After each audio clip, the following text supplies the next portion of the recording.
Giovanni's Room by James Baldwin. Part 1. Chapter 1. I stand at the window of this great house in the south of France as night falls, the night which is leading me to the most terrible morning of my life. I have a drink in my hand, there is a bottle at my elbow. I watch my reflection in the darkening gleam of the window pane. My reflection is tall, perhaps rather like an arrow. My blonde hair gleams. My face is like a face you have seen many times. My ancestors conquered a continent, pushing across death-laden plains, until they came to an ocean which faced away from Europe into a darker past. I may be drunk by morning, but that will not do any good. I shall take the train to Paris anyway. The train will be the same. The people, struggling for comfort and, even, dignity on the straight-backed, wooden third-class seats will be the same, and I will be the same. We will ride through the same changing countryside northward, leaving behind the olive trees and the sea and all of the glory of the stormy southern sky into the mist and rain of Paris. Someone will offer to share a sandwich with me. Someone will offer me a sip of wine. Someone will ask me for a match. People will be roaming the corridors outside, looking out of windows, looking at us. At each stop, recruits in their baggy brown uniforms and colored hats will open their compartment door to ask, "Complet?" We will all nod yes, like conspirators, smiling faintly at each other as they continue through the train. 2 or 3 of them will end up before our compartment door, shouting at each other in their heavy, ribald voices, smoking their dreadful army cigarettes. There will be a girl sitting opposite me who will wonder why I have not been flirting with her, who will be set on edge by the presence of the recruits. It will all be the same, only I will be stiller. And the countryside is still tonight, this countryside reflected through my image in the pane. This house is just outside a small summer resort, which is still empty, the season has not yet begun. It is on a small hill. One can look down on the lights of the town and hear the thud of the sea. My girl, Ella, and I rented it in Paris, from photographs, some months ago. Now she has been gone a week. She is on the high seas now, on her way back to America. I can see her, very elegant, tense, and glittering, surrounded by the light which fills the salon of the ocean liner, drinking rather too fast, and laughing, and watching the men. That was how I met her, in a bar in Saint-Germain-des-Prés. She was drinking and watching, and that was why I liked her. I thought she would be fun to have fun with. That was how it began. That was all it meant to me. I am not sure now, in spite of everything, that it ever really meant more than that to me. And I don't think it ever really meant more than that to her, at least not until she made that trip to Spain and, finding herself there alone, began to wonder, perhaps, if a lifetime of drinking and watching the men was exactly what she wanted. But it was too late by that time. I was already with Giovanni. I had asked her to marry me before she went away to Spain, and she laughed and I laughed, but that somehow, all the same, made it more serious for me, and I persisted. And then she said she would have to go away and think about it. And the very last night she was here, the very last time I saw her, as she was packing her bag, I told her that I had loved her once, and I made myself believe it. But I wonder if I had. I was thinking, no doubt, of our nights in bed, of the peculiar innocence and confidence, which will never come again, which had made those nights so delightful, so unrelated to past, present, or anything to come, so unrelated, finally, to my life, since it was not necessary for me to take any but the most mechanical responsibility for them. And these nights were being acted out under a foreign sky, with no one to watch, no penalties attached. And it was this fact which was our undoing, for nothing is more unbearable, once one has it, than freedom. I suppose this was why I asked her to marry me, to give myself something to be moored to. Perhaps this was why, in Spain, she decided that she wanted to marry me. But people can't, unhappily, invent their mooring posts, their lovers, and their friends any more than they can invent their parents. Life gives these and also takes them away, and the great difficulty is to say yes to life. I was thinking, when I told Ella that I had loved her, of those days before anything awful, irrevocable, had happened to me, when an affair was nothing more than an affair. Now, from this night, this coming morning, no matter how many beds I find myself in between now and my final bed, I shall never be able to have any more of those boyish, zestful affairs, which are, really, when one thinks of it, a kind of higher, or, anyway, more pretentious masturbation. People are too various to be treated so lightly. I am too various to be trusted. If this were not so, I would not be alone in this house tonight. Ella would not be on the high seas, and Giovanni would not be about to perish, some time between this night and this morning, on the guillotine. I repent now, for all the good it does, one particular lie among the many lies I've told, lived, and believed. This is the lie which I told to Giovanni, but never succeeded in making him believe that I had never slept with a boy before. I had. I had decided that I never would again. There is something fantastic in the spectacle I now present to myself of having run so far, so hard, across the ocean even, only to find myself brought up short once more before the bulldog in my own backyard, the yard, in the meantime, having grown smaller and the bulldog bigger. I have not thought of that boy, Joey, for many years, but I see him quite clearly tonight. It was several years ago. I was still in my teens. He was about my age, give or take a year.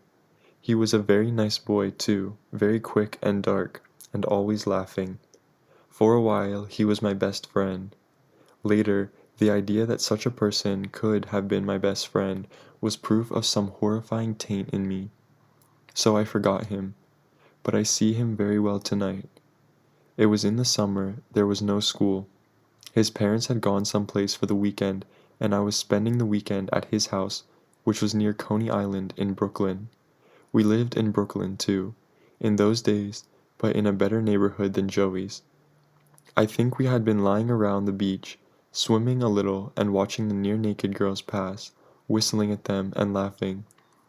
I am sure that if any of the girls we whistled at that day had shown any signs of responding, the ocean would not have been deep enough to drown our shame and terror.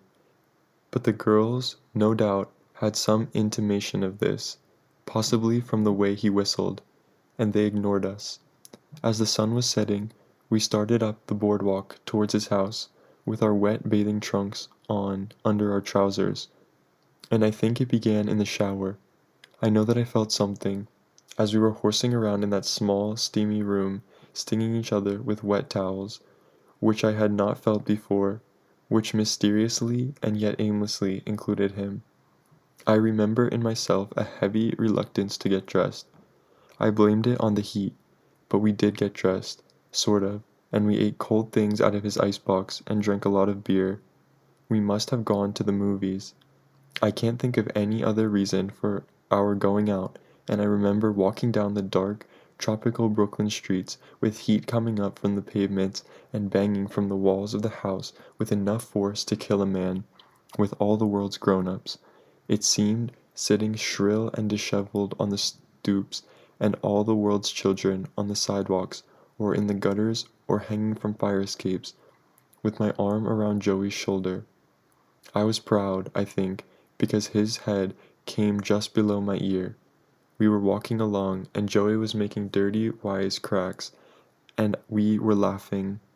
Odd to remember, for the first time in so long, how good I felt that night, how fond of Joey. When we came back along those streets, it was quiet.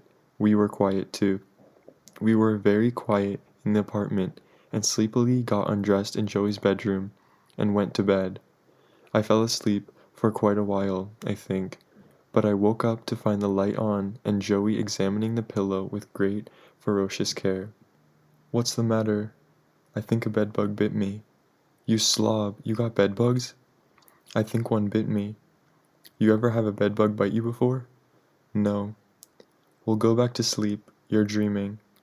He looked at me with his mouth open and his dark eyes very big. It was as though he had just discovered that I was an expert on bedbugs. I laughed and grabbed his head as I had done God knows how many times before, when I was playing with him or when he had annoyed me. But this time, when I touched him, something happened in him and in me which made me his touch very different from any touch either of us had ever known, and he did not resist, as he usually did, but lay where I had pulled him, against my chest. And I realized that my heart was beating in an awful way and that Joey was trembling against me, and the light in the room was very bright and hot. I started to move and made some kind of joke, but Joey mumbled something and I put my head down to hear. Joey raised his head as I lowered mine, and we kissed as if it were by accident. Then, for the first time in my life, I was really aware of another person's body, of another person's smell. We had our arms around each other. It was like holding in my hand some rare, exhausted, nearly doomed bird which I had miraculously happened to find. I was very frightened. I am sure he was frightened too, and we shut our eyes. To remember it so clearly, so painfully tonight tells me that I have never, for an instant, truly forgotten it. I feel in myself now a faint, a dreadful stirring of what so overwhelmingly stirred in me then, great thirsty heat, and trembling, and tenderness so painful I thought my heart would burst. But out of this astounding, intolerable pain came joy. We gave each other joy that night. It seemed then that a lifetime would not be long enough for me to act with Joey the act of love. But that lifetime was short, was bounded by that night. It ended in the morning. I awoke while Joey was still sleeping, curled like a baby on his side toward me. He looked like a baby, his mouth half open, his cheek flushed, his hair darkening the pillow and half hiding his damp, round forehead, and his long eyelashes glinting slightly in the summer sun. We were both naked, and the sheet we had used to cover was tangled around our feet. Joey's body was brown, was sweaty, the most beautiful creation I had ever seen till then. I would have touched him to wake him up, but something stopped me. I was suddenly afraid. Perhaps it was because he looked so innocent lying there, with such perfect trust. Perhaps it was because he was so much smaller than me. My own body suddenly seemed gross and crushing, and the desire which was rising in me seemed monstrous. But above all, I was suddenly afraid. It was borne in on me. But Joey is a boy.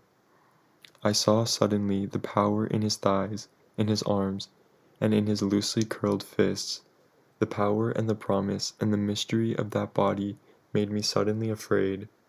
That body suddenly seemed the black opening of a cavern in which I would be tortured till madness came, in which I would lose my manhood.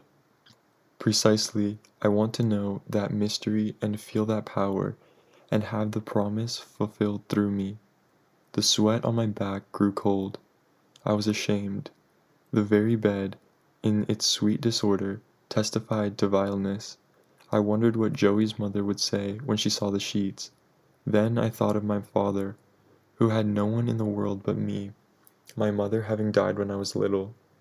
A cavern opened in my mind, black, full of rumor, suggestion, of half-heard, half-forgotten, half-understood stories, full of dirty words. I thought I saw my future in that cavern. I was afraid.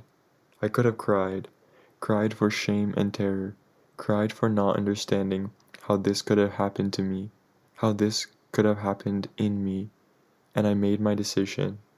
I got out of bed and took a shower and was dressed and had breakfast ready when Joey woke up. I did not tell him my decision. That would have broken my will.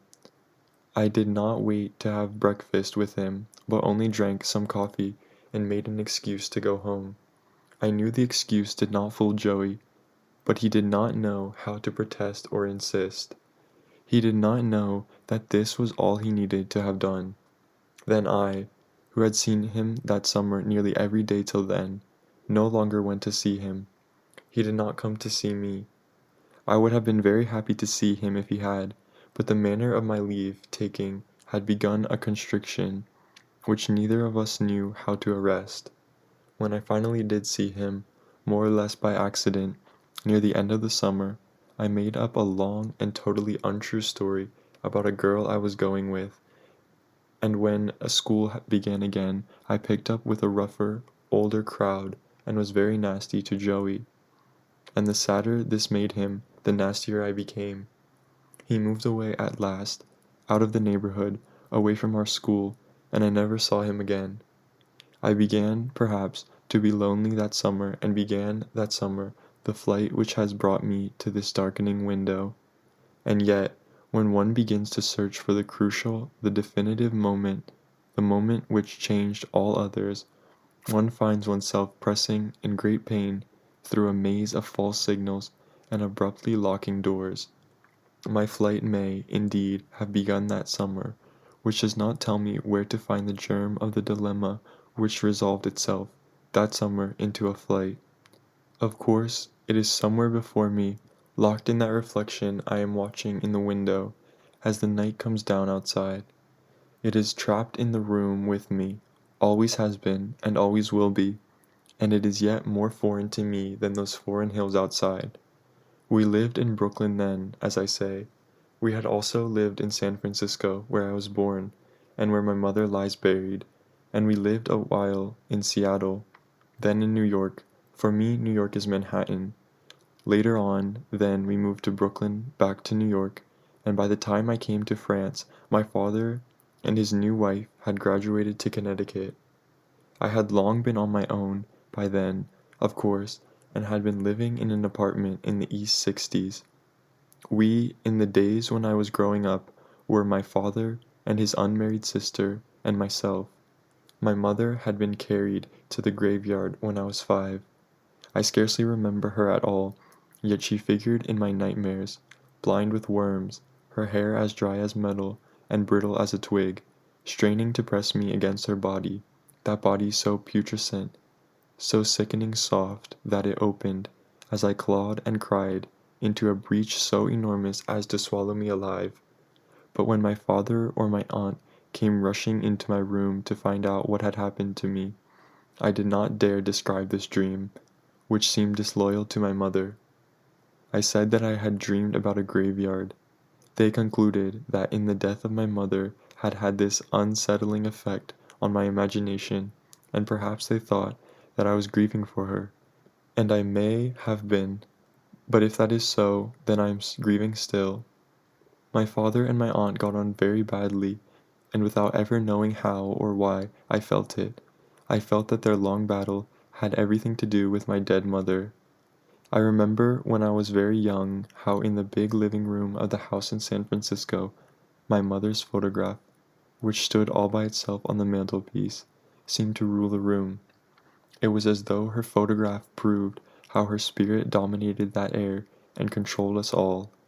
I remember the shadows gathering in the far corners of that room, in which I never felt at home, and my father washed in the golden light which spilled down from him from the tall lamp which stood beside his easy chair. He would be reading his newspaper, hidden from me behind his newspaper, so that, desperate to conquer his attention, I sometimes so annoyed him that our duel ended with me being carried from the room in tears. Or I remember him sitting bent forward, his elbows on his knees, staring toward the great window which held back the inky night. I used to wonder what he was thinking. In the eye of memory, he always wears a gray, sleeveless sweater, and he has loosened his tie, and his sandy hair falls forward over a square, ruddy face. He was one of those people who, quick to laugh, are slow to anger, so that their anger, when it comes, is all the more impressive, seeming to leap from some unsuspected crevice like a fire which will bring the whole house down.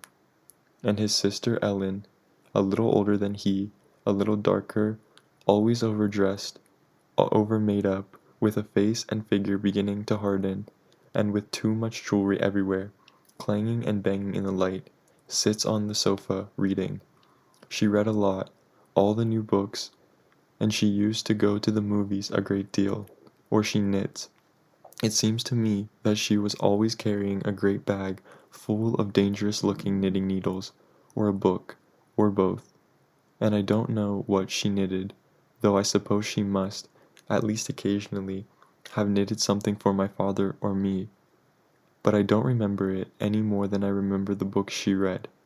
It might have always been the same book, and she might have been working on that same scarf or sweater, or God knows what, all the years I knew her. Sometimes she and my father played cards. This was rare. Sometimes they talked together in friendly teasing tones, but this was dangerous. Their banter nearly always ended in a fight. Sometimes there was company, and I was often allowed to watch them drink their cocktails. Then my father was at his best, boyish and expansive, moving about through the crowded room with a glass in his hand, refilling people's drinks, laughing a lot, handling all the men as though they were his brothers, and flirting with the women. Or no, not flirting with them, strutting like a cock before them. Ellen always seemed to be watching him as though she were afraid he would do something awful. Watched him, and watched the women, and yes, she flirted with the men in a strange, nerve-wracking kind of way. There she was, dressed, as they say, to kill, with her mouth redder than any blood, dressed in something which was either the wrong color, or too tight, or too young, the cocktail glass in her hand threatening, at any instant, to be reduced to shards, to splinters, and that voice going on and on like a razor blade on glass. When I was a little boy, I watched her in company. She frightened me. But no matter what was happening in that room, my mother was watching it. She looked out of the photograph frame, a pale blonde woman, delicately put together, dark-eyed and straight-browed, with a nervous, gentle mouth. But something about the way the eyes were set in the head and stared straight out, something very faintly sardonic and knowing in the set of the mouth suggested that somewhere beneath this tense fragility was a strength as various as it was unyielding, and, like my father's wrath, dangerous, because it was so entirely unexpected. My father rarely spoke of her, and when he did he covered by some mysterious means his face. He spoke only of her as my mother, and, in fact, as if he spoke of her, he might have been speaking of his own. Ellen spoke of my mother often, saying what a remarkable woman she had been, but she made me uncomfortable. I felt that I had no right to be the son of such a mother. Years later, when I had become a man, I tried to get my father to talk about my mother, but Ellen was dead. He was about to marry again. He spoke of my mother then as Ellen had spoke of her, and he might, indeed, have been speaking of Ellen. They had a fight one night when I was about 13. They had a great many fights, of course, but perhaps I remember this one so clearly because it seemed to be about me. I was in bed upstairs, asleep. It was quite late. I was suddenly awakened by the sound of my father's footfalls on the walk beneath my window. I could tell by the sound and the rhythm that he was a little drunk, and I remember that at that moment a certain disappointment, an unprecedented sorrow entered into me. I had seen him drunk many times and had never felt this way. On the contrary, my father was sometimes had great charm when he was drunk, but that night I suddenly felt that there was something in him to be despised. I heard him come in.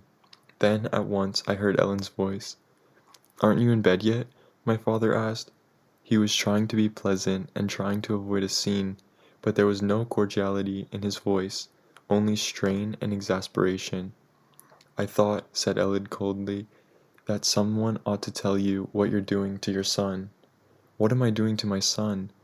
And he was about to say something more, something awful, but he caught himself and only said, with a resigned, drunken, despairing calm, "What are you talking about, Ellen?" "Do you really think," she asked. I was certain that she was standing in the center of the room, with her hands folded before her, standing very straight and still, "that you're the kind of man he ought to be when he grows up?" And as my father said nothing, "He is growing up, you know," and then spitefully, "which is more than I can say for you." "Go to bed, Ellen," said my father, sounding very weary. I had the feeling since they were talking about me, that I ought to go downstairs and tell Ellen that whatever was wrong between my father and myself we could work out between us without her help. And perhaps, which seems odd, I felt that she was disrespectful of me, for I had certainly never said a word to her about my father. I heard his heavy, uneven footfalls as he moved across the room toward the stairs. "Don't think," said Ellen, "that I don't know where you've been." "I've been out, drinking," said my father, "and now I'd like to get a little sleep. Do you mind?" "You've been with that girl, Beatrice," said Ellen. "That's where you always are, and that's where all your money goes, and all your manhood and self-respect, too." She had succeeded in making him angry. He began to stammer. If you think that I'm going to stand here and argue with you about my private life, if you think I'm going to argue with you about it, why, you're going out of your mind." "I certainly don't care," said Ellen, "what you do with yourself. It isn't you I'm worried about. It's only that you're the only person who has any authority over David. I don't. And he hasn't got any mother, and he only listens to me when he thinks it pleases you. Do you really think it's a good idea for David to see you staggering home drunk all the time? And don't fool yourself," she added, after a moment, in a voice thick with passion. "Don't fool yourself that he doesn't know where you're coming from. Don't think he doesn't know about your women." She was wrong. I don't think I did know about them, or I had never thought about them. But from that evening, I thought about them all the time. I could scarcely ever face a woman without wondering whether or not my father had, in Ellen's phrase, been interfering with her. "I think it barely possible," said my father, "that David has a cleaner mind than yours." The silence, then, in which my father climbed the stairs was by far the worst silence in my life had ever known. I was wondering what they were thinking, each of them. I wondered how they looked. I wondered what I would see when I saw them in the morning. "And listen," said my father suddenly, from the middle of the staircase, in a voice which frightened me. "All I want is for David is that he grow up to be a man. And when I say man, Ellen, I don't mean a Sunday school teacher. A man," said Ellen shortly, "is not the same thing as a bull. Good night." "Good night," he said after a moment, and I heard him stagger past my door. From that time on, with the mysterious cunning and dreadful intensity of the very young, I despised my father, and I hated Ellen. It is hard to say why. I don't know why, but it allowed all of Ellen's prophecies about me to come true. She had said that there would come a time when nothing and nobody would be able to rule me, not even my father, and that time certainly came. It was after Joey. The incident with Joey had shaken me profoundly, and its effect was to make me secretive and cruel. I could not discuss what happened to me with anyone. I could not even admit to myself, and while I never thought about it, it remained, nevertheless, at the bottom of my mind, as still and as awful as a decomposing corpse. And it changed, it thickened, it soared in the atmosphere of my mind.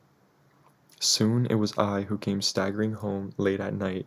It was I who found Ellen waiting up for me, Ellen and I who wrangled night in and night out. My father's attitude was that this was but an inevitable phase of my growing up, and he affected to take it lightly. But beneath his jocular, boys-together air, he was at a loss, he was frightened. Perhaps he had supposed that my growing up would bring us closer together, whereas now that he was trying to find out something about me, I was in full flight from him. I did not want him to know me. I did not want anyone to know me. And then, again, I was undergoing with my father what the very young inevitably undergo with their elders. I was beginning to judge him. And the very harshness of this judgment, which broke my heart, revealed, though I could not have said it then, how much I had loved him, that how that love, along with my innocence, was dying. My poor father was baffled and afraid. He was unable to believe that there could be anything seriously wrong between us, and this was not only because he would not then have known what to do about it. It was mainly because he would then have had to face the knowledge that he had left something, somewhere, undone, something of the utmost importance. And since neither of us had any idea of what this significant omission could have been, and since we were forced to remain in tacit league against Ellen, we took refuge in being hearty with each other. We were not like father and son. My father sometimes proudly said we were like buddies. I think my father sometimes actually believed this. I never did. I did not want to be his buddy. I wanted to be his son. What passed between us as a masculine candor exhausted and appalled me. Fathers ought to avoid utter nakedness before their sons. I did not want to know, not anyway from his mouth, that his flesh was as unregenerate as my own. The knowledge did not make me feel more like his son or buddy. It only made me feel like an interloper, a frightened one at that. He thought we were alike. I did not want to think so. I did not want to think that my life would be like his, or that my mind would ever grow so pale, so without hard places and sharp sheer drops.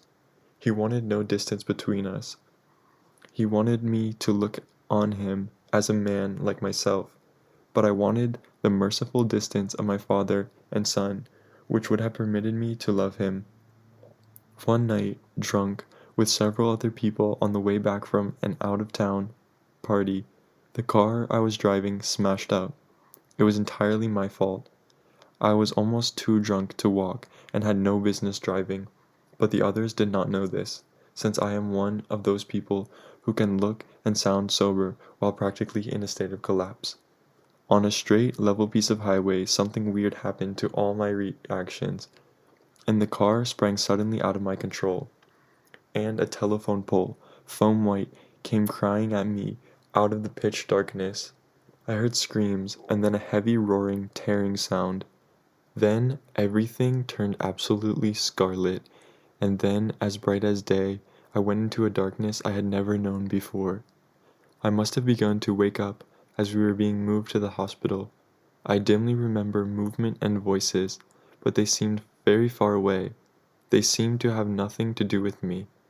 Then, later, I woke up in a spot which seemed to be the very heart of winter, a high white ceiling and white walls, and a hard glacial window, bent, as it seemed, over me. I must have tried to rise, for I remember an awful roaring in my chest, and then a weight on my chest and a huge face over me. And as this weight, this face, began to push me under again, I screamed for my mother. Then it was dark again. When I came to myself at last, my father was standing over my bed. I knew he was there before I saw him, before my eyes had focused, and I carefully turned my head. When he saw that I was awake, he carefully stepped closer to the bed, motioning to me to be still. And he looked very old. I wanted to cry. For a moment we just stared at each other. "How do you feel?" he whispered finally. It was when I tried to speak that I realized I was in pain, and immediately I was frightened. He must have seen this in my eyes, for he said in a low voice, with a pained, a marvelous intensity, "Don't worry, David. You're going to be all right. You're going to be all right." I still could not say anything. I simply watched his face. "You kids were mighty lucky," he said, trying to smile. "You're the one got smashed up the most." "I was drunk," I said at last. I wanted to tell him everything, but speaking was such an agony. "Don't you know?" he asked with an air of extreme bafflement, for this was something he could allow himself to be baffled about, better than to go driving around like that when you're drunk. "You know better than that," he said severely and pursed his lips. "Why, you could have all been killed," and his voice shook. "I'm sorry," I said suddenly. "I'm sorry. I didn't know how to say what I was sorry for." "Don't be sorry," he said. "Just be careful next time." He had been patting his handkerchief between his palms. Now he opened his handkerchief and reached out and wiped my forehead. "You're all I've got," he said then, with a shy, pained grin. "Be careful." "Daddy," I said, and began to cry. And if speaking had been agony, this was worse, and yet I could not stop. And my father's face changed. It became terribly old and at the same time absolutely helplessly young. I remember being absolutely astonished at the still, cold center of the storm which was occurring in me, to realize that my father had been suffering, was suffering still. "Don't cry," he said, "don't cry." He stroked my forehead with that absurd handkerchief as though it possessed some healing charm. "There's nothing to cry about. Everything's going to be all right." He was almost weeping himself. "There's nothing wrong, is there? I haven't done anything wrong, have I?" And all the time he was stroking my face with the handkerchief, smothering me. "We were drunk," I said, "we were drunk," for this seemed, somehow, to explain everything. "Your Aunt Ellen said it's my fault," he said. "She says I never raised you right." He put away, thank heaven, that handkerchief, and weakly straightened his shoulders. "You got nothing against me, have you? Tell me you have." My tears began to dry on my face and in my breast. "No," I said, "no, nothing, honest." "I did the best I could," he said. "I really did the best I could." I looked at him, and at last he grinned and said, "You're going to be on your back for a while, but when you come home, while you're lying around the house, we'll talk, huh? And try to figure out what the hell we're going to do with you when you get on your feet, okay?" "Okay," I said, for I understood at the bottom of my heart that we had never talked, that now we never would. I understood that he must never know this. When I came home, he talked about my future, but I had made up my mind. I was not going to go to college. I was not going to remain in that house with him and Ellen, and I maneuvered my father so well that he actually began to believe that my finding a job and being on my own was the direct result of his advice and a tribute to the way he had raised me. Once I was out of the house, of course, it became much easier to deal with him, and he never had any reason to feel shut out of my life, for I was always able, when talking about it, to tell him what he wished to hear. And we got on quite well, really, for the vision I gave my father of my life was exactly the vision in which I myself desperately needed to believe. For I am, or I was, one of those people who pride themselves on their willpower, on their ability to make a decision and carry it through. This virtue, like most virtues, is ambiguity itself. People who believe that they are strong-willed and the masters of their destiny can only continue to believe this by becoming specialists in self-deception. Their decisions are not really decisions at all. A real decision makes one humble. One knows that it is at the mercy of more things that can be named. But elaborate systems of evasion, of illusion, designed to make themselves and the world appear to be what they and the world are not. This is certainly what my decision, made so long ago in Joey's bed, came to. I had decided to allow no room in the universe for something which shamed and frightened me. I succeeded very well, by not looking at the universe, by not looking at myself, by remaining, in effect, in constant motion.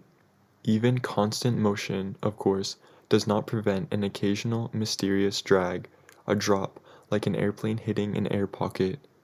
And there were a number of those, all drunken, all sordid, one very frightening such drop while I was in the army, which involved a fairy who was later court-martialed out. The panic his punishment caused in me was as close as I ever came to facing in myself the terrors I sometimes saw clouding another man's eyes. What happened was that, all unconscious of what this ennui meant, I wearied of the motion, wearied of the joyless seas of alcohol, wearied of the blunt, bluff, hearty, and total meaningless friendships, wearied of wandering through the forests of desperate women, wearied of the work, which fed me only in the most brutally literal sense. Perhaps, as we say in America, I wanted to find myself. This is an interesting phrase, not current as far as I know the language of any other people, which certainly does not mean what it says, but betrays a nagging suspicion that something has been misplaced. I think now that if I had any intimation that the self I was going to find would turn out to be only the same self from which I had spent so much time in flight, I would have stayed at home. But again, I think I knew, at the very bottom of my heart, exactly what I was doing when I took the boat to France. Chapter 2. I met Giovanni my second year in Paris when I had no money. On the morning of the evening that we met, I had been turned out of my room. I did not owe an awful lot of money, only around 6,000 francs, but Parisian hotel keepers have a way of smelling poverty, and then they do what anybody else does, who is aware of a bad smell. They throw whatever stinks outside. My father had money in his account which belonged to me, but he was very reluctant to send it because he wanted me to come home. To come home, as he said, and settle down, and whenever he said that I thought of the sediment at the bottom of a stagnant pond. I did not, then, know many people in Paris, and Ella was in Spain. Most of the people I knew in Paris were, as Parisians sometimes put it, of le milieu, and, while this milieu was certainly anxious enough to claim me, I was intent on proving to them and to myself that I was not of their company. I did this by being in their company a great deal, and manifesting toward all of them a tolerance which placed me, I believe, above suspicion. I had written to my friends for money, of course, but the Atlantic Ocean is deep and wide, and money doesn't hurry from the other side. So I went through my address book, sitting over a tepid coffee in a boulevard cafe, and decided to call up an old acquaintance who was always asking me to call, an aging, Belgian-born, American businessman named Jacques.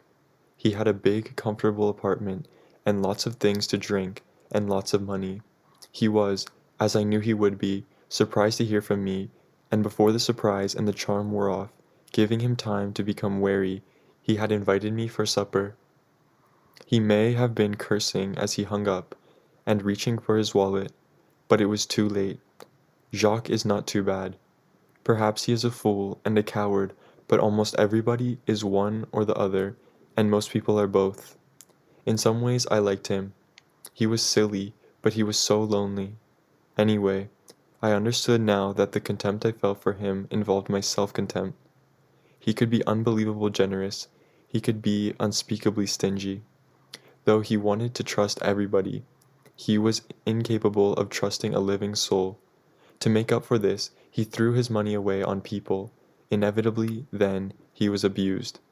Then he buttoned his wallet, locked his door, and retired into that strong self-pity which was, perhaps, the only thing he had which really belonged to him.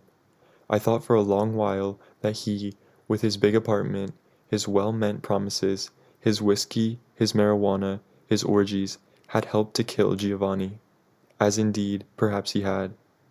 But Jacques' hands are certainly no bloodier than mine. I saw Jacques, as matter of fact, just after Giovanni was sentenced. He was sitting bundled up in his greatcoat on the terrace of a cafe, drinking vin chaud. He was alone on the terrace. He called me as I passed. He did not look well. His face was mottled. His eyes, behind his glasses, were like the eyes of a dying man who looks everywhere for healing. "You've heard," he whispered as I joined him, "about Giovanni?" I nodded yes. I remember the winter sun was shining, and I felt as cold and distant as the sun. "It's terrible, terrible, terrible," Jacques moaned. "Terrible." "Yes," I said. I could not say anything more. I wondered why he did it, Jacques pursued, why he didn't ask his friends to help him. He looked at me. We both knew that the last time Giovanni had asked Jacques for money, Jacques had refused. I said nothing. "They say he had started taking opium," Jacques said, "that he needed money for opium. Did you hear that?" I had heard it. It was a newspaper speculation which, however, I had reasons of my own for believing, remembering the extent of Giovanni's desperation, knowing how far this terror, which was so vast that it had simply become a void, had driven him. "Me? I want to escape," he had told me. "Je veux m'évader. This dirty world, this dirty body." I never wished to make love again with anything more than the body. Jacques waited for me to answer. I stared out into the street. I was beginning to think of Giovanni dying. Where Giovanni had been there would be nothing, nothing forever. I hope it's not my fault, Jacques said at last. I didn't give him the money. If I'd known, I would have given him everything I had. But we both knew this was not true. You two together, Jacques suggested. You two weren't happy together? No, I said. I stood up. It might have been better, I said, if he'd stayed down there in that village of his in Italy, and planted his olive trees, and had a lot of children, and beaten his wife. He used to love to sing, I remembered suddenly. Maybe he could have stayed down there and sung his life away and died in bed. Then Jacques said something that surprised me. People are full of surprises, even for themselves, if they had been stirred enough. Nobody can stay in the Garden of Eden, Jacques said, and then, I wonder why. I had said nothing. I said goodbye and left him. Ella had long since returned from Spain, and we were already arranging to rent this house, and I had a date to meet her. I have thought about Jacques' question since. The question is banal, but one of the real troubles with living is that living is so banal. Everyone, after all, goes the same dark road, and the road has a trick of being most dark, most treacherous, when it seems most bright, and it's true that nobody stays in the Garden of Eden. Jacques' garden was not the same as Giovanni's, of course. Jacques' garden was involved with football players, and Giovanni's was involved with maidens, but that seemed to have made so little difference. Perhaps everybody has a Garden of Eden. I don't know, but they have scarcely seen their garden before they see the flaming sword. Then, perhaps, life only offers the choice of remembering the garden or forgetting it. Either or, it takes strength to remember. It takes another kind of strength to forget. It takes a hero to do both. People who remember court madness through pain, the pain of perpetually reoccurring death of their innocence. People who forget court another kind of madness, the madness of the denial of pain and the hatred of innocence. And the world is mostly divided between madmen who remember and madmen who forget. Heroes are rare. Jacques had not wanted to have supper in his apartment because his cook had run away. His cooks were always running away. He was always getting young boys from the provinces, God knows how, to come up and be cooks. And they, of course, as soon as they were able to find their way around the capital, decided that cooking was the last thing they wanted to do. They usually ended up going back to the provinces, those, that is, who did not end up in the streets, or in jail, or in Indochina. I met him at a rather nice restaurant on the Rue de Grenelle, and arranged to borrow 10,000 francs from him before we had finished our apéritifs. He was in a good mood, and I, of course, was in a good mood too, and this meant that we would end up drinking in Jacques' favorite bar, a noisy, crowded, ill-lit sort of tunnel, of dubious, or perhaps not dubious at all, of rather too emphatic reputation. Every once in a while it was raided by the police, apparently with the connivance of Guillaume, the patron, who always managed, on the particular evening, to warn his favorite customers that if they were not armed with identification papers, they might be better off elsewhere. I remember that the bar, that night, was more than ordinarily crowded and noisy. All of the habitués were there, and many strangers, some looking, some just staring. There were 3 or 4 very chic Parisian ladies sitting at a table with their gigolos or their lovers, or perhaps simply their country cousins. God knows. The ladies seemed extremely animated. Their males seemed rather stiff. The ladies seemed to be doing most of the drinking. There were the usual paunchy, bespectacled gentlemen with avid, sometimes despairing eyes, the usual knife-bladed lean, tight-trousered boys. One could never be sure, as concerns these later, whether they were after money or blood, or love. They moved about the bar incessantly, cadging cigarettes and drinks, with something behind their eyes at once terribly vulnerable and terribly hard. There were, of course, les folles, always dressed in the most improbable combinations, screaming like parrots the details of their latest love affairs. Their love affairs always seemed to be hilarious.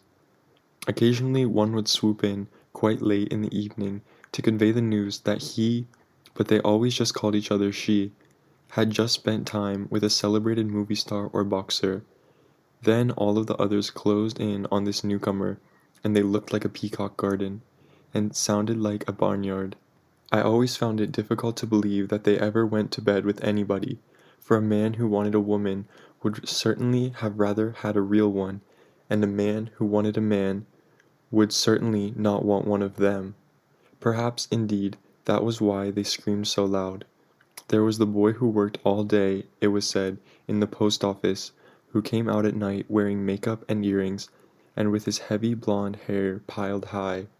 Sometimes he actually wore a skirt and high heels. He usually stood alone unless Guillaume walked over to tease him. People said that he was very nice, but I confess that his utter grotesqueness made me uneasy, perhaps in the same way that the sight of monkeys eating their own excrement turns some people's stomachs. They might not mind so much if monkeys did not, so grotesquely, resemble human beings. This bar was practically in my quartier, and I had many times had breakfast in the nearby workingmen's cafe, to which all the night birds of the neighborhoods retired when the bars closed. Sometimes I was with Ella, sometimes I was alone, and I had been in this bar two to three times. Once, very drunk, I had been accused of causing a minor sensation by flirting with a soldier. My memory of that night was, happily, very dim, and I took the attitude that no matter how drunk I may have been, I could not possibly have done such a thing.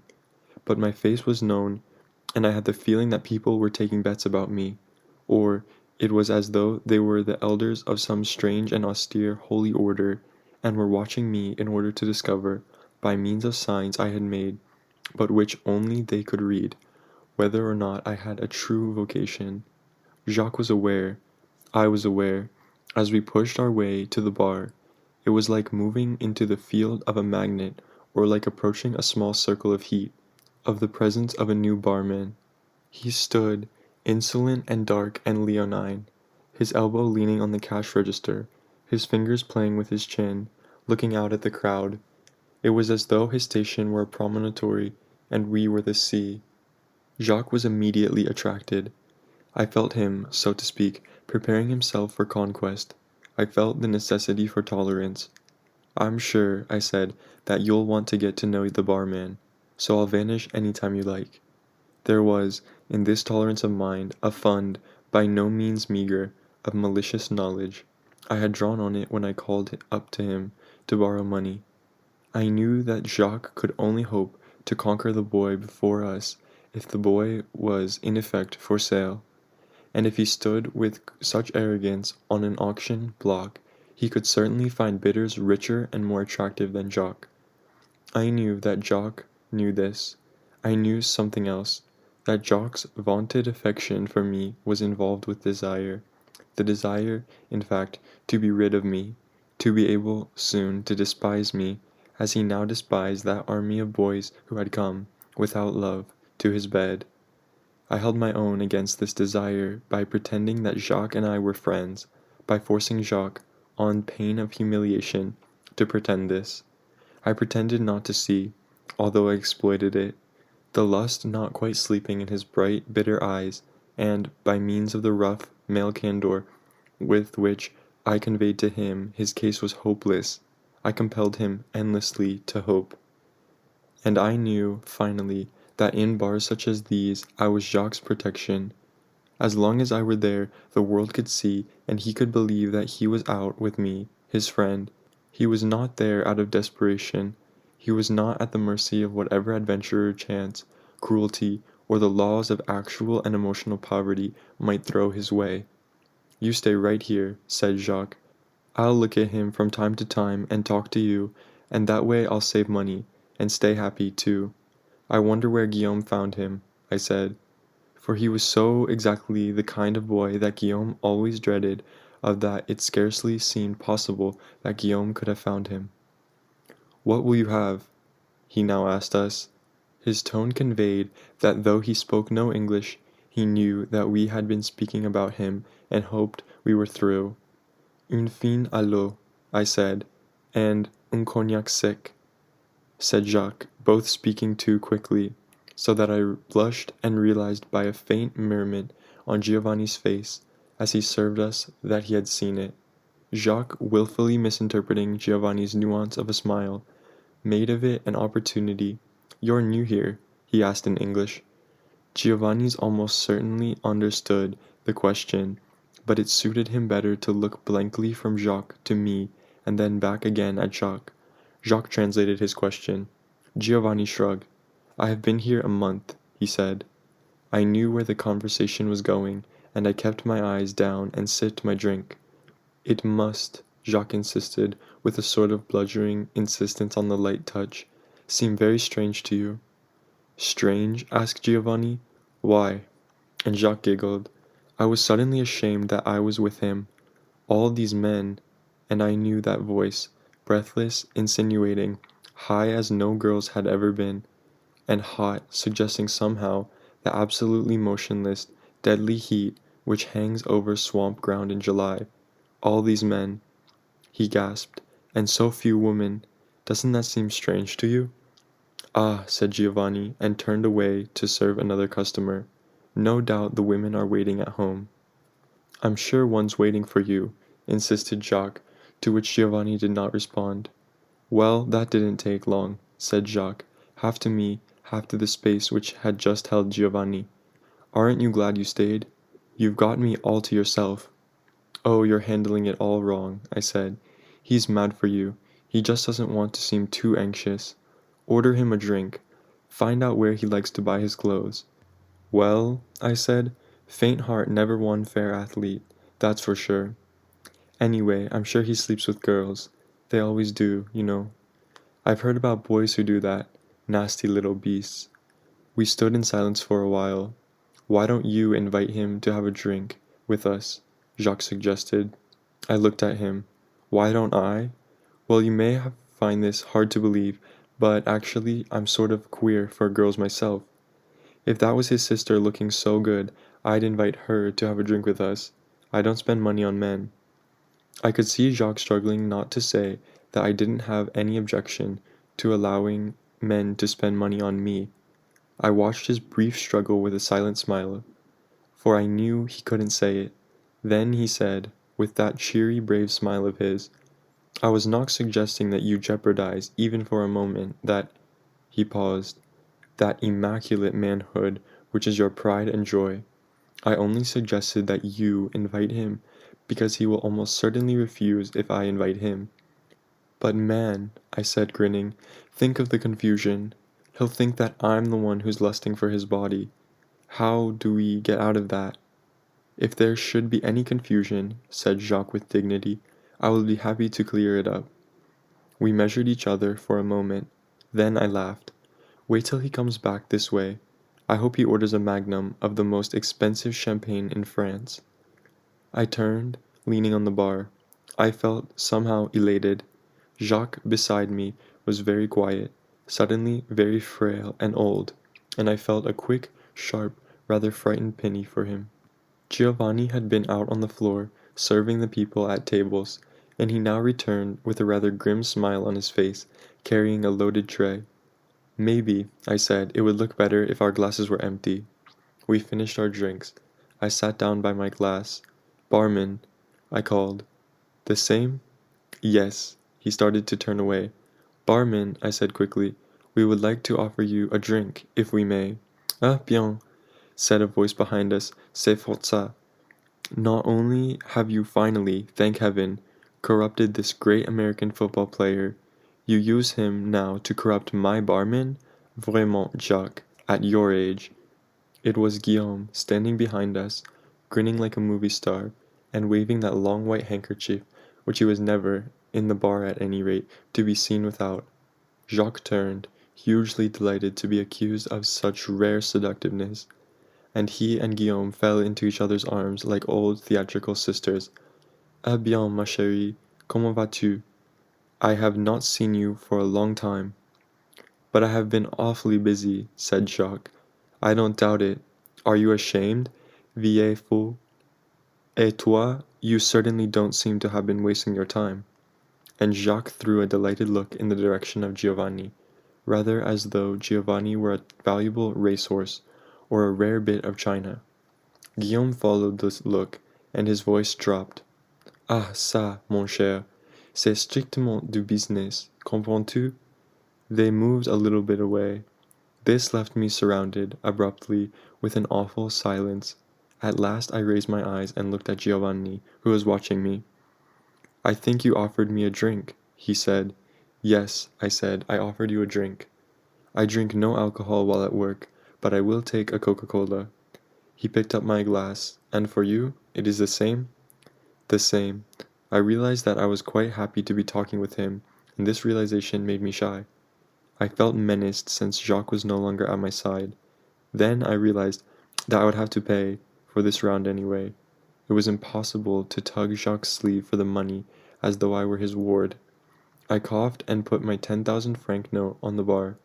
You are rich, said Giovanni, and set my drink before me. But no, I simply have no change. He grinned. I could not tell whether he grinned because he thought I was lying or because I knew I was telling the truth. In silence, he took the bill and rang it up and carefully counted out my change on the bar before me. Then he filled his glass and went back to his original position at the cash register. I felt a tightening in my chest. À la vôtre, he said. À la vôtre. We drank. You are an American? He asked at last. Yes, I said. From New York. Ah, I am told that New York is very beautiful. Is it more beautiful than Paris? Oh no, I said, no city is more beautiful than Paris.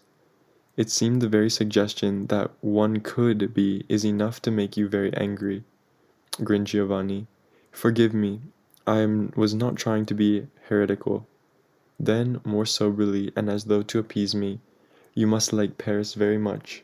I like New York too, I said, uncomfortably aware that my voice had a defensive ring, but New York is very beautiful in a different way. He frowned. In what way? No one, I said, who has ever seen it can possibly imagine it.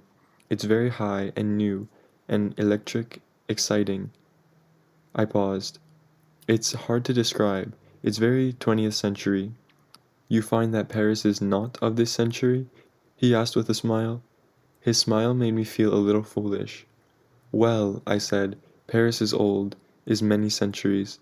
You feel, in Paris, all the time gone by. That isn't what you feel in New York. He was smiling. I stopped. What do you feel in New York? He asked. Perhaps you feel, I told him, all the time to come. There's such power there. Everything is in such movement.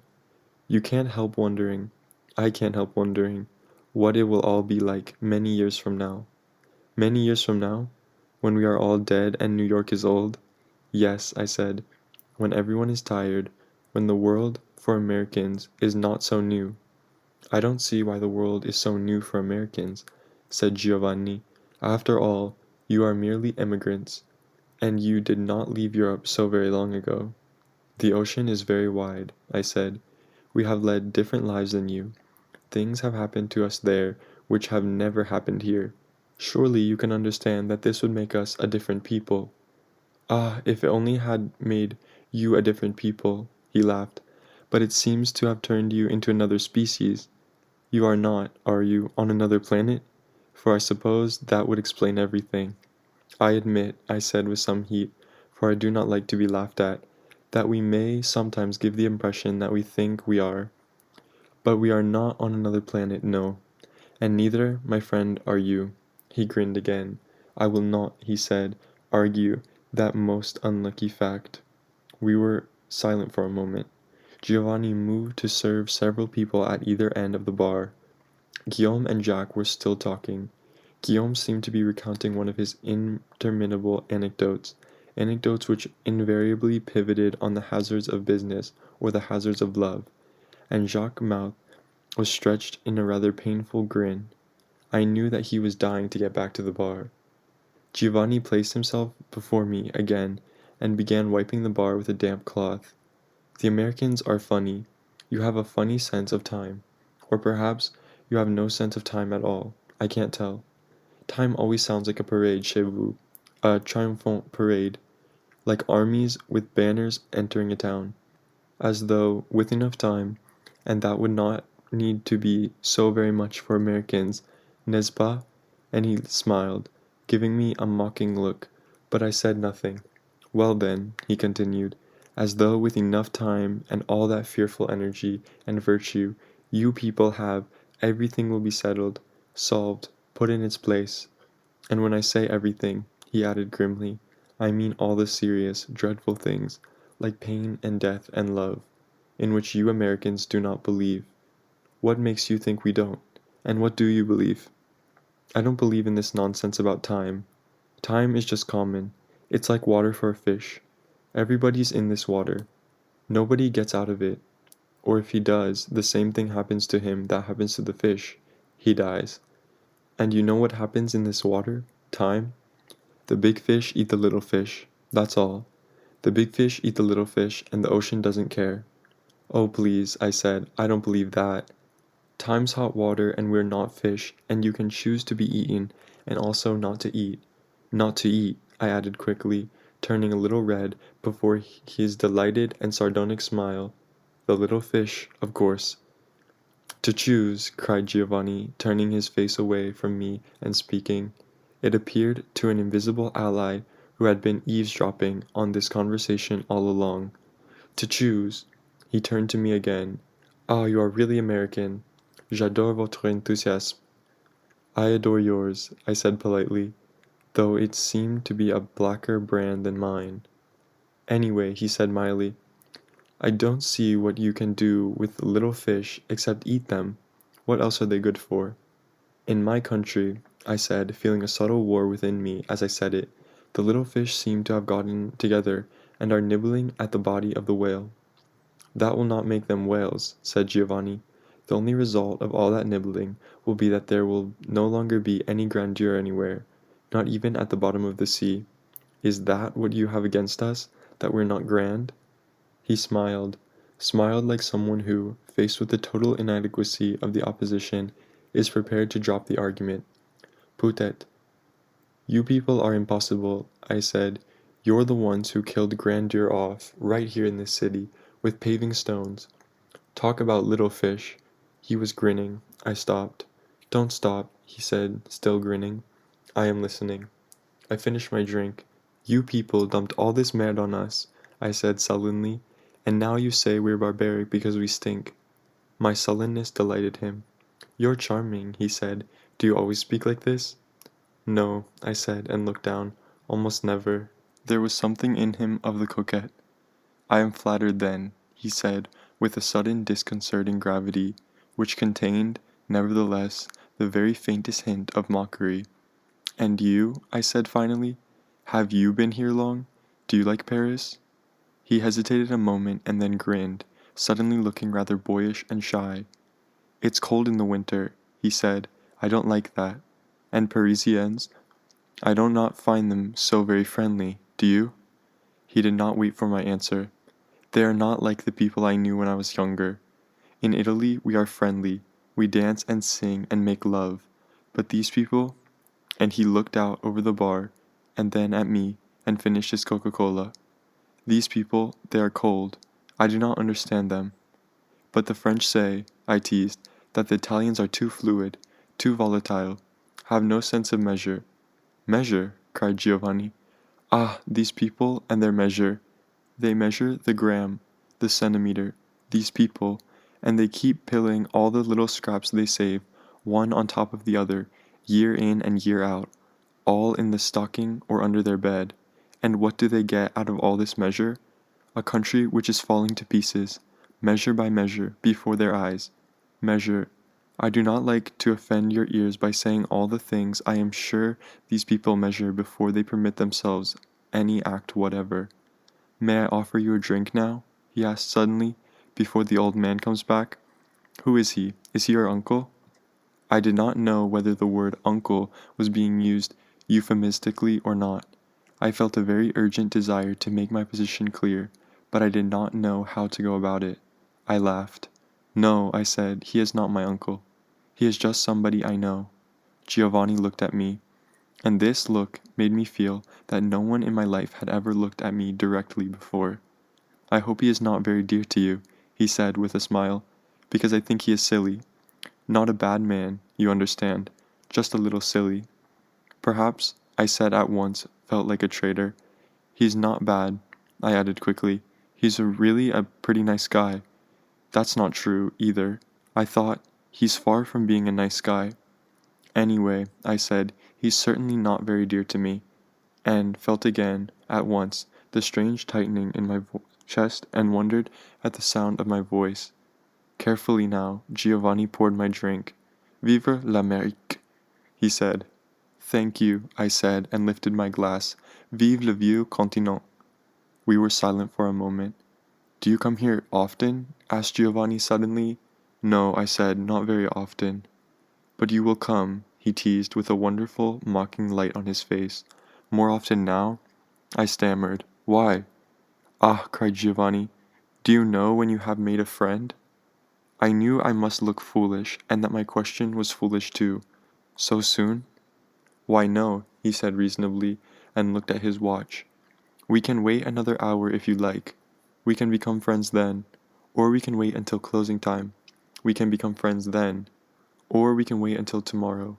Only that means that you must come in here tomorrow, and perhaps you have something else to do. He put his watch away and leaned both elbows on the bar. Tell me, he said, what is this thing about time? Why is it better to be late than early? People are always saying, we must wait, we must wait. What are they waiting for? Well, I said, feeling myself being led by Giovanni into deep and dangerous water. I guess people wait in order to make sure of what they feel. In order to make sure.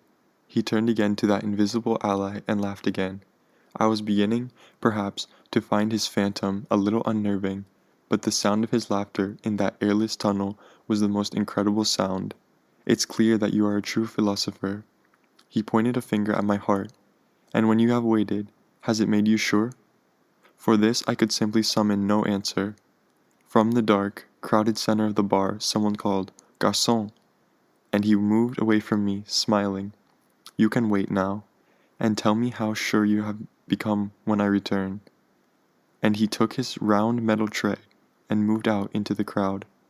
I watched him as he moved, and then I watched their faces watching him, and then I was afraid. I knew that they were watching, had been watching, both of us.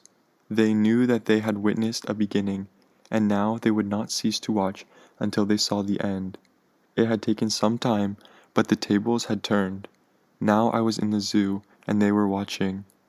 I stood at the bar for quite a while alone, for Jacques had escaped from Guillaume, but was now involved, poor man, with two of the knife-blade boys. Giovanni came back for an instant and winked. Are you sure? You win. You're the philosopher. Oh, you must wait some more. You do not yet know me well enough to say such a thing. And he filled his tray and disappeared again. Now someone whom I had never seen before came out of the shadows toward me. It looked like a mummy or a zombie. This was the first, overwhelming impression of something walking after it had been put to death. And it walked, really, like someone who might be sleepwalking, or those figures in slow motion one sometimes sees on the screen. It carried a glass. It walked on its toes. The flat hips moved with a dead, horrifying lasciviousness. It seemed to make no sound. This was due to the roar of the bar, which was like the roaring of the sea, heard at night from far away. It glittered in the dim light. The thin, black hair was violent with oil, combed forward, hanging in bangs. The eyelids gleamed with mascara. The mouth raged with lipstick. The face was white and thoroughly bloodless, with some kind of foundation cream. It stank of powder and a gardenia-like perfume. The shirt, open coquettishly to the navel, revealed a hairless chest and a silver crucifix. The shirt was covered with round, paper-thin wafers, red and green and orange and yellow and blue, which stormed into the light and made one feel that the mummy might, at any moment, disappear in flame. A red sash was around the waist. The clinging pants were a surprisingly somber gray. He wore buckles on his shoes. I was not sure that he was coming towards me, but I could not take my eyes away. He stopped before me, one hand on his hip, looked me up and down, and smiled. He had been eating garlic and his teeth were very bad. His hands, I noticed, with an unbelieving shock, were very large and strong. Ah bien, he said. Il te plaît? Comment? I said. I really was not sure I had heard him right, though the bright, bright eyes, looking, it seemed, at something amusing within the recess of my skull, did not leave much room for doubt. You like him, the barman? I did not know what to do or say. It seemed impossible to hit him. It seemed impossible to get angry. It did not seem real. He did not seem real. Besides, no matter what I said, those eyes would mock me with it. I said, as dryly as I could, "How does that concern you?" "But it concerns me not at all, darling. Je m'en fous." "Then please get the hell away from me." He did not move at once, but smiled at me again. "Il est dangereux, tu sais, and for a boy like you, he is very dangerous." I looked at him. I almost asked him what he meant. "Go to hell," I said, and turned my back. "Oh no," he said, and I looked at him again. He was laughing, showing all his teeth. There were not many. "Oh no," he said, "I go not to hell," and he clutched his crucifix with one large hand. "But you, my dear friend, I fear that you shall burn in a very hot fire." He laughed again. "Oh, such fire." He touched his head, here, and he writhed, as though in torment, everywhere, and he touched his heart, and here, and he looked at me with malice and mockery and something else. He looked at me as though I were very far away. Oh, my poor friend, so young, so strong, so handsome. Will you not buy me a drink? Va te faire foutre. His face crumpled in the sorrow of infants and of very old men, the sorrow also of certain aging actresses who were renowned in their youth for their fragile, childlike beauty. The dark eyes narrowed in spite and fury, and the scarlet mouth turned down like the mask of tragedy. "T'auras du chagrin," he said. "You will be very unhappy. Remember that I told you so." And he straightened, as though he were a princess, and moved, flaming, away through the crowd. Then Jacques spoke, at my elbow. "Everyone in the bar," he said, "is talking about how beautifully you and the barman have hit it off." He gave me a radiant and vindictive smile. "I trust that there has been no confusion." I looked down at him. I wanted to do something to his cheerful, hideous, worldly face which would make it impossible for him ever again to smile at anyone the way he was smiling at me. Then I wanted to get out of this bar, out into the air, perhaps to find Ella, my suddenly so sorely menaced girl. "There's been no confusion," I snapped. "Don't you go getting confused either." "I think I can say safely," said Jacques, "that I have scarcely ever been less confused than I am at this moment." He had stopped smiling. He gave me a look which was dry, bitter, and impersonal.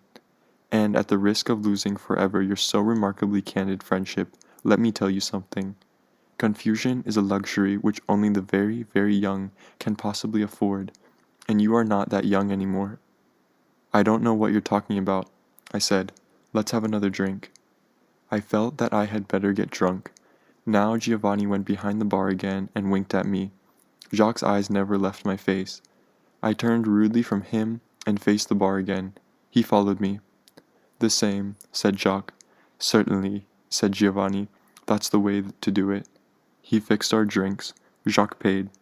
I suppose I did not look too well, for Giovanni shouted at me playfully, "Eh, you are drunk already?" I looked up and smiled. "You know how Americans drink," I said. "I haven't even started yet." "David is far from drunk," said Jacques. "He is only reflecting bitterly that he must get a new pair of suspenders." I could have killed Jacques, yet it was only with difficulty that I kept myself from laughing. I made a face to signify to Giovanni that the old man was making a private joke, and he disappeared again. That time of evening had come when great batches of people were leaving and great batches of people were coming in. They would all encounter each other later anyway, in the bar, all those, that is, unlucky enough to be searching still at such an advanced hour. I could not look at Jacques, which he knew. He stood beside me, smiling at nothing, humming a tune. There was nothing I could say. I did not dare to mention Ella. I could not even pretend to myself that I was sorry she was in Spain. I was glad. I was utterly, hopelessly, horribly glad. I knew I could do nothing whatever to stop the ferocious excitement which had burst in me like a storm. I could only drink in the faint hope that the storm might thus spend itself without doing any more damage to my land. But I was glad. I was only sorry that Jack had been a witness. He made me ashamed. I hated him because he had now seen all that he had waited, often scarcely hoping so many months to see. We had, in effect, been playing a deadly game, and he was the winner. He was the winner in spite of the fact that I had cheated to win. I wished, nevertheless, standing there at the bar, that I had been able to find in myself the force to turn and walk out, to have gone over to Montparnasse, perhaps, and picked up a girl. Any girl. I could not do it. I told myself all sorts of lies, standing there at the bar, but I could not move, and this was partly because I knew that it did not really matter anymore. It did not even matter if I never spoke to Giovanni again, for they had become visible as the wafers on the shirt of the flaming princess. They stormed all over me, my awakening, my insistent possibilities. That was how I met Giovanni. I think we connected the instant that we met, and remain connected still, in spite of our later séparation de corps, despite the fact that Giovanni will be rotting soon in unhallowed ground near Paris. Until I die, there will be these moments, moments seeming to rise up out of the ground like Macbeth's witches, when his face will come before me, that face in all its changes, when the exact timbre of his voice and tricks of his speech will nearly burst my ears, when his smell will overpower my nostrils. Sometimes, in the days which are coming, God grant me the grace to live them, in the glare of the grey morning, sour-mouthed, eyelids raw and red, hair tangled and damp from my stormy sleep, facing, over coffee and cigarette smoke, last night's impenetrable, meaningless boy who will shortly rise and vanish like the smoke. I will see Giovanni again, as he was that night, so vivid, so winning, all of the light of that gloomy tunnel trapped around his head. Chapter 3. At 5 o'clock in the morning, Guillaume locked the door of the bar behind us. The streets were empty and grey. On a corner near the bar, a butcher had already opened his shop, and one could see him within, already bloody, hacking at the meat. One of the great green Paris buses lumbered past, nearly empty, its bright electric flag waving fiercely to indicate a turn. A garçon de café spilled water on the sidewalk before his establishment and swept it into the gutter. At the end of the long curving street which faced us were the trees of the boulevard and straw chairs piled high before cafes and the great stone spire of Saint-Germain-des-Prés, the most magnificent spire, as Ella and I believed, in Paris. The street beyond the Place stretched before us to the river, and hidden beside and behind us, meandered to Montparnasse. It was named for an adventurer who sowed a crop in Europe, which is being harvested until today. I had often walked this street, sometimes with Ella towards the river, often without her towards the girls of Montparnasse. Not very long ago either, though it seemed, that morning, to have occurred in another life. We were going to Les Halles for breakfast. We piled into a taxi, the four of us, unpleasantly crowded together, a circumstance which elicited from Jacques and Guillaume a series of lewd speculations. This lewdness was particularly revolting in that it not only failed of wit, it was so clearly an expression of contempt and self-content. It bubbled upward out of them like a fountain of black water. It was clear that they were tantalizing themselves with Giovanni and me, and this set my teeth on the edge. But Giovanni leaned back against the taxi window, allowing his arm to press my shoulder lightly, seeming to say that we should soon be rid of these old men, and should not be distressed that their dirty water splashed. We would have no trouble washing it away. "Look," said Giovanni, as we crossed the river, "this old whore, Paris, as she turns in bed, is very moving." I looked out, beyond his heavy profile, which was grey, from fatigue and from the light of the sky above us. The river was swollen and yellow. Nothing moved on the river. Barges were tied up along the banks. The island of the city widened away from us, bearing the weight of the cathedral. Beyond this, dimly, through speed and mist, one made out of the individual roofs of Paris, their myriad squat chimney stacks very beautiful and very colored under the pearly sky. Mist clung to the river, softening that army of trees, softening those stones, hiding the city's dreadful corkscrew alleys and dead-end streets, clinging like a curse to the men who slept beneath the bridges, one of whom flashed by beneath us, very black and lone, walking along the river. "Some rats have gone in," said Giovanni, "and now other rats come out." He smiled bleakly and looked at me. To my surprise, he took my hand and held it. "Have you ever slept under a bridge?" he asked. "Or perhaps they have soft beds with warm blankets under the bridges in your country." I did not know what to do about my hand. It seemed better to do nothing. "Not yet," I said, "but I may. My hotel wants to throw me out." I had said it lightly, with a smile, out of a desire to put myself, in terms of an acquaintance with wintry things, on equal footing with him. But the fact that I had said it as he held my hand made it sound to me unutterably helpless and soft and coy. But I could not say anything to counteract this impression. To say anything more would confirm it. I pulled my hand away, pretending that I had done so in order to search for a cigarette. Jacques lit it for me. "Where do you live?" he asked Giovanni. "Oh," said Giovanni, "out, far out. It is almost not Paris." "He lives in a dreadful street, near Nashon," said Guillaume, "among all the dreadful bourgeoisie and their pig-like children."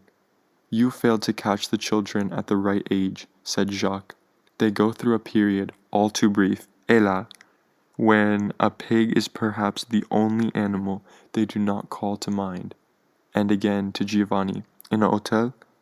"No," said Giovanni, and for the first time he seemed slightly uncomfortable.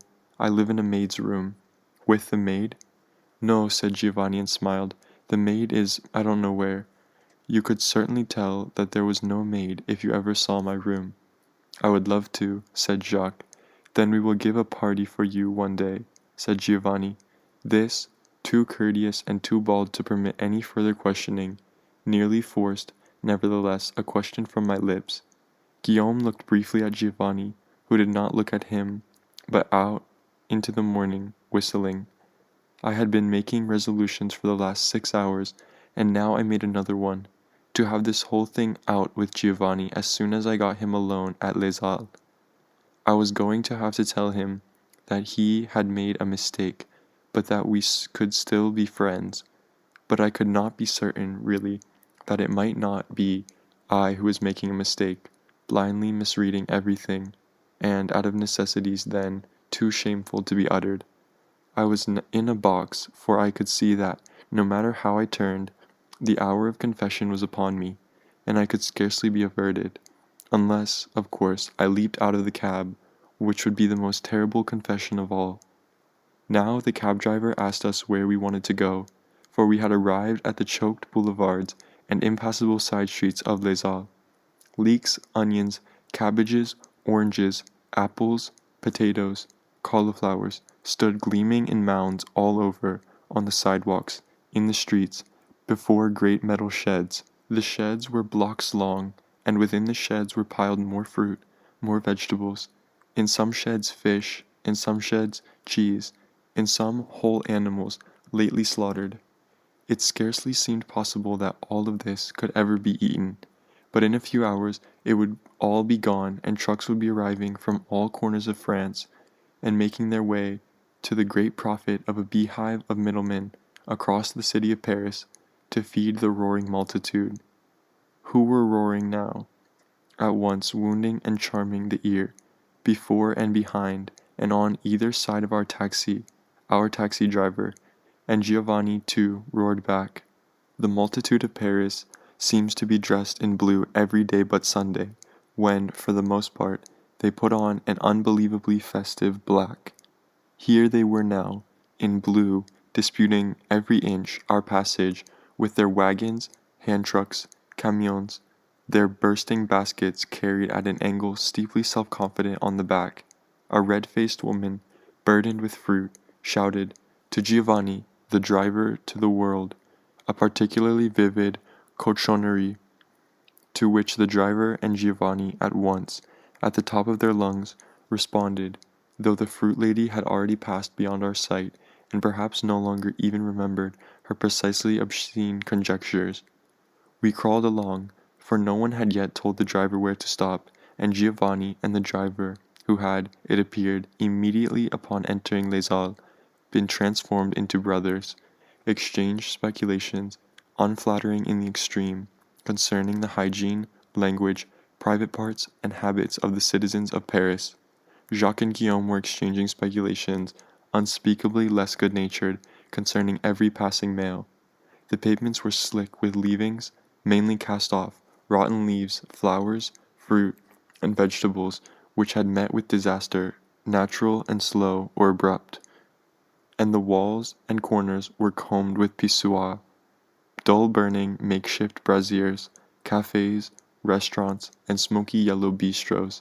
Of these last, some so small that they were little more than diamond-shaped, enclosed corners holding bottles and a zinc-covered counter. At all these points, men, young, old, middle-aged, powerful even in the various fashions in which they had met, or were meeting, their various ruin, and women, more than making up in shrewdness and patience, in an ability to count and weigh and shout whatever they might lack in muscle, though they did not really seem to lack much. Nothing here reminded me of home, though Giovanni recognized, reveled in it all. I know a place, he told the driver, très bon marché, and he told the driver where it was. It developed that it was one of the driver's favorite rendezvous. Where is this place? Asked Jacques petulantly. I thought we were going to, and he named another place. You are joking, said Giovanni with contempt. That place is very bad and very expensive. It is only for tourists. We are not tourists, and he added to me, when I first came to Paris I worked in Les Halles, a long time too. Nom de Dieu, quel boulot. I pray always never to do that again. And he regarded the streets through which we passed with a sadness which was not less real for being a little theatrical and self-mocking. Guillaume said, from his corner of the cab, "Tell him who rescued you." "Ah yes," said Giovanni, "behold, my saviour, my patron." He was silent for a moment, then, "You do not regret it, do you?" "I have not done you any harm. You are pleased with my work?" "Mais oui," said Guillaume. Giovanni sighed. "Bien sûr." He looked out of the window again whistling. We came to a corner remarkably clear. The taxi stopped. "Ici," said the driver. "Ici," Giovanni echoed. I reached for my wallet, but Giovanni sharply caught my hand, conveying to me with an angry flick of his eyelash the intelligence that the least these dirty men could do was pay. He opened the door and stepped out into the street. Guillaume had not reached for his wallet, and Jacques paid for the cab. "Ugh," said Guillaume, staring at the door of the cafe before which we stood. "I am sure this place is infested with vermin. Do you want to poison us?" "It's not the outside you're going to eat," said Giovanni. "You are in much more danger of being poisoned in those dreadful, chic places you always go to, where they always have the face clean. Mais mon Dieu, les fesses!" He grinned. "Fais-moi confiance. Why would I want to poison you? Then I would have no job, and I have only just found out that I want to live." He and Guillaume, Giovanni still smiling, exchanged a look which I would not have been able to read, even if I had dared to try, and Jacques, pushing all of us before him, as though we were his chickens, said, with that grin, "We can't stand here in the cold and argue. If we can't eat inside, we can drink. Alcohol kills all microbes." And Guillaume brightened suddenly.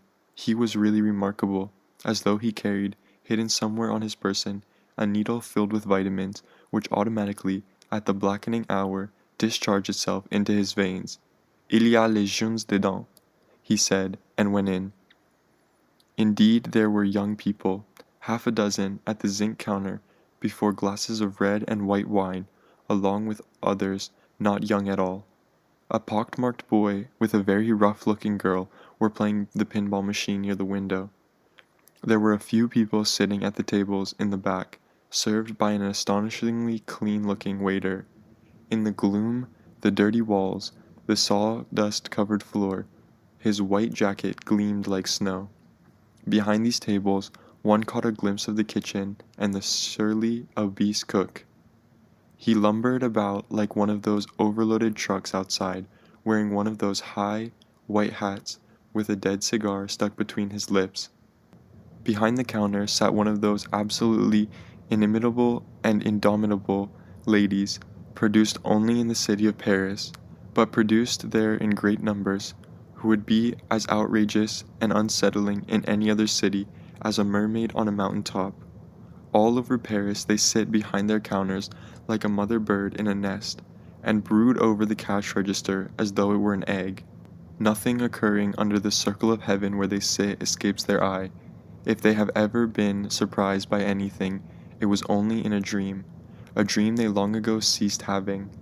They are neither ill nor good-natured, though they have their days and styles, and they know, in the way, apparently, that other people know when they have to go to the bathroom, everything about everyone who enters their domain. Though some are white-haired and some not, some fat, some thin, some grandmothers, and some but lately virgins, they all have exactly the same shrewd, vacant, all-registering eye. It is difficult to believe that they ever cried for milk or looked at the sun. It seems they must have come into the world hungry for banknotes, and squinting helplessly, unable to focus their eyes until they came to rest on a cash register. This one's hair is black and gray, and she has a face which comes from Brittany, and she, like almost everyone else standing at the bar, knows Giovanni, and, after her fashion, likes him. She has a big, deep bosom, and she clasps Giovanni to it, and a big, deep voice. "Ah, mon pote," she cries, "tu es revenu. You have come back at last. Salut! Now that you are rich and have found rich friends, you can never come back to see us any more. Canaille." And she beams at us, the rich friends, with a friendliness deliciously, deliberately vague. She would have no trouble reconstructing every instant of our biographies from the moment we were born until this morning. She knows exactly who is rich and how rich, and she knows it isn't me. For this reason, perhaps, there was a click of speculation infinitesimally double behind her eyes when she looked at me. In a moment, however, she knows that she will understand it all. "You know how it is," says Giovanni, extricating himself and throwing back his hair. "When you work, when you become serious, you have no time to play." "Tiens," she says with mockery, "sans blague?" "But I assure you," says Giovanni, "even when you are a young man like me, you get very tired," she laughs, "and you go to sleep early," she laughs again, "and alone," says Giovanni, as though this proved everything, and she clicks her teeth in sympathy and laughs again. "And now," she says, "are you coming or going? Have you come for breakfast or have you come for a nightcap? Nom de Dieu, you do not look very serious. I believe you need a drink." "Bien sûr," says someone at the bar. "After such hard work he needs a bottle of white wine, and perhaps a few dozen oysters." Everybody laughs. Everybody, without seeming to, is looking at us, and I am beginning to feel like part of a traveling circus. Everybody, also, seems very proud of Giovanni. Giovanni turns to the voice at the bar. "An excellent idea, friend," he says, "and exactly what I had in mind." Now he turns to us. "You have not met my friends," he says, looking at me, then at the woman. "This is Monsieur Guillaume," he tells her, and with the most subtle flattening of his voice, "my patron. He can tell you if I'm serious." "Ah," she dares to say, "but I cannot tell if he is," and covers this daring with a laugh. Guillaume, raising his eyes with difficulty from the young men at the bar, stretches out his hand and smiles. "But you are right, madame," he says. "He is so much more serious than I am that I fear he will own my bar one day. He will when lions fly," she is thinking, but professes herself enchanted by him, and shakes his hand with energy. "And Monsieur Jacques," says Giovanni, "one of our finest customers." "Enchanté, madame," says Jacques, with his most dazzling smile, of which she, in responding, produces the most artless parody. "And this is Monsieur l'Américain," says Giovanni, "otherwise known as Monsieur David, Madame Clotilde." And he stands back slightly. Something is burning in his eyes, and it lights up all his face. It is joy and pride. "Je suis rêve, monsieur." She tells me and looks at me and shakes my hand and smiles. I am smiling too. I scarcely know why. Everything in me is jumping up and down. Giovanni carelessly puts an arm around my shoulder. "What have you got good to eat?" he cried. "We are hungry." "But we must have a drink first," cried Jacques. "But we can drink sitting down," said Giovanni. "No?" "No," said Guillaume, to whom leaving the bar at the moment would have seemed like being driven from the promised land. "Let us first have a drink, here at the bar, with Madame." Guillaume's suggestion had the effect, but subtly, as though a wind had blown over everything, or a light been imperceptibly intensified, of creating among the people at the bar a troupe, who would now play various roles in a play they knew very well. Madame Clotilde would demur, as, indeed, she instantly did, but only for a moment. Then she would accept. It would be something expensive. It turned out to be champagne. She would sip it, making the most non-committal conversation, so that she could vanish out of it a split second before Guillaume had established contact with one of the boys at the bar. As for the boys at the bar, they were each invisibly preening, having already calculated how much money he and his copain would need for the next few days, having already appraised Guillaume to within a decimal of that figure, and having already estimated how long Guillaume, as the fountainhead, would last, and also how long they would be able to endure him. The only question left was whether they would be vache with him or chic, but they knew that they would probably be vache. There was also Jacques, who might turn out to be a bonus, or merely a consolation prize. There was me, of course, another matter altogether, innocent of apartments, soft beds, or food, a candidate, therefore, for affection, but, as Giovanni's môme, out of honorable reach. Their only means, practically at least, of conveying their affection for Giovanni and me was to relieve us of these two old men, so that there was added, to the roles they were about to play, a certain jolly aura of convocation, and, to self-interest, an altruistic glow. I ordered black coffee and a cognac, a large one. Giovanni was far from me, drinking mock between an old man who looked like a receptacle of all the world's dirt and disease, and a young boy, a redhead, who would look like that man one day, if one could read, in the dullness of his eye, anything so real as a future. Now, however, he had something of a horse's dreadful beauty, some suggestion, too, of the storm-trooper. Covertly he was watching Guillaume. He knew that both Guillaume and Jacques were watching him. Guillaume chatted, meanwhile, with Madame Clotilde. They were agreeing that business was awful, that all the standards had been debased by the nouveau riche, and that the country needed de Gaulle. Luckily, they had both had this conversation so many times before that it ran, so to speak, all by itself, demanding of them nothing in the way of concentration. Jacques would surely offer one of the boys a drink, but, for the moment, he wished to play uncle to me. "How do you feel?" he asked me. "This is a very important day for you." "I feel fine," he said. "How do you feel?" "Like a man," he said, "who has seen a vision." "Yes?" I said. "Tell me about this vision." "I'm not joking," he said. "I'm talking about you. You were the vision. You should have seen yourself tonight. You should see yourself now." I looked at him and said nothing. "You are how old? 26 or 7? I am nearly twice that, and, let me tell you, you are lucky. You are lucky that what is happening to you now is happening now, and not when you are 40 or something like that, when there would be no hope for you and you would simply be destroyed." "What is happening to me?" I asked. I had meant to sound sardonic, but I did not sound sardonic at all. He did not answer this, but sighed, looking briefly in the direction of the redhead. Then he turned to me. "Are you going to write to Ella?" "I very often do," I said. "I suppose I will again." "That does not answer my question." "Oh, I was under the impression that you had asked me if I was going to write to Ella. Well, let's put it another way. Are you going to write to Ella about this night and this morning?" "I really don't see what there is to write about. But what's it to you if I do or I don't?" He gave me a look full of certain despair, which I had not till that moment known was in him. It frightened me.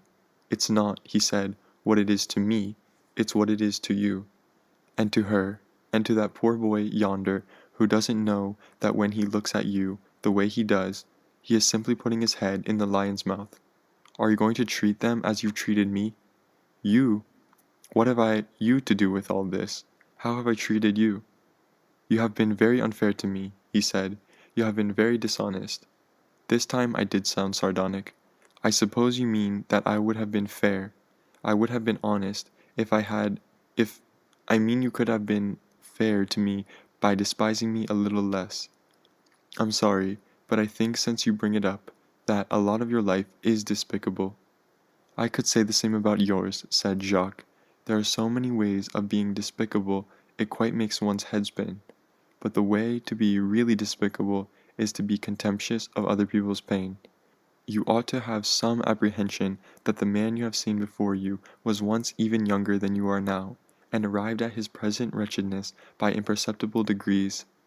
There was silence for a moment, threatened from a distance by that laugh of Giovanni's. Tell me, I said at last, is there really no other way for you but this? To kneel down forever before an army of boys for just 5 dirty minutes in the dark? Think, said Jacques, of the men who have kneeled before you, while you thought of something else, and pretended that nothing was happening down there in the dark between your legs. I stared at the amber cognac and at the wet rings of metal. Deep below, trapped in the metal, the outline of my own face looked upward hopelessly at me. You think, he persisted, that my life is shameful because my encounters are? And they are. But you should ask yourself why they are. Why are they shameful? I asked him. Because there is no affection in them, and no joy. It's like putting an electric plug in a dead socket. Touch, but no contact. All touch, but no contact and no light. I asked him, why? That you must ask yourself, he told me, and perhaps one day this morning will not be ashes in your mouth. I looked over at Giovanni, who now had one arm around the ruined-looking girl, who could have once been very beautiful, but who never would be now. Jacques followed my look. He is very fond of you, he said already, but this doesn't make you happy or proud, as it should. It makes you frightened and ashamed. Why? I don't understand him, I said at last. I don't know what his friendship means. I don't know what he means by friendship. Jacques laughed.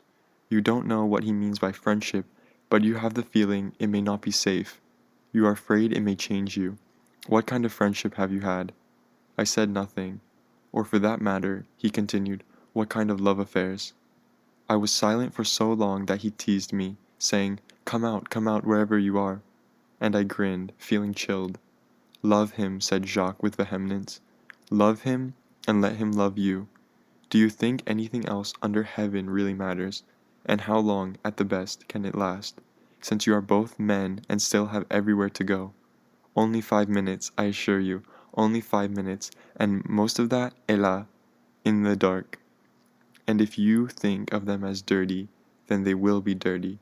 They will be dirty because you will be giving nothing, and you will be despising your flesh and his. But you can make your time together anything but dirty. You can give each other something which will make both of you better, forever, if you will not be ashamed, if you will only not play it safe.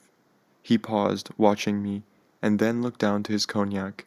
You play it safe long enough, he said, in a different tone, and you'll end up trapped in your own dirty body forever and forever and forever, like me.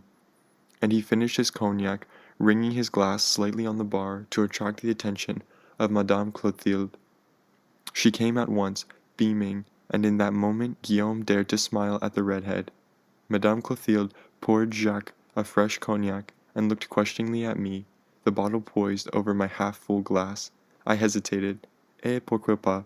she asked with a smile. So I finished my glass and she filled it. Then, for the briefest of seconds, she glanced at Guillaume, who cried, "Et le requin là? What's the redhead drinking?" Madame Clotilde turned with the air of an actress about to deliver the severely restrained last lines of an exhausting and mighty part. "On t'offre, Pierre," she said majestically. "What will you have?" Holding slightly aloft meanwhile the bottle containing the most expensive cognac in the house. "Je prendrai un petit cognac." Pierre mumbled after a moment, and oddly enough he blushed, which made him, in the light of the pale, just rising sun, resemble a freshly fallen angel. Madame Clotilde filled Pierre's glass and amid a beautifully resolving tension, as slowly dimming lights replaced the bottle on the shelf and walked back to the cash register. Off stage, in effect, into the wings, where she began to recover herself by finishing the last of the champagne.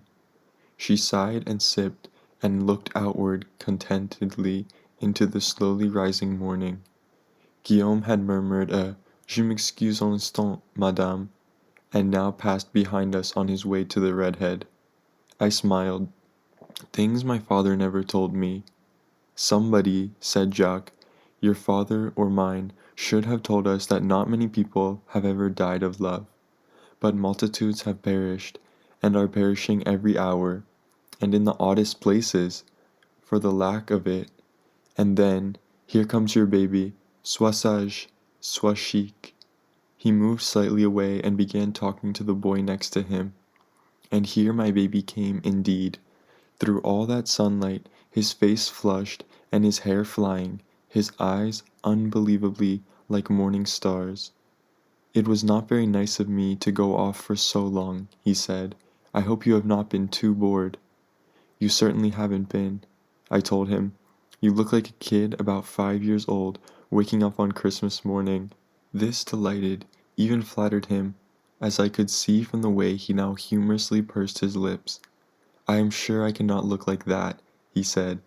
I always was disappointed on Christmas morning.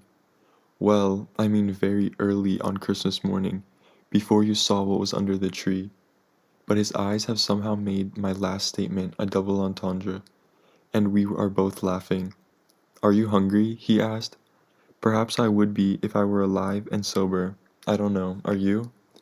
I think we should eat, he said with no conviction whatever, and we began to laugh again. Well, I said, what shall we eat? I scarcely dare suggest white wine and oysters, said Giovanni, but that is really the best thing after such a night. Well, let's do that, I said, while we can still walk to the dining room. I looked beyond him to Guillaume and the redhead. They had apparently found something to talk about. I could not imagine what it was. And Jacques was deep in conversation with a tall, very young, pockmarked boy whose turtleneck black sweater made him seem even paler and thinner than he actually was. He had been playing the pinball machine when we came in. His name appeared to be Yves. They are going to eat now? I asked Giovanni. Perhaps not, said Giovanni, but they are certainly going to eat. Everyone is very hungry. I took this to refer more to the boys than to our friends, and we passed into the dining room, which was now empty, the waiter nowhere in sight. Madame Clotilde, shouted Giovanni, on mange ici, non? This shout produced an answering shout from Madame Clotilde, and also produced the waiter, whose jacket was less spotless, seen in close-up, than it had seemed from a distance. It also officially announced our presence in the dining room to Jacques and Guillaume, and must have definitely increased, in the eyes of the boys they were talking to, a certain tigerish intensity of affection. We'll eat quickly and go, said Giovanni. After all, I have to work tonight. Did you meet Guillaume here? I asked him. He grimaced, looking down. No, that is a long story, he grinned. No, I did not meet him here. I met him, he laughed, in a cinema. We both laughed. C'était un film du Far West avec Gary Cooper. This seemed terribly funny, too. We kept laughing until the waiter came with a bottle of white wine. Well, said Giovanni, his eyes damp. After the last gunshot had been fired and all the music came up to celebrate the triumph of goodness, and I came up the aisle, I bumped into this man, Guillaume, and I excused myself and walked into the lobby. Then, here he came after me with a long story about leaving his scarf in my seat because, it appeared, he had been sitting behind me, you understand, with his coat and his scarf on the seat before him, and when I sat down I pulled his scarf down with me. Well, I told him I didn't want to work for the cinema, and I told him what he could do with his scarf, but I did not really get angry because he made me want to laugh. He said that all the people who worked for the cinema were thieves, and he was sure that they would keep it if they so much as laid eyes on it. And it was very expensive, and a gift from his mother, and oh, I assure you, not even Garbo gave such a performance.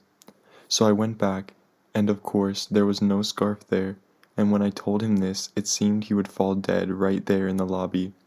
And by this time, you understand, everybody thought we were together, and didn't know whether to kick him, or the people who were looking at us. But he was very well dressed, of course, and I was not, and so I thought, well, we had better get out of this lobby. So we went to a cafe and sat on the terrace, and when he had got over his grief about the scarf and what his mother would say, and so on, he asked me to have supper with him. Well, naturally, I said no. I had certainly had enough of him by that time, but the only way I could prevent another scene, right there on the terrace, was to promise to have supper with him a few days later. I did not intend to go, he said, with a shy grin, but when the day came, I had not eaten for a long time and I was very hungry. He looked at me and I saw his face, again, something which I have fleetingly seen there during these hours, under his beauty and his bravado, terror and a terrible desire to please, dreadfully, dreadfully moving, and it made me want, in anguish, to reach out and comfort him. Our oysters came and we began to eat. Giovanni sat in the sun, his black hair gathering to itself the yellow glow of the wine and the many dull colors of the oysters where the sun struck it.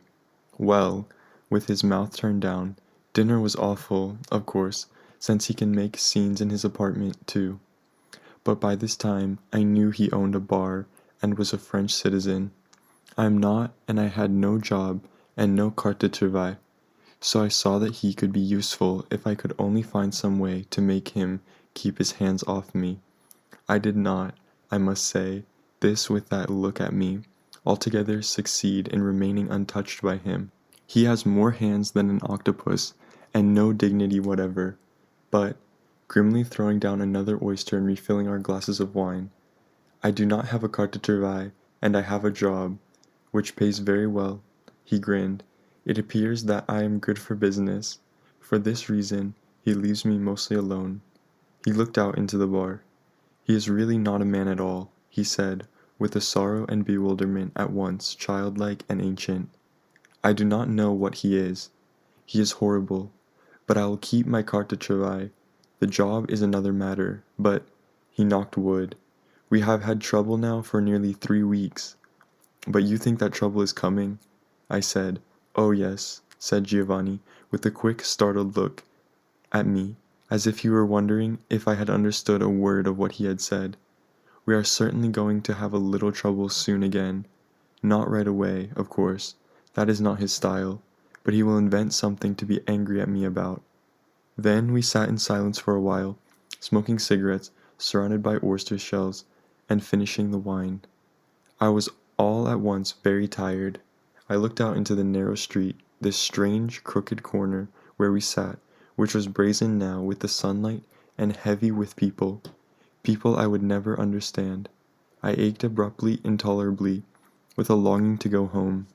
Not to the hotel, in one of the alleys in Paris, where the concierge barred the way with my unpaid bill, but home across the ocean, to things and people I knew and understood, to those things, those places, those people, which I would always, helplessly, and in whatever bitterness of spirit, love above all else. I had never realized such a sentiment in myself before, and it frightened me. I saw myself sharply as a wanderer, an adventurer, rocking through the world unanchored. I looked at Giovanni's face, which did not help me. He belonged to this strange city, which did not belong to me. I began to see that, while what was happening to me was not so strange as it would have comforted me to believe, yet it was strange beyond belief. It was not really so strange, so unprecedented, though voices deep within me boomed, for shame, that I should be so abruptly, so hideously entangled with a boy. What was strange was that this was but one tiny aspect of the dreadful human tangle occurring everywhere, without end, forever. Viens, said Giovanni. We rose and walked back into the bar, and Giovanni paid our bill. Another bottle of champagne had been opened, and Jacques and Guillaume were now really beginning to be drunk.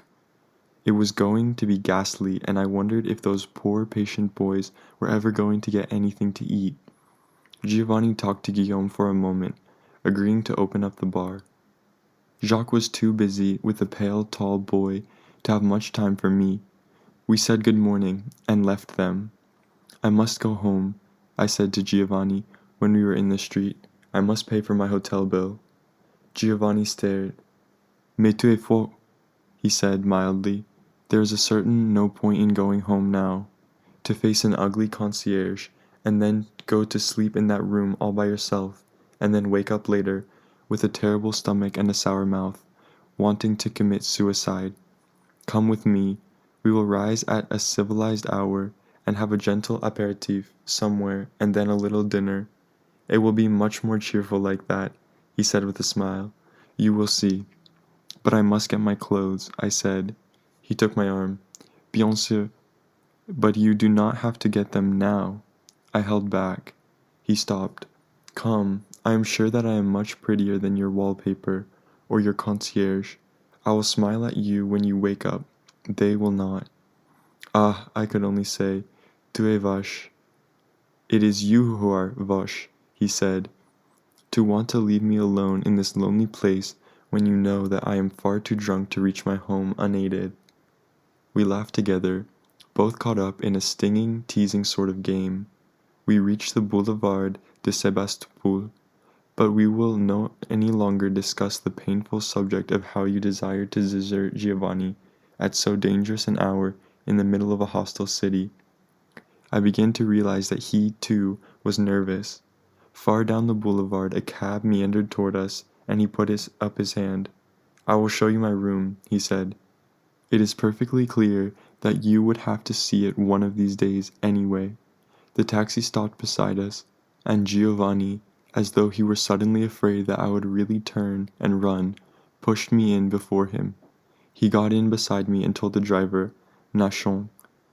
The street he lived on was wide, respectable rather than elegant, and massive with fairly recent apartment buildings. The street ended in a small park. His room was in the back, on the ground floor of the last building on this street. We passed the vestibule and the elevator into a short, dark corridor which led to his room. The room was small.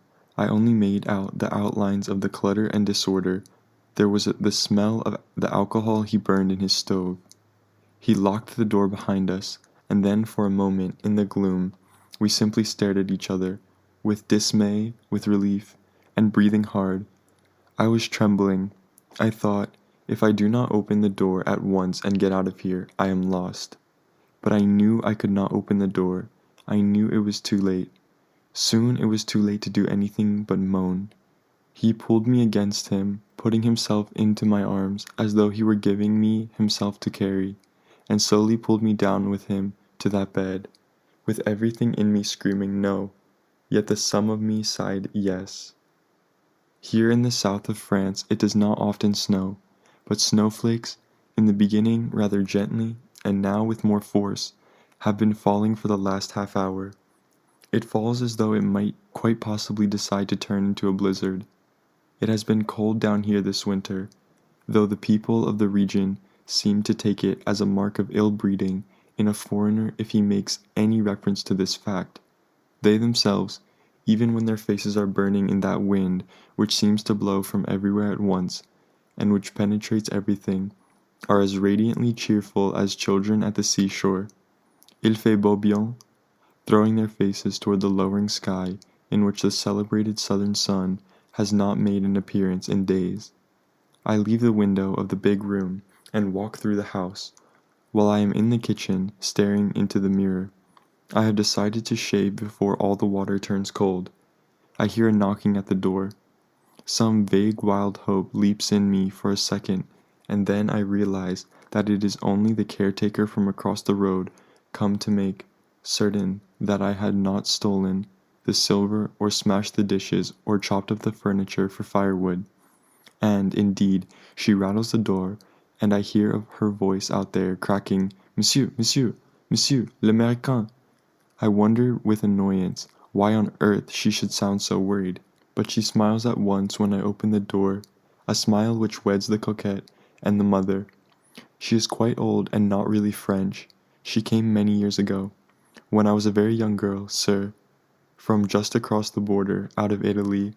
She seems, like most of the women down here, to have gone into mourning directly the last child moved out of the childhood. Ella thought that they were all widows, but it turned out most of them had husbands living yet. These husbands might have been their sons. They sometimes played belote in the sunshine in a flat field near our house, and their eyes, when they looked at Ella, contained the proud watchfulness of a father and the watchful speculation of a man. I sometimes played billiards with them and drank red wine in the tabac. But they made me tense, with their ribaldries, their good nature, their fellowship, their life written on their hands and their faces and their eyes. They treated me as the son who has but lately been initiated into manhood, but at the same time with great distance, for I did not really belong to any of them, and they also sensed, or felt they did, something else about me, something which it no longer worth their while to pursue. This seemed to be in their eyes when I walked with Ella and they passed us on the road, saying very respectfully, Salut, monsieur, dame. They might have been the sons of these women in black, coming home after a lifetime of storming and conquering the world, home to rest and be scolded and wait for death, home to those breasts, now dry, which had nourished them in their beginnings. Flakes of snow had drifted across the shawl which covers her head, and hang on her eyelashes, and on the wisps of black and white hair not covered by the shawl.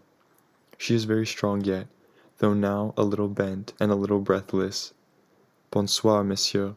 Vous n'êtes pas malade? No, I say, I have not been sick. Come in. She comes in, closing the door behind her and allowing the shawl to fall from her head. I still have my drink in my hand and she notices this, in silence. Eh bien, she says, tant mieux. But we have not seen you for several days. You have been staying in the house? And her eyes search my face. I am embarrassed and resentful, yet it is impossible to rebuff something at once shrewd and gentle in her eyes and voice.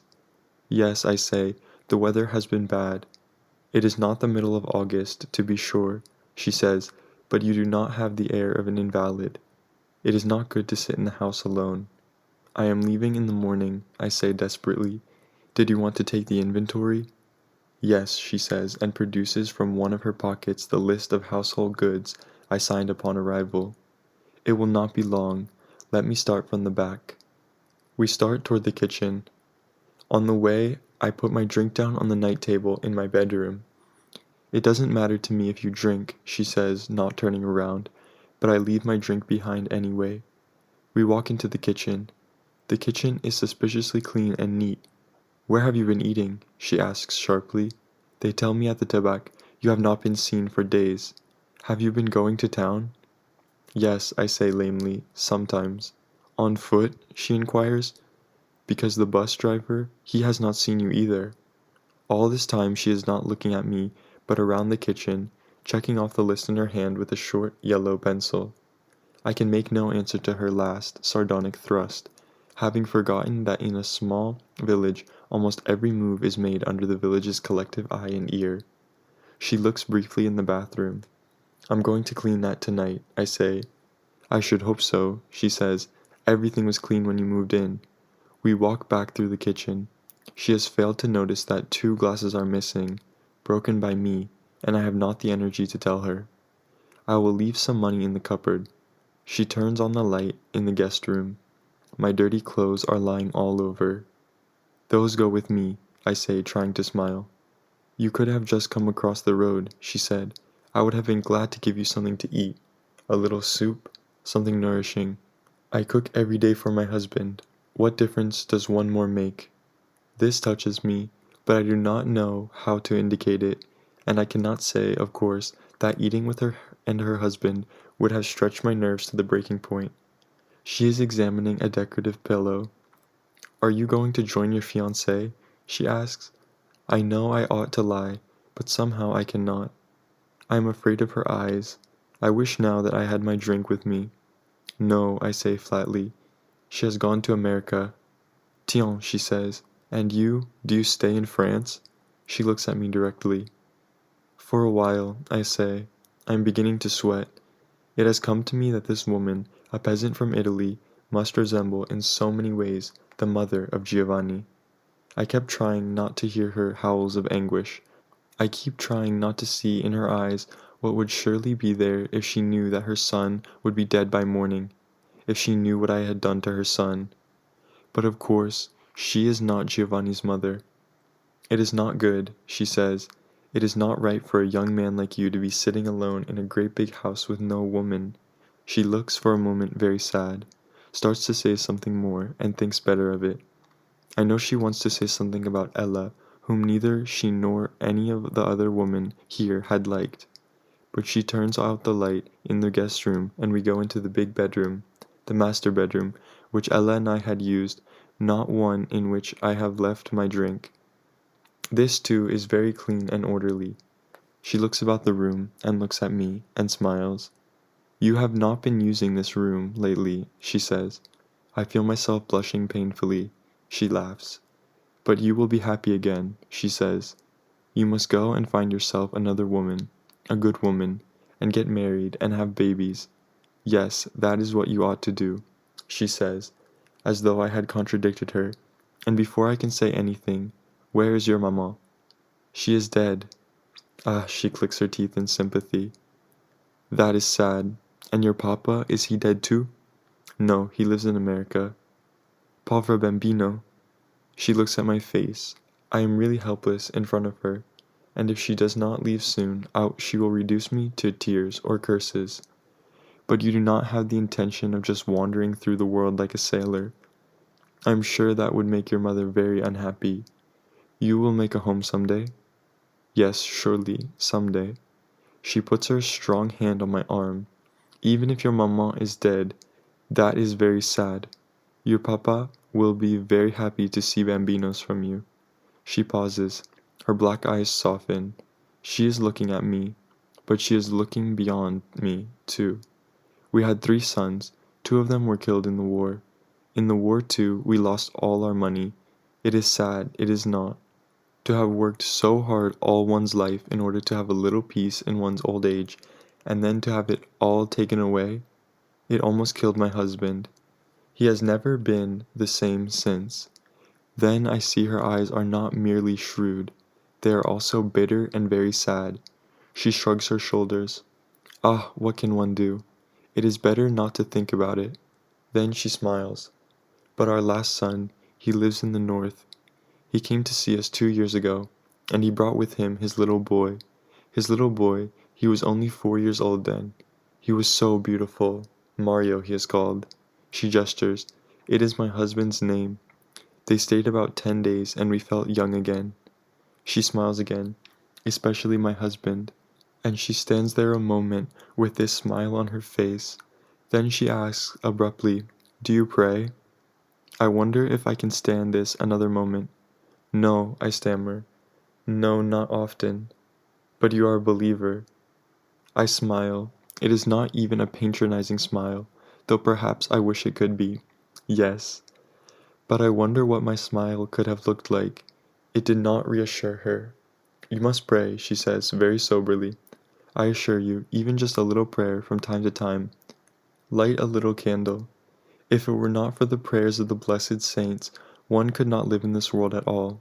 I speak to you, she says, drawing herself up slightly, as though I were your mamma. Do not be offended. But I am not offended. You are very nice. You are very nice to speak to me in this way. She smiles a satisfied smile. Men, not just babies like you, but old men, too.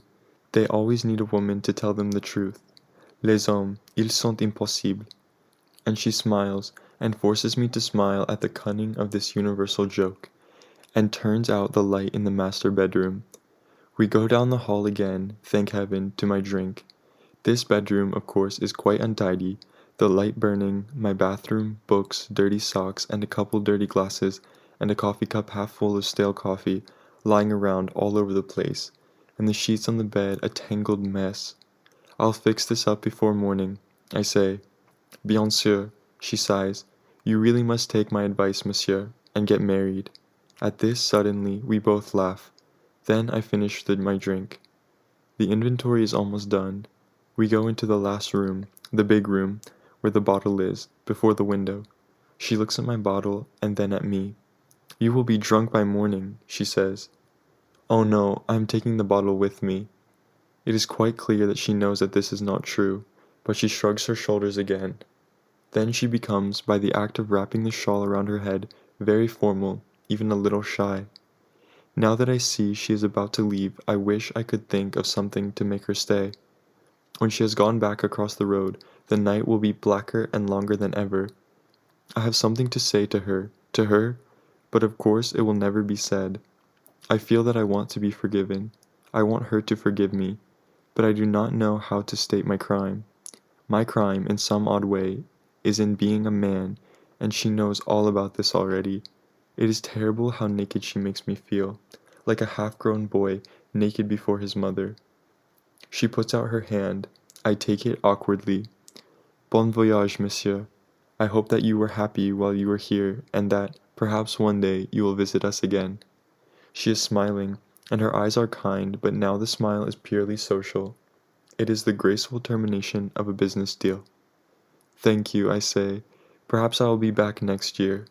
She releases my hand, and we walk to the door. Oh, she says at the door, please do not wake me up in the morning. Put the keys in my mailbox.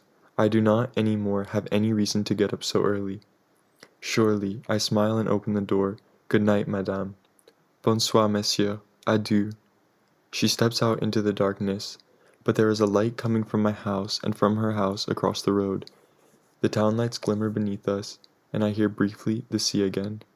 She walks a little away from me, and turns. Souvenez-vous, she tells me, one must make a little prayer from time to time, and I close the door. She has made me realize that I have much to do before morning. I decide to clean the bathroom before I allow myself another drink, and I begin to do this, first scrubbing out the tub, then running water into the pail to mop the floor. The bathroom is tiny and square, with one frosted window. It reminds me of that claustrophobic room in Paris. Giovanni had had great plans for remodeling the room, and there was a time when he had actually begun to do this, when we lived with plaster all over everything, and brick piled on the floor. We took packages of bricks out of the house at night and left them in the streets. I suppose they will come for him early in the morning, perhaps just before dawn, so that the last thing Giovanni will ever see will be that gray, lightless sky over Paris, beneath which we stumbled homeward together so many desperate and drunken mornings. Part 2.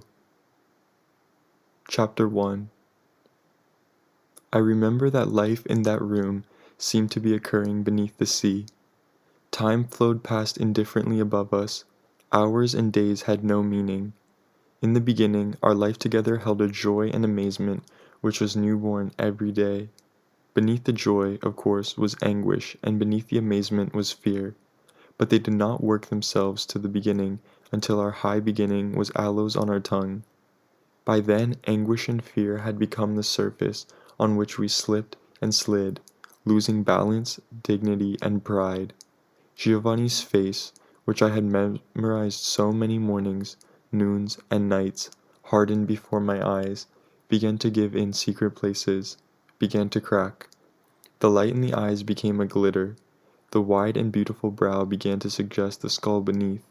The sensual lips turned inward, busy with the sorrow overflowing from its heart. It became a stranger's face, or it made me so guilty to look on him that I wished it were a stranger's face. Not all my memorizing had prepared me for the metamorphosis which my mesmerizing had helped to bring about. Our day began before daybreak, when I drifted over to Guillaume's bar in time for a pre-closing drink. Sometimes, when Guillaume had closed the bar to the public, a few friends and Giovanni and myself stayed behind for breakfast and music. Sometimes Jacques was there. For the time of our meeting with Giovanni, he seemed to come out more and more. If we had breakfast with Guillaume, we usually left around 7 o'clock in the morning. Sometimes, when Jacques was there, He offered to drive us home in the car which he had suddenly and inexplicably bought, but we almost always walked the long way home along the river. Spring was approaching in Paris. Walking up and down this house tonight, I see again the river, the cobblestone quay, the bridges. Low boats passed beneath the bridges, and on those boats one sometimes saw women hanging washing out to dry. Sometimes we saw a young man in a canoe, energetically rowing, looking rather helpless and also rather silly. There were yachts tied up along the banks from time to time, and houseboats and barges. We passed the firehouse so often on our way home that the firemen got to know us. When winter came again, and Giovanni found himself in hiding in one of these barges, it was a fireman who, seeing him crawl back into the hiding with a loaf of bread one night, tipped off the police. The trees grew green those mornings, the river dropped, and the brown winter smoke dropped downward out of it, and a fisherman appeared. Giovanni was right about the fishermen. They certainly never seemed to catch anything, but it gave them something to do. Along the quay, the bookstalls seemed to become almost festive, awaiting the weather which would allow the passer-by to leaf idly through the dog-eared books, and which would inform the tourist with a passionate desire to carry off to the United States or Denmark more colored prints than he could afford, or, when he got home, know what to do with. Also, the girls appeared on their bicycles, along with boys similarly equipped, and we sometimes saw them along the river, but as the light began to fade, their bicycles put away until the morrow. This was after Giovanni had lost his job, and we walked around in the evenings. Those evenings were bitter. Giovanni knew that I was going to leave him, but he did not dare accuse me for fear of being collaborated. I did not dare to tell him. Ella was on her way back from Spain, and my father had agreed to send me money, which I was not going to use to help Giovanni, who had done so much to help me.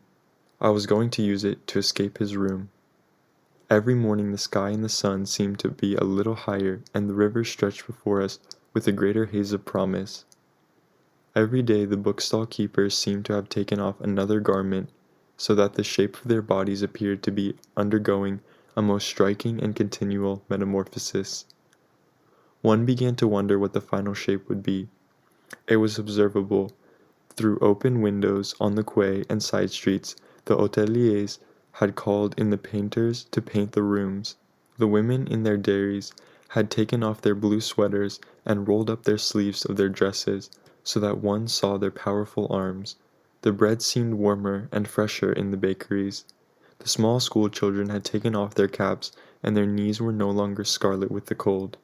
There seemed to be more chatter, in that curiously measured and vehement language, which sometimes reminds me of stiffening egg white, and sometimes of stringed instruments, but always of the underside and aftermath of passion. But we did not often have breakfast in Guillaume's bar, because Guillaume did not like me.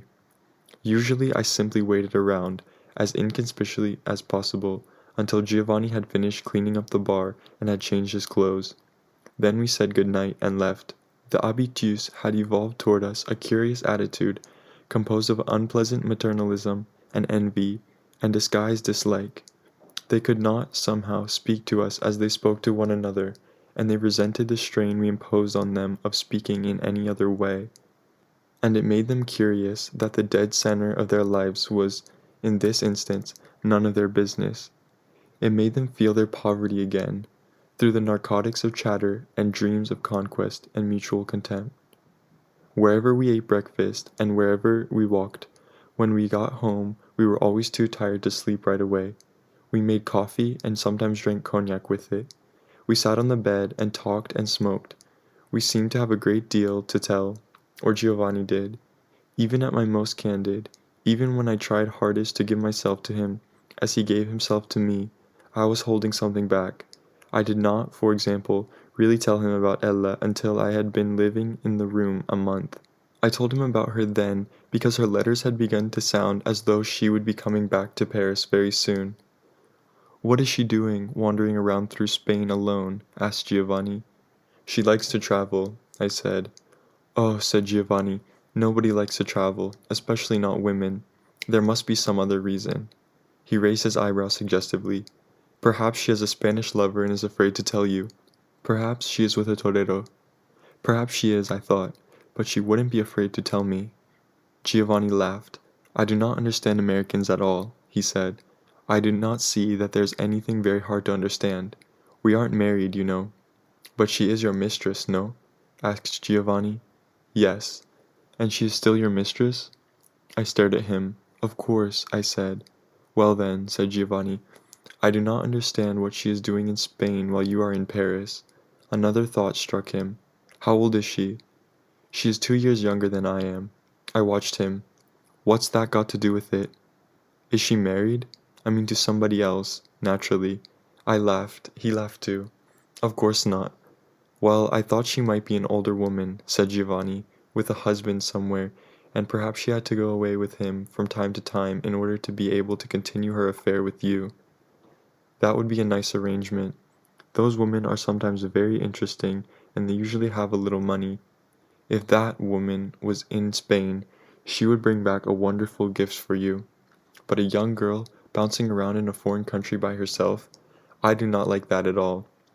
You should find another mistress. It all seemed very funny. I could not stop laughing. Do you have a mistress? I asked him. Not now, but perhaps I will again one day. He half frowned, half smiled. I don't seem to be very interested in women right now. I don't know why. I used to be. Perhaps I will be again. He shrugged. Perhaps it is because women are just a little more trouble than I can afford right now. Et puis, he stopped. I wanted to say that it seemed to me that he had taken a most peculiar road out of his trouble, but I only said, after a moment, cautiously, You don't seem to have a very high opinion of women. Oh, woman, there is no need, thank heaven, to have an opinion about women. Women are like water. They are tempting like that, and they can be that treacherous, and they can seem to be that bottomless, you know, and they can be that shallow, and that dirty. He stopped. I perhaps don't like women very much, that's true. That hasn't stopped me from making love to many and loving one or two. But most of the time I made love only with the body. That can make one very lonely, I said. I had not expected to say it. He had not expected to hear it. He looked at me and reached out and touched me on the cheek. Yes, he said. Then, I am not trying to be méchant when I talk about women. I respect women very much for their inside life, which is not like the life of a man. Women don't seem to like that idea, I said. Oh well, said Giovanni, these absurd women running around today, full of ideas and nonsense, and thinking themselves equal to men, quelle rigolade. They need to be beaten half to death so that they can find out who rules the world. I laughed. Did the women you know like to get beaten? He smiled. I don't know if they liked it, but a beating never made them go away. We both laughed. They were not, anyway, like that silly little girl of yours, wandering all over Spain and sending postcards back to Paris. What does she think she is doing? Does she want you or does she not want you? She went to Spain, I said, to find out. Giovanni opened his eyes wide. He was indignant. To Spain? Why not China? What is she doing, testing all the Spaniards and comparing them with you?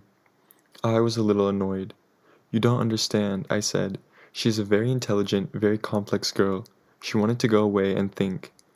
What is there to think about? She sounds rather silly, I must say. She just can't make up her mind what bed to sleep in. She wants to eat her cake, and she wants to have it all. If she were in Paris now, I said abruptly, then I would not be in this room with you. You would possibly not be living here, he conceded. But we would certainly be seeing each other. Why not? Why not? Suppose she found out. Found out? Found out what? Oh, stop it, I said. You know what there is to find out.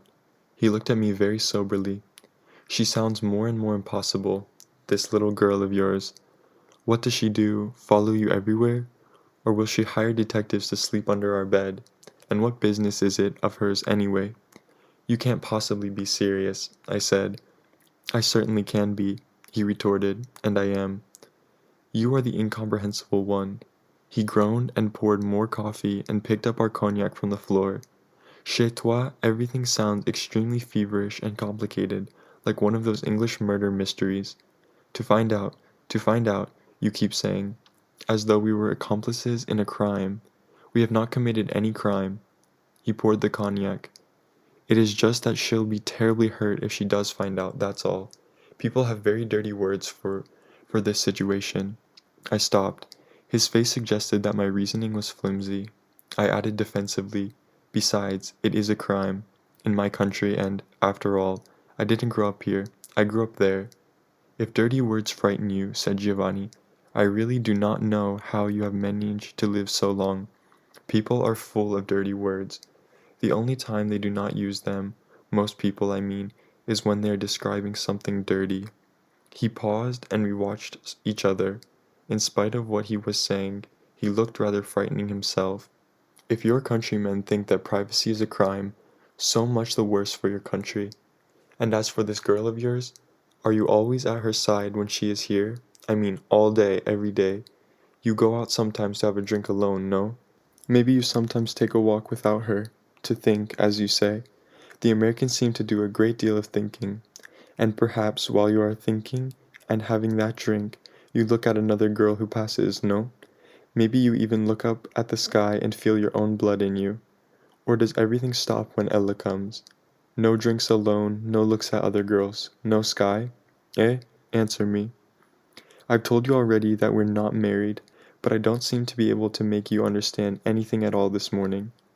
But anyway, when Ella is here, you do sometimes see other people, without Ella, of course. And does she make you tell her everything you have done while you are not with her? I sighed. I had lost control of the conversation somewhere along the line and simply wanted to end it. I drank my cognac too fast and it burned my throat. Of course not. Well, you are a very charming and good-looking and civilized boy, and, unless you are impotent, I do not see what she has to complain about, or what you have to worry about.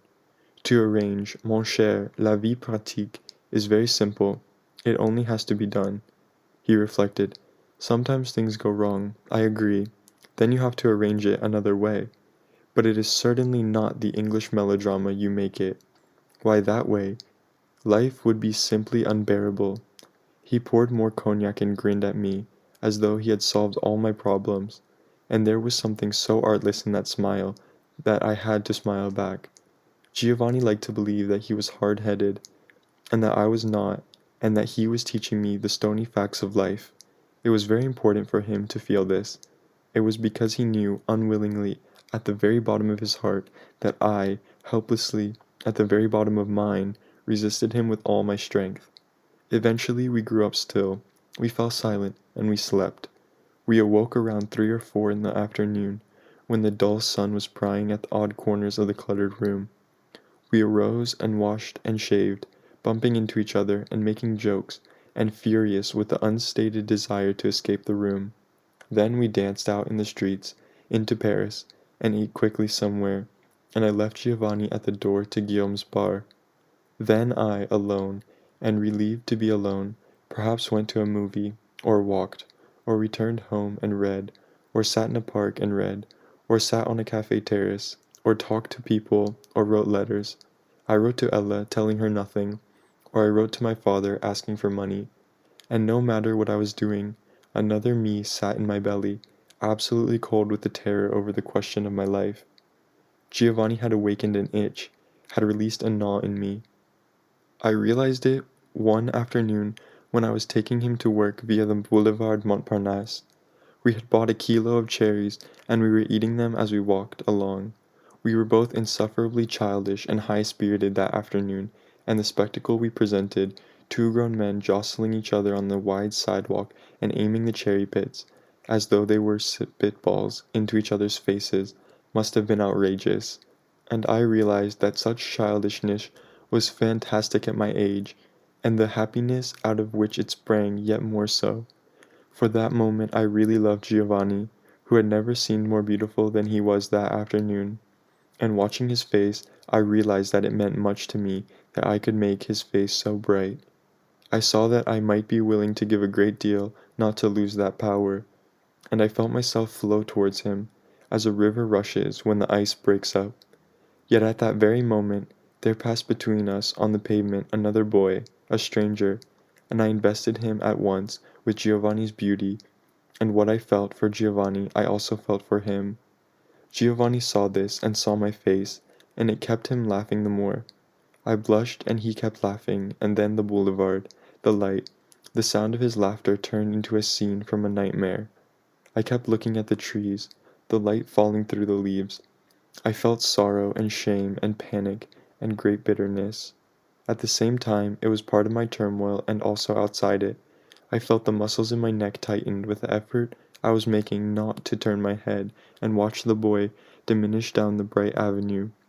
The beast which Giovanni had awakened in me would never go to sleep again.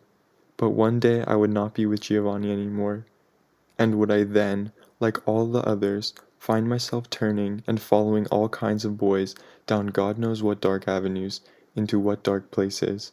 With this fearful intimation, there opened in me a hatred for Giovanni, which was as powerful as my love, and which was nourished by the same roots. Chapter 2. I scarcely know how to describe that room. It became, in a way, every room I had ever been in, and every room I find myself in hereafter will remind me of Giovanni's room. I did not really stay there very long.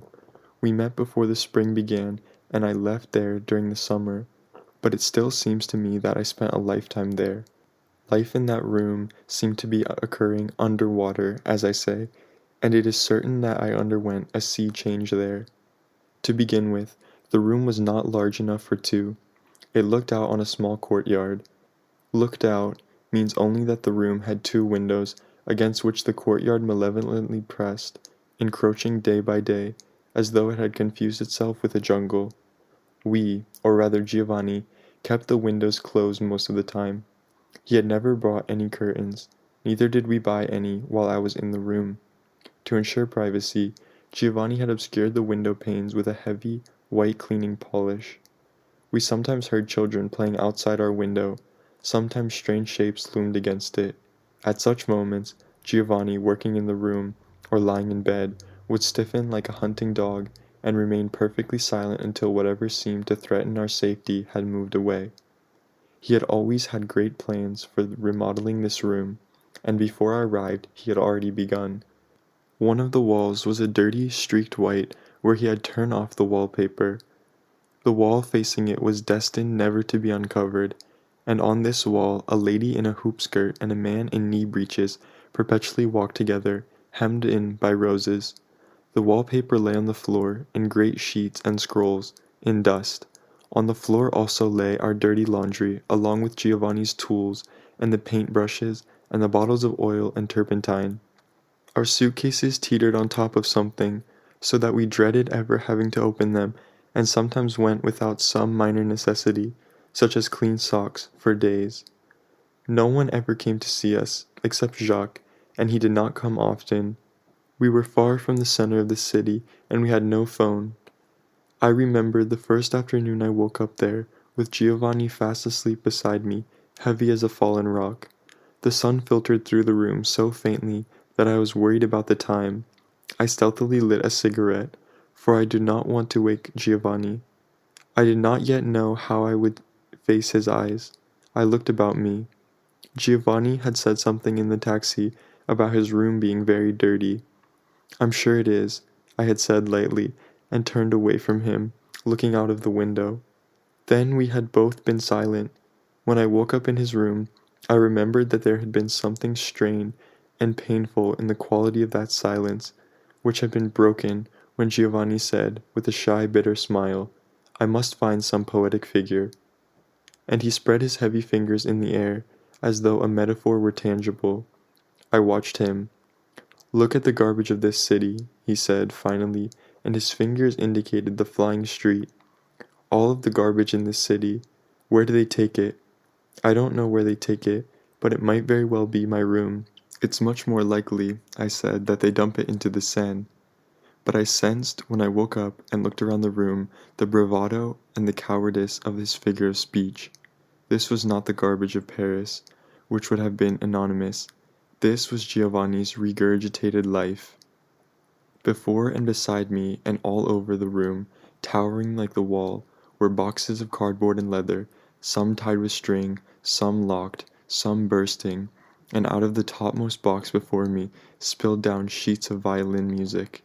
There was a violin in the room, lying on the table in its warped, cracked case. It was impossible to guess from looking at it whether it had been laid to rest there yesterday or 100 years before. The table was loaded with yellowing newspapers and empty bottles, and it held a single brown and wrinkled potato in which even the sprouting eyes were rotten. Red wine had been spilled on the floor. It had been allowed to dry, and it made the air in the room sweet and heavy. But it was not the room's disorder which was frightening.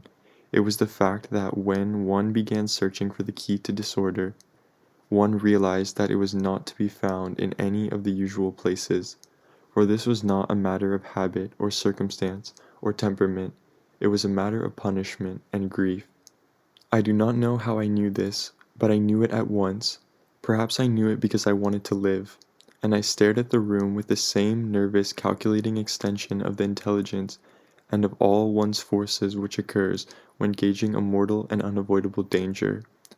At the silent walls of the room, with its distant archaic lovers trapped in an interminable rose garden, and the staring windows, staring like two great eyes of ice and fire, and the ceiling which lowered like those clouds out of which fiends have sometimes spoken, and which obscured but failed to soften its malevolence behind the yellow light, which hung like a diseased and undefinable sex in its center. Under this blunted arrow, this smashed flower of light lay the terrors which encompassed Giovanni's soul. I understood why Giovanni had wanted me and had brought me to his last retreat. I was to destroy this room and give to Giovanni a new and better life. This life could only be my own, which, in order to transform Giovanni's, must first become a part of Giovanni's room.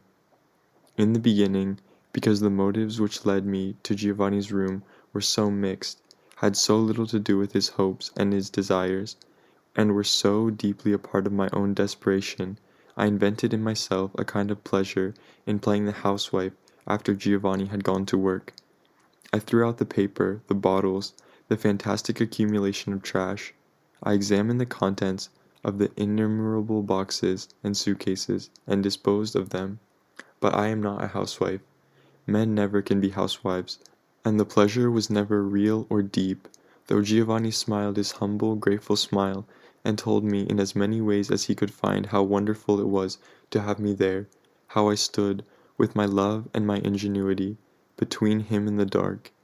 Each day he invited me to witness how he had changed, how love had changed him, how we worked and sang and cherished me. I was in a terrible confusion. Sometimes I thought, but this is your life, stop fighting it, stop fighting. Or I thought, but I am happy, and he loves me, I am safe. Sometimes, when he was not near me, I thought, I will never let him touch me again. Then, when he touched me, I thought, it doesn't matter. It is only the body. It will soon be over. When it was over, I lay in the dark and listened to his breathing and dreamed of the touch of hands, of Giovanni's hands, or anybody's hands, hands which would have the power to crush me and make me whole again. Sometimes I left Giovanni over our afternoon breakfast, blew smoke from a cigarette circling around his head, and went off to the American Express office at Opera, where my mail would be, if I had any. Sometimes, but rarely, Giovanni came with me. He said that he could not endure being surrounded by so many Americans. He said they all looked alike, as I am sure they did to him, but they didn't look alike to me. I was aware that they all had in common something that made them Americans, but I could never put my finger on what it was. I knew that whatever this common quality was, I shared it, and I knew that Giovanni had been attracted to me partly because of it. When Giovanni wanted to know that he was displeased with me, he said I was a vrai Américain. Conversely, when I delighted, he said that I was not an American at all. And on both occasions he was striking deep in me a nerve which did not throb in him, and I resented this, resented being called an American, and resented resenting it, because it seemed to make me nothing more than that, whatever that was, and I resented being called not an American because it seemed to make me nothing. Yet walking into the American Express office one harshly bright midsummer afternoon, I was forced to admit that this active, so disquietingly cheerful horde struck the eye at once as a unit. At home, I could have distinguished patterns, habits, accents of speech with no effort whatever. Now everybody sounded, unless I listened hard, as though they had just arrived from Nebraska. At home I could have seen the clothes they were wearing, but here I only saw bags, cameras, belts, and hats, all clearly from the same department store. At home I would have some sense of the individual womanhood of the woman I faced. Here the most ferociously accomplished seemed to be involved in some ice-cold or sun-dried travesty of sex, and even grandmothers seemed to have had no traffic with the flesh. And what distinguished the men was that they seemed incapable of age. They smelled of soap, which seemed indeed to be the preservative against the dangers and exigencies of any more intimate odor. The boy he had been shown, somehow unsoiled, untouched, unchanged, through the eyes of the man of 60, booking passage with his smiling wife to Rome. His wife might have been his mother, forcing more oatmeal down his throat, and Rome might have been the movie she had promised to allow him to see. Yet I also suspected that what I was seeing was but part of the truth, and perhaps not even the most important part. Beneath these faces, these clothes, accents, rudeness, was power and sorrow, both unadmitted, unrealized, the power of inventors, the sorrow of the disconnected. I took my place in the male line behind two girls who had decided that they wanted to stay on in Europe and who were hoping to find jobs with the American government in Germany. One of them had fallen in love with a Swiss boy, so I gathered, from the low, intense, and troubled conversation she was having with her friend. The friend was urging her to put her foot down, on what principle I could not discover, and the girl in love kept nodding her head, but more in perplexity than agreement. She had the choked and halting air of someone who has something more to say but finds no way of saying it. "You mustn't be a fool about this," the girl was saying. I know," said the girl. One had that impression that, though she certainly did not wish to be a fool, she had lost one definition of the word and might never be able to find another. There were two letters from me, one from my father and one from Ella. Ella had been sending me only postcards for quite a while. I was afraid her letter might be important, and I did not want to read it. I opened the letter from my father first. I read it, standing just beneath the reach of sunlight, beside the endlessly swinging double doors. "Dear Butch," my father said, "aren't you ever coming home? Don't you think I'm only being selfish, but it's true I'd like to see you. I think you have been away long enough. God knows I don't know what you're doing over there, and you don't write me for even to guess. But my guess is you're going to be sorry one of these fine days that you stayed over there, looking at your navel, and let the world pass you by. There's nothing over there for you. You're as American as pork and beans, though maybe you don't want to think so anymore. And maybe you won't mind me saying that you're getting a little old for studying, after Ally, if that's what you're doing. You're pushing 30. I'm getting along too, and you're all I've got. I'd like to see you. You keep asking me to send money, and I guess you think I'm being a bastard about it. I'm not trying to starve you out, and you know if you really need anything, I'll be the first to help you, but I really don't think I'd be doing you a favor by letting you spend what little money you've got over there, and then coming home to nothing. What the hell are you doing? Let your old man in on the secret, can't you? You may not believe this, but once I was a young man too." Then he went on about my stepmother and how she wanted to see me, and about some of our friends and what they were doing. It was clear that my absence was beginning to frighten him. He did not know what it meant, but he was living, obviously, in a pit of suspicions which daily become blacker and vaguer. He would not have known how to put them into words, even if he had dared. The question he longed to ask was not in the letter, and neither was the offer. "Is it a woman, David? Bring her on home. I don't care who she is. Bring her on home, and I'll let you get set up." He could not risk this question, because he could have endured an answer in the negative. An answer in the negative would have revealed what strangers we had become. I folded the letter and put it in my back pocket and looked out for a moment at the wide, sunlit foreign avenue. There was a sailor, dressed all in white, coming across the boulevard, walking with that funny roll sailors have, and with that aura, hopeful and hard, of having to make a great deal happen in a hurry. I was staring at him, though I did not know it, and wishing I were he. He seemed, somehow, younger than I had ever been, and blonder and more beautiful, and he wore his masculinity as unequivocally as he wore his skin. He made me think of home. Perhaps home is not a place, but simply an irrevocable condition. I knew how he drank, and how he was with his friends, and how pain and woman baffled him. I wondered if my father had ever been like that, if I had ever been like that, though it was hard to imagine, for this boy, striding across the avenue like light itself, any antecedents, any connection at all. We came abreast, and, as though he had seen some all-revealing panic in my eyes, he gave me a look contemptuously lewd and knowing, just such a look as he might have given, but a few hours ago, to the desperately well-dressed nymphomaniac or trollop who was trying to make him believe she was a lady.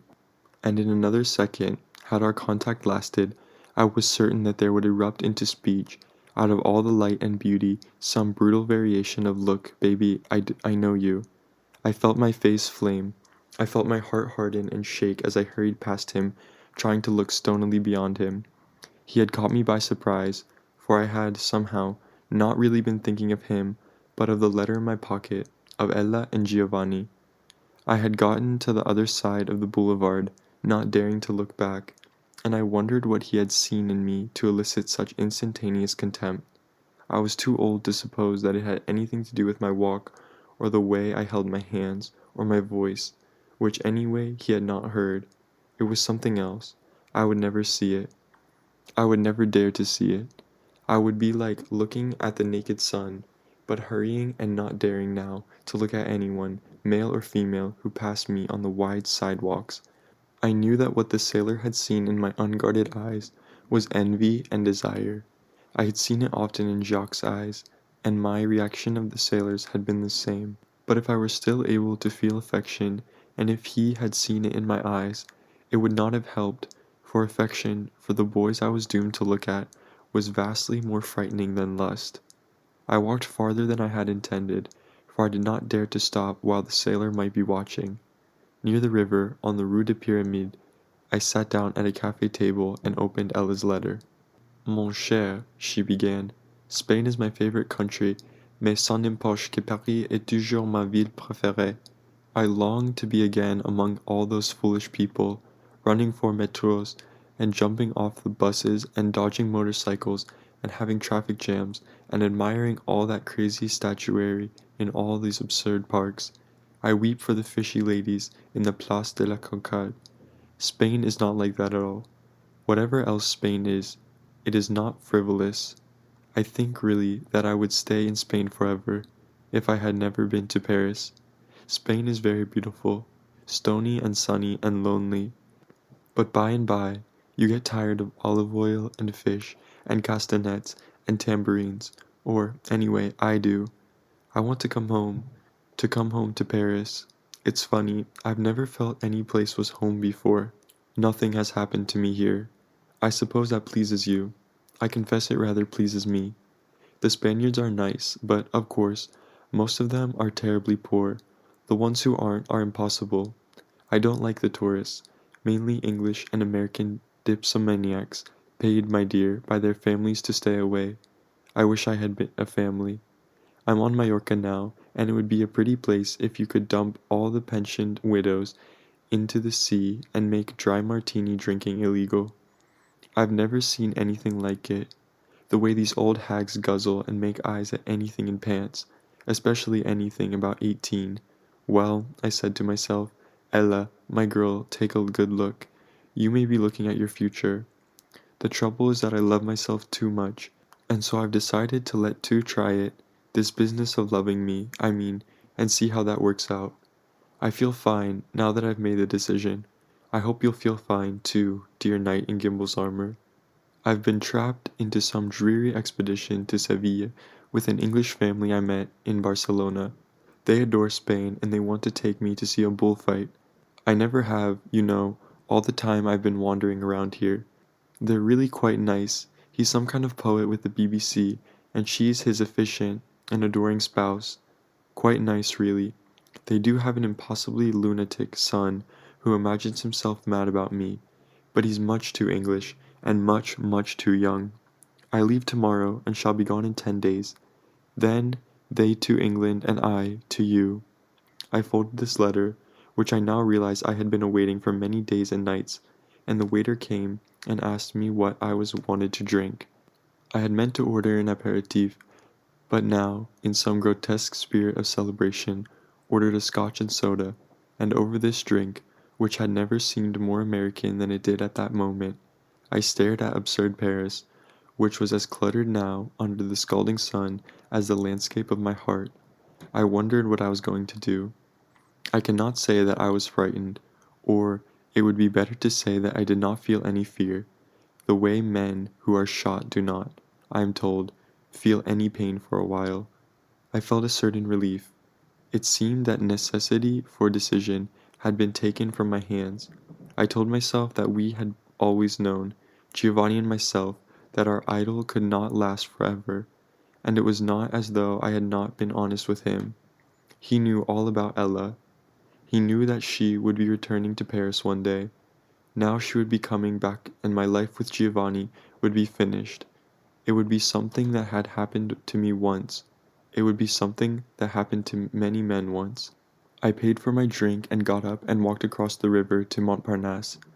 I felt elated, yet as I walked down Raspail toward the cafes of Montparnasse, I could not fail to remember that Ella and I had walked here, Giovanni and I had walked here, and with each step the face that glowed insistently before me was not her face, but his. I was beginning to wonder how he would take my news. I did not think he would fight me, but I was afraid of what I would see in his face. I was afraid of the pain I would see there. But even this was not my real fear. My real fear was buried and was driving me to Montparnasse. I wanted to find a girl, any girl at all. But the terraces seemed oddly deserted. I walked along slowly, on both sides of the street, looking at the tables. I saw no one I knew. I walked down as far as Closerie des Lilas and had a solitary drink there. I read my letters again. I thought of finding Giovanni at once and telling him I was leaving him, but I knew he would not yet have opened the bar and he might be almost anywhere in Paris at this hour. I walked slowly back up the boulevard. Then I saw a couple of girls, French whores, but they were not very attractive. I told myself that I could do better than that. I got to the Select and sat down. I watched the people pass, and I drank. No one I knew appeared on the boulevard for the longest while. The person who appeared, and whom I did not know very well, was a girl named Sue, blonde and rather puffy, with the quality, in spite of the fact that she was not pretty, of the girls who are selected each year to be Miss Rangold. She wore her curly blonde hair cut very short. She had small breasts and a big behind, and in order, no doubt, to indicate to the world how little she cared for appearance or sensuality, she almost always wore tight blue jeans. I think she came from Philadelphia and her family was very rich. Sometimes, when she was drunk, she reviled them, and sometimes, drunk in another way, she extolled their virtues of thrift and fidelity. I was both dismayed and relieved to see her. The moment she appeared, I began, mentally, to take off all her clothes. "Sit down," I said. "Have a drink." "I'm glad to see you," she cried, sitting down and looking about for the waiter. "You'd rather dropped out of sight. How have you been?" abandoning her search for the waiter and leaning forward to me with a friendly grin. "I've been fine," I told her. "And you?" "Oh, me? Nothing ever happens to me." And she turned down the corners of her rather predatory and also vulnerable mouth to indicate that she was both joking and not joking. "I'm built like a brick stone wall." We both laughed. She peered at me. "They tell me you're living way out at the end of Paris, near the zoo." "I found a maid's room out there, very cheap." "Are you living alone?" I did not know whether she knew about Giovanni or not. I felt a hint of sweat on my forehead. Sort of, I said. Sort of? What the hell does that mean? Do you have a monkey with you or something? I grinned. No, but this French kid I know. He lives with a mistress, but they fight a lot, and it's really his room, so sometimes, when his mistress throws him out, he bunks with me for a couple days. Ah, she sighed. Chagrin de mort. He's having a good time, I said. He loves it. I looked at her. Aren't you? Stone walls, she said, are impenetrable. The waiter arrived. Doesn't it? I dared depend on the weapon. What are you buying me to drink? She asked. What do you want? We were both grinning. The waiter stood above us, manifesting a kind of surly joie de vivre. I believe I'll have. She batted the eyelashes of her tight blue eyes. Un Ricard, with a hell of a lot of ice. Du Ricard, said the waiter, avec beaucoup de la glace. Oui, monsieur. I was sure he despised us both. I thought of Giovanni, and of how many times in an evening the phrase oui, monsieur fell from his lips. With this fleeting thought there came another equally fleeting, a new sense of Giovanni, his private life and pain, and all that moved like a flood in him when we lay together at night. To continue, I said. To continue? She made her eyes very wide and blank. Where were we? She was trying to be coquettish, and she was trying to be hard-headed. I felt that I was doing something very cruel, but I could not stop. We were talking about stone walls and how they could be entered. I never knew, she simpered, that you had any interest in stone walls. There's a lot about me you don't know. The waiter returned with our drinks. Don't you think discoveries are fun? She stared discontentedly at her drink. Frankly, she said, turning toward me again with those eyes, no.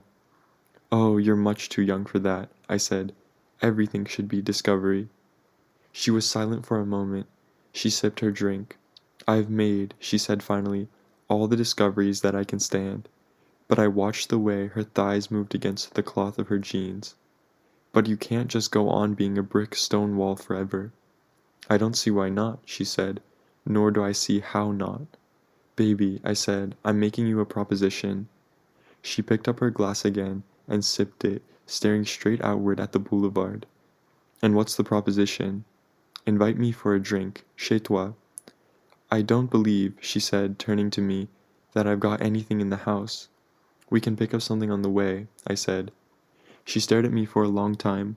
I forced myself not to drop my eyes. I'm sure that I shouldn't, she said at last. Why not? She made a small, helpless movement in the wicker chair. I don't know what you want. I laughed. If you invite me home for a drink, I said, I'll show you. I think you're being impossible, she said, and for the first time there was something genuine in her eyes and voice. Well, I said, I think you are. I looked at her with a smile which was, I hoped, both boyish and insistent. I don't know what I've said that's so impossible. I put all my cards on the table, but you're still holding yours. I don't know why you should think a man's being impossible when he declares himself attracted to you. Oh, please, she said, and finished her drink. I'm sure it's just the summer sun. The summer sun, I said, has nothing to do with it.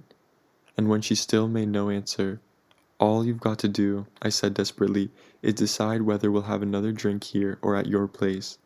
She snapped her fingers abruptly, but did not succeed in appearing jaunty. Come along, she said.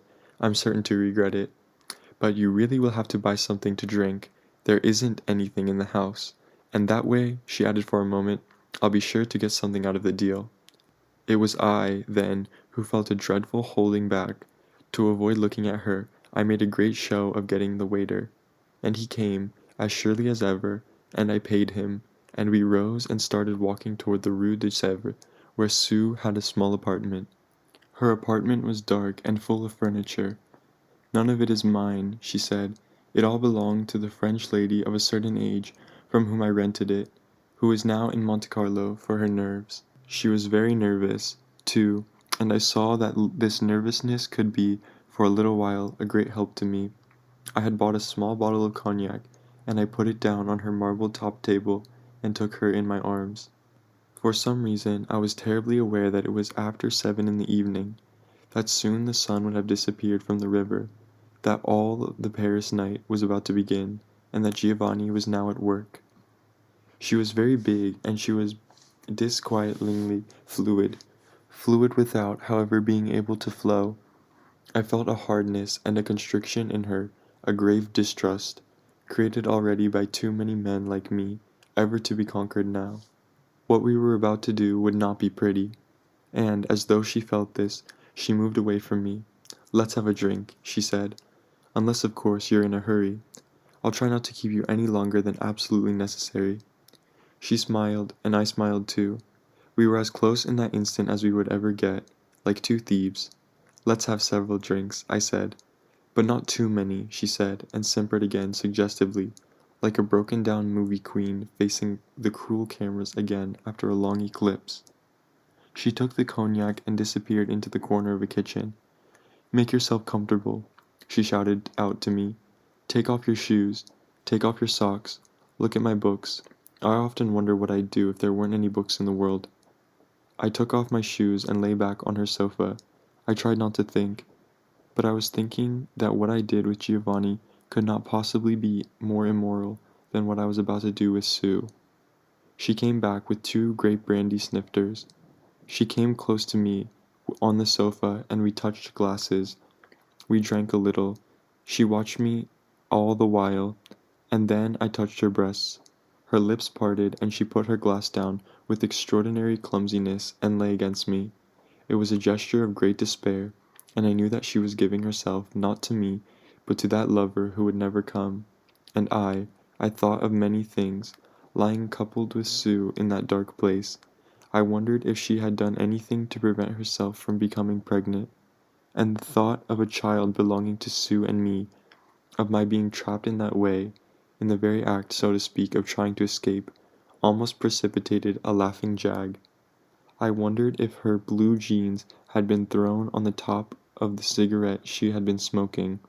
I wondered if anyone else had a key to her apartment, if we could be heard through the inadequate walls, how much, in a few moments, we would hate each other. I also approached Sue as though she were a job of work, a job which it was necessary to do in an unforgettable manner. Somewhere at the very bottom of myself, I realized that I was doing something awful to her, and it became a matter of my honor not to let this fact become too obvious. I tried to convey, through this grisly act of love, the intelligence, at least, that it was not her flesh that I despised. It would not be her I could not face when I became vertical again. Again, somewhere at the bottom of me, I realized that my fears had been excessive and groundless and, in effect, a lie. It became clearer every instant that what I had been afraid of had nothing to do with my body. Sue was not Ella, and she did not lessen my terror of what would happen when Ella came. She increased it. She made it more real than it had been before, and at the same time I realized that my performance with Sue was succeeding even too well, and I tried not to despise her for feeling so little what her laborer felt. I traveled through a network of Sue's cries, of Sue's tom-tom fists on my back, and judged by means of her thighs, by means of her legs, how soon I could be free. Then I thought, the end is coming soon. Her sobs became even higher and harsher.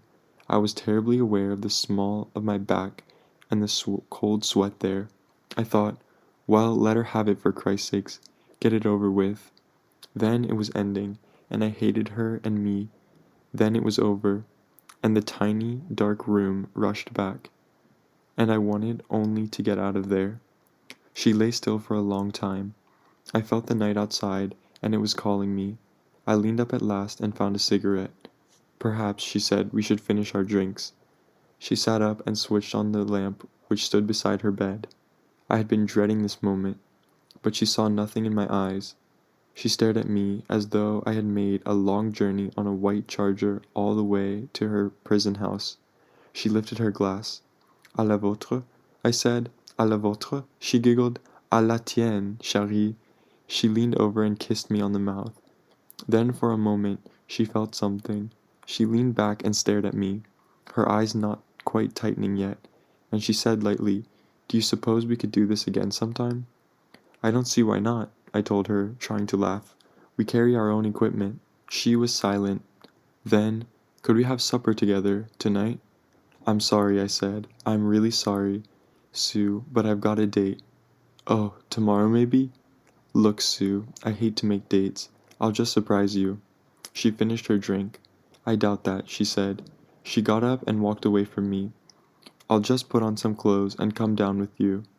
She disappeared and I heard the water running. I sat there, still naked, but with my socks on, and poured myself another brandy. Now I was afraid to go out into that night which had seemed to be calling me only a few moments before. When she came back, she was wearing a dress and some real shoes, and she had fluffed up her hair. I had to admit she looked better that way, really more like a schoolgirl. I rose and started putting my clothes on. You look nice, I said. There were a great many things she wanted to say, but she forced herself to say nothing. I could scarcely bear to watch the struggle occurring in her face. It made me ashamed. Maybe you'll be lonely again, she said finally. I guess I won't mind if you come looking for me. She wore the strangest smile I had ever seen. It was painted and vindictive and humiliated, but she expeditiously smeared across this grimace a bright girlish gaiety, as rigid as the skeleton beneath her flabby body. If fate ever allowed Sue to reach me, she would kill me with just that smile. Keep a candle, I said, in the window, and she opened her door and we passed out into the streets. Chapter 3. I left her at the nearest corner, mumbling some schoolboy excuse, and watched her stolid figure cross the boulevard toward the cafes. I did not know what to do or where to go. I found myself at last along the river, slowly going home. And this was perhaps the first time in my life that death occurred to me as a reality. I thought of the people before me who had looked down at the river and gone to sleep beneath it. I wondered about them. I wondered how they'd done it. The physical act. I had thought of suicide when I was much younger, as possibly we all have, but then it would have been for revenge. It would have been my way of informing the world how awfully it had made me suffer. But the silence of the evening, as I wandered home, had nothing to do with that storm, that far-off boy. I simply wondered about the dead because their days had ended, and I did not know how I would get through mine. The city, Paris, which I loved so much, was absolutely silent. There seemed to be almost no one on the streets, although it was still very early in the evening. Nevertheless, beneath me, along the river bank, beneath the bridges, in the shadow of the walls, I could almost hear the collective shivering sigh, were lovers and ruins, sleeping, embracing, coupling, drinking, staring out at the descending night. Behind the walls of the house as I passed, the French nation was clearing away the dishes, putting little Jean-Pierre and Mary to bed, scowling over the eternal problems of the Sioux, the shop, the church, the unsteady state. Those walls, those shuttered windows held them in and protected them against the darkness and the long moan of this long night. 10 years hence, little Jean-Pierre or Mary might have find themselves out here beside the river and wonder, like me, how they had fallen out of the web of safety. What a long way I thought I've come to be destroyed. Yet it was true, I recalled, turning away from the river, down the long street home. I wanted children. I wanted to be inside again, with that light and safety, with my manhood unquestioned, watching my woman put my children to bed. I wanted the same bed at night and the same arms, and I wanted to rise in the morning, knowing where I was. I wanted a woman to be for me a steady ground, like the earth itself, where I could always be renewed. It had been so once. It had almost been so once. I could make it so again. I could make it real. It only demanded a short hard strength for me to become myself again. I saw a light burning beneath our door as I walked down the corridor. Before I put my key in the lock, the door was opened from within. Giovanni stood there, his hair in his eyes, laughing. He held a glass of cognac in his hand. I was struck at first by what seemed to be the merriment on his face. Then I saw that it was not merriment, but hysteria and despair. I started to ask him what he was doing home, but he pulled me into the room. holding me around his neck tightly, with one hand. He was shaking. "Where have you been?" I looked into his face, pulling slightly away from him. "I have looked for you everywhere." "Didn't you go to work?" I asked him. "No," he said. "Have a drink. I have bought a bottle of cognac to celebrate my freedom." He poured me a cognac. I did not seem to be able to move.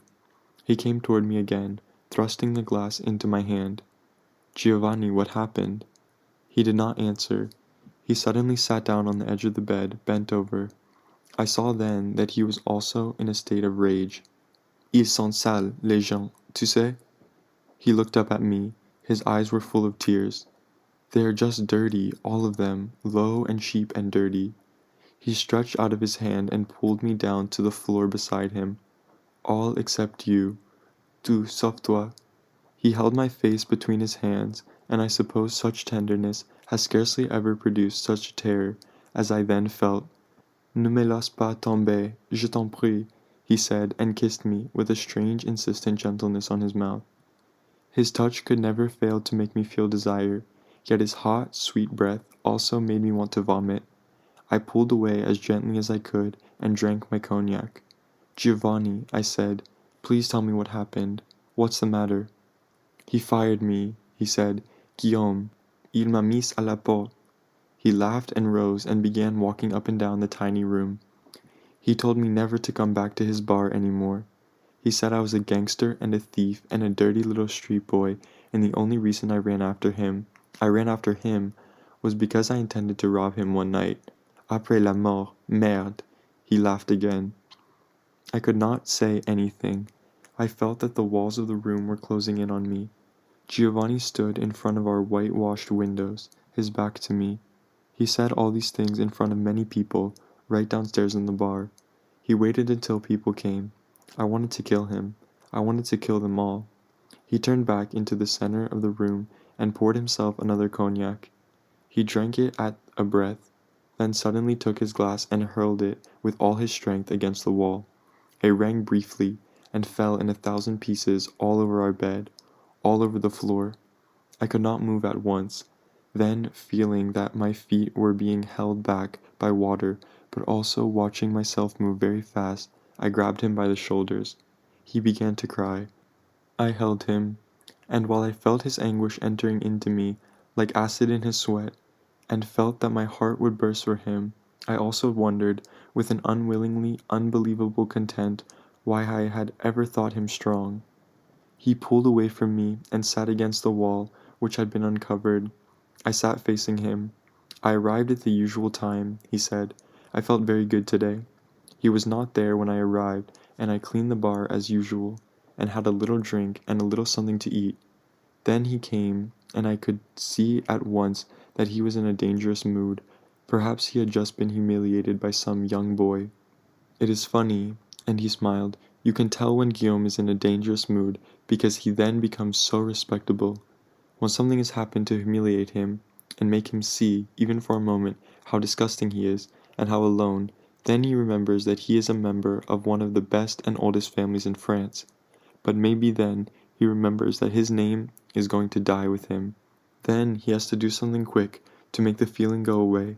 He has to make much noise, or have some very pretty boy, or get drunk, or have a fight, or look at his dirty pictures." He paused and stood up and began walking up and down again. I do not know what happened to him today, but when he came in he tried at first to be very businesslike. He was trying to find fault with my work, but there was nothing wrong, and he went upstairs. Then, by and by, he called me. I hate going up to that little pied de terre he has up there over the bar. It always means a scene. But I had to go, and I found him in his dressing gown, covered with perfume. I do not know why, but the moment I saw him like that, I began to be angry.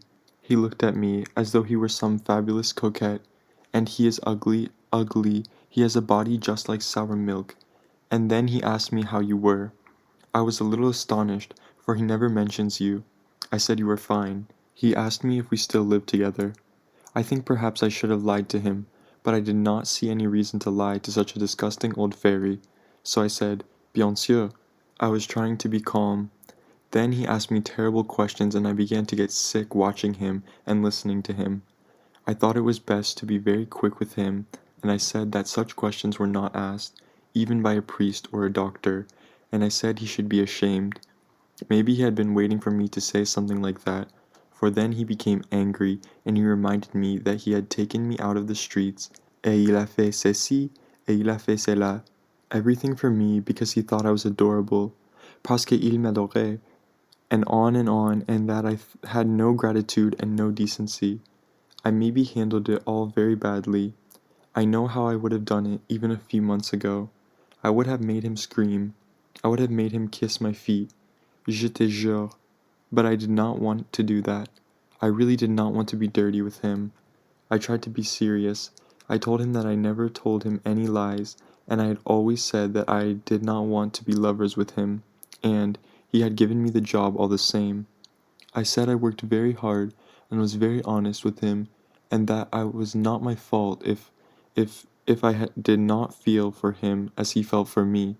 Then he reminded me that one time, and I did not want to say yes, but I was weak from hunger and I had trouble not to vomit.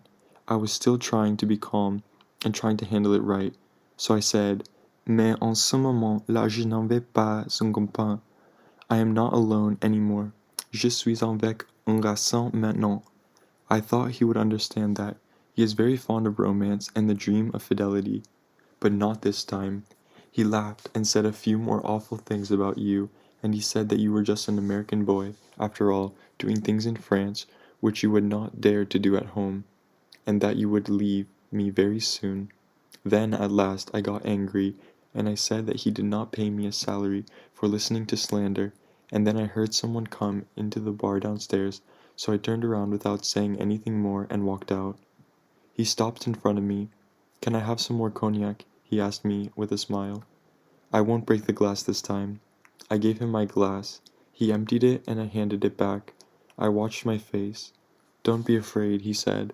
We will be all right. I am not afraid. Then his eyes darkened. He looked again toward the windows. Well, he said, I hoped that that would be the end of it. I worked in the bar and tried not to think of Guillaume or of what he was thinking of doing upstairs. It was aperitif time, you know. I was very busy. Then, suddenly, I heard the door slam upstairs, and the moment I heard that, I knew that it had happened. The awful thing had happened. He came into the bar, all dressed now, like a French businessman, and came straight to me.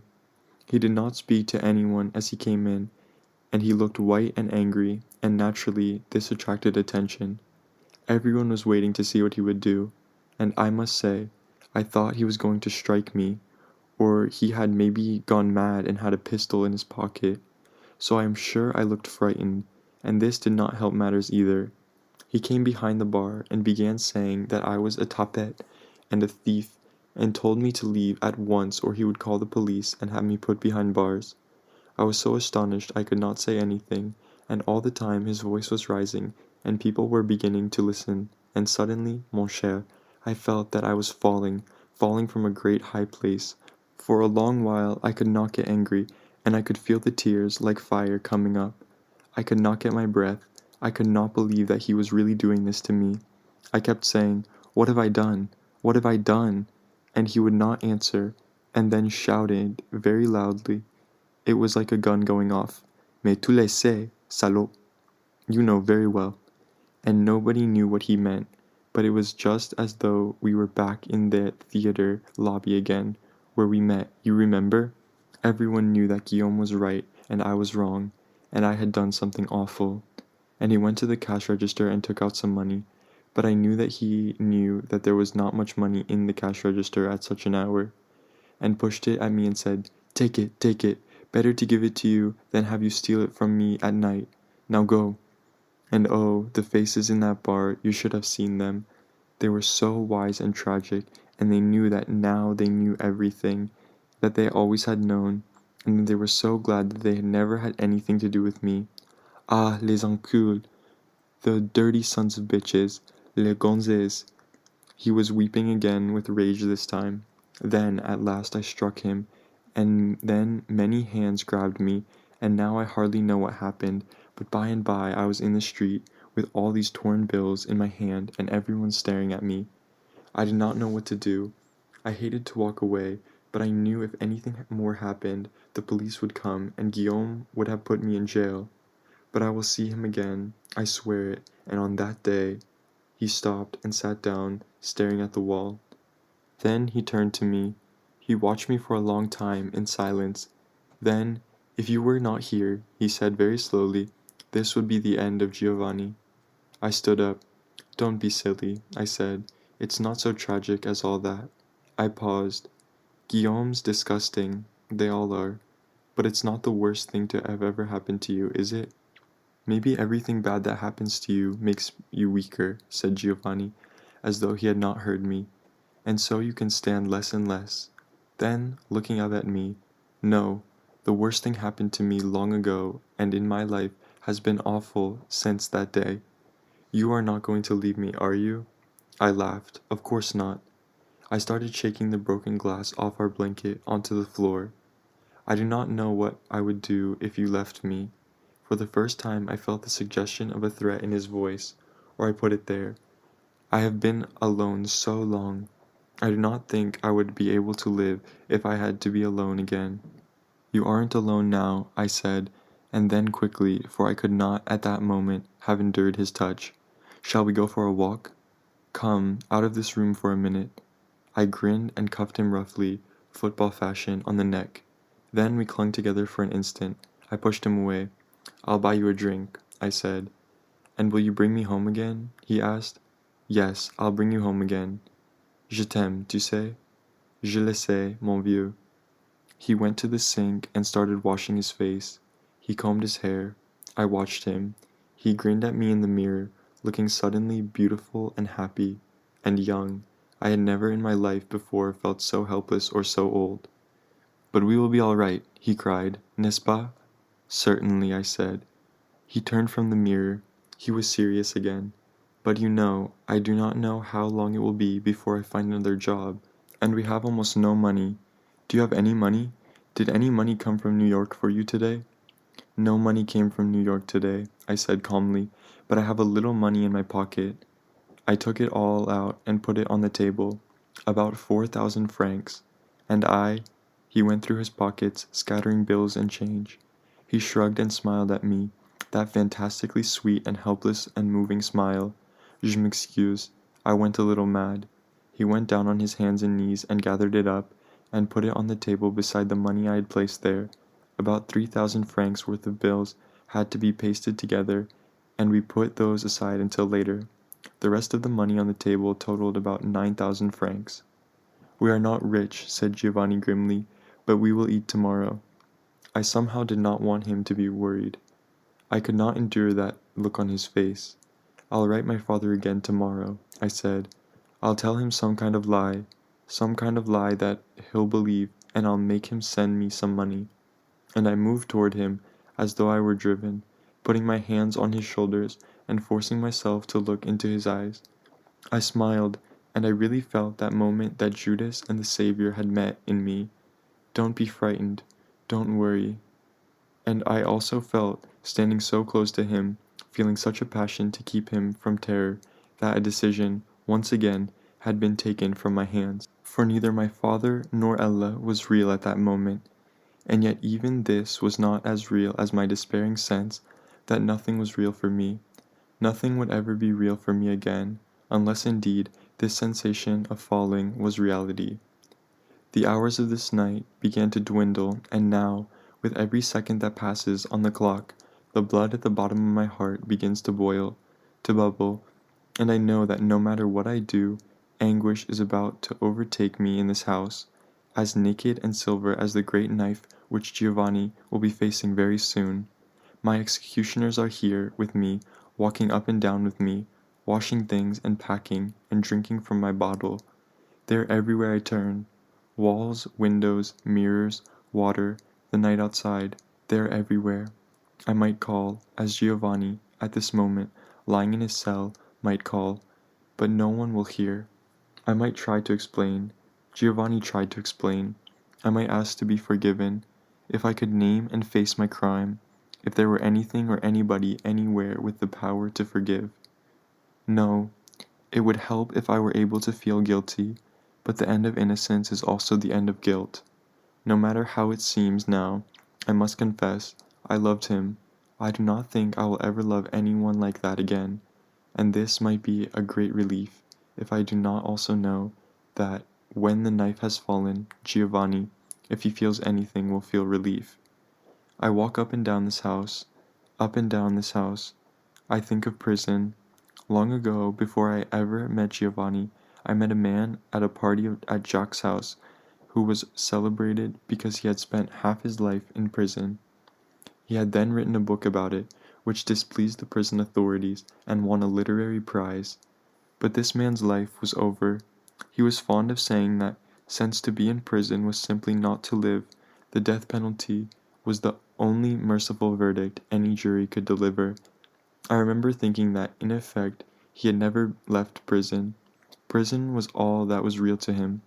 He could speak of nothing else. All his movements, even to the lighting of a cigarette, were stealthy. Wherever his eyes focused, one saw a wall rise up.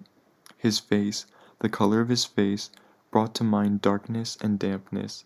I felt that if one cut him, his flesh would be the flesh of mushrooms, and he described to us in avid, nostalgic detail the barred windows, the barred doors, the Judas, the guards standing at the far ends of the corridors, under the light.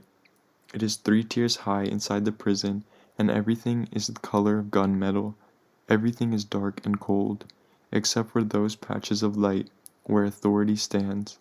There is on the air perpetually the memory of the fists against the metal, a dull booming tom-tom possibility, like the possibility of madness.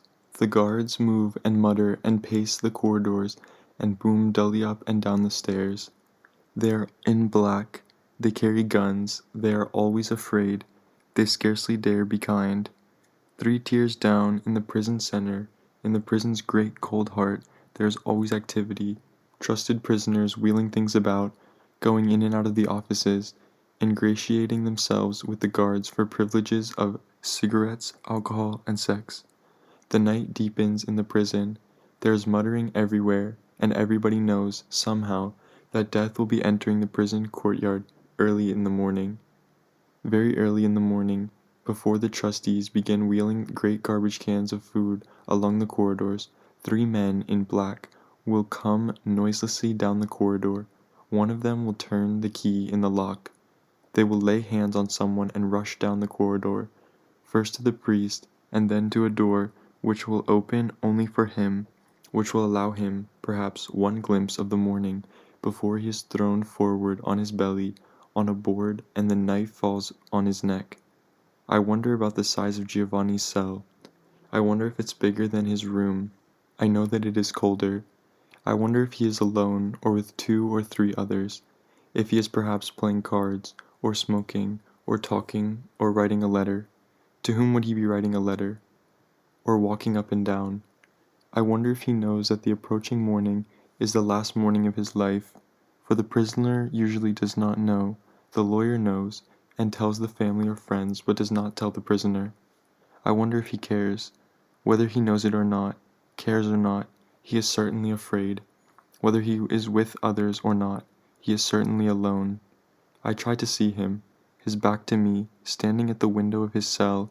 From where he is, perhaps he can only see the opposite wing of the prison.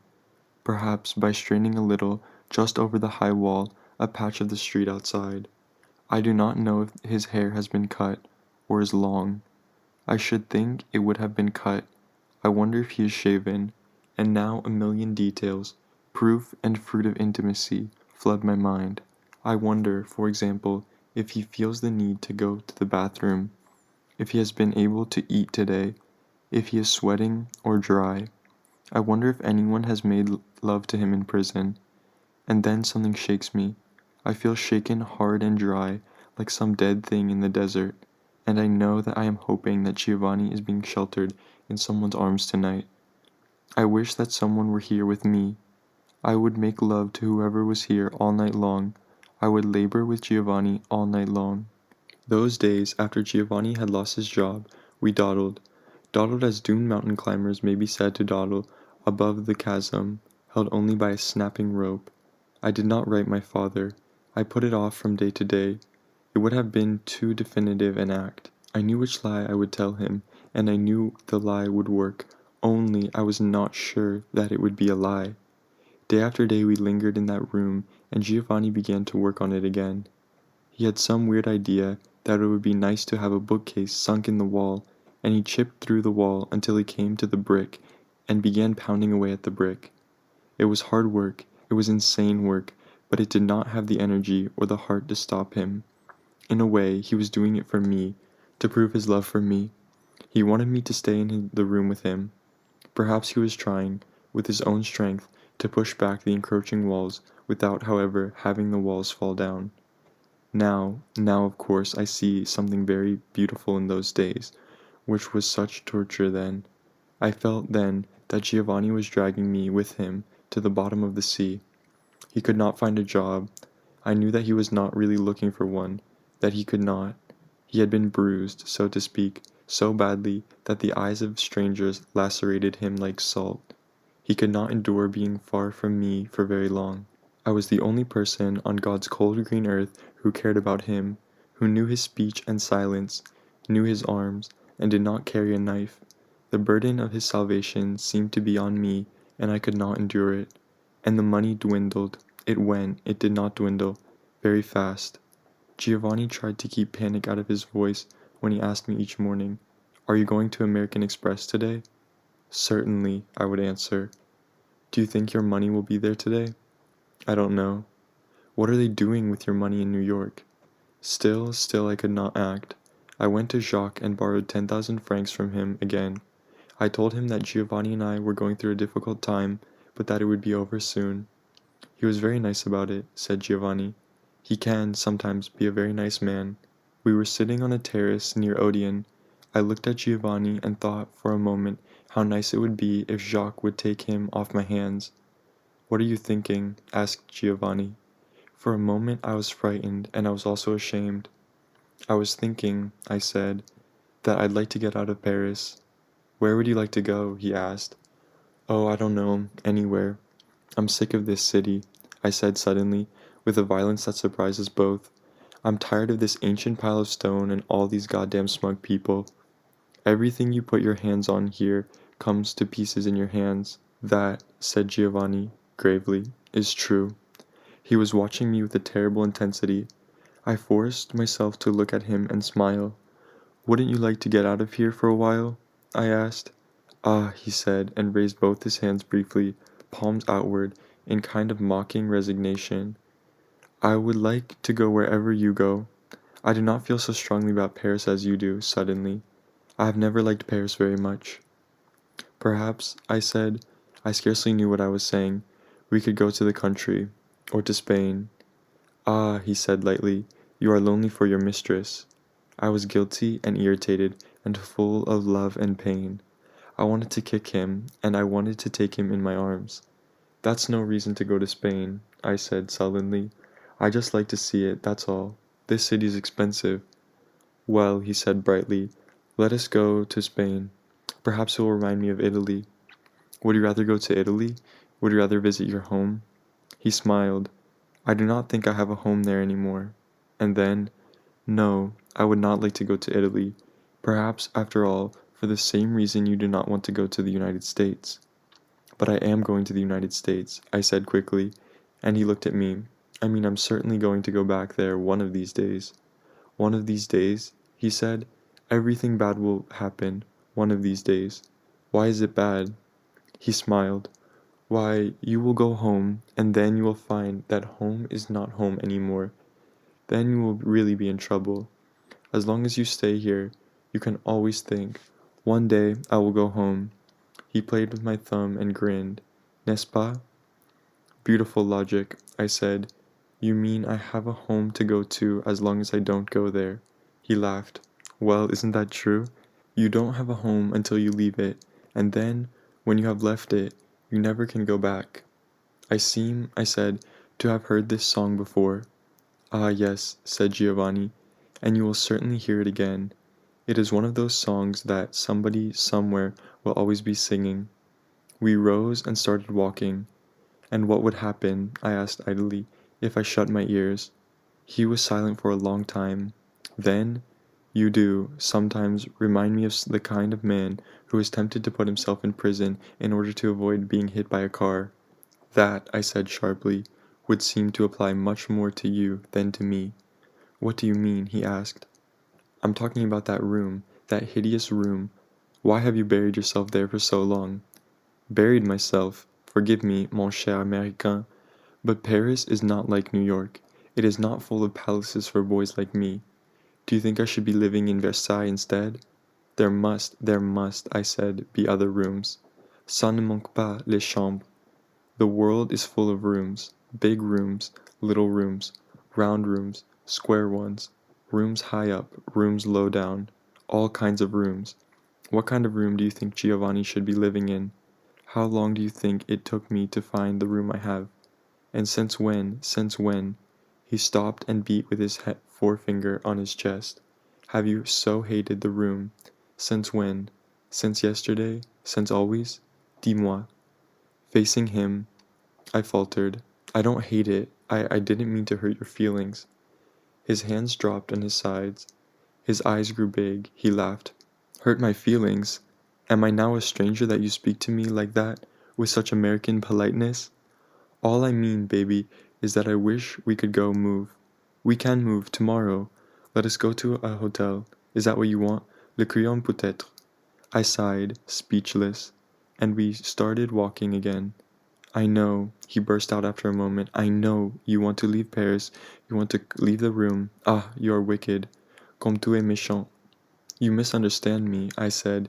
You misunderstand me. He smiled grimly to himself. J'espère bien.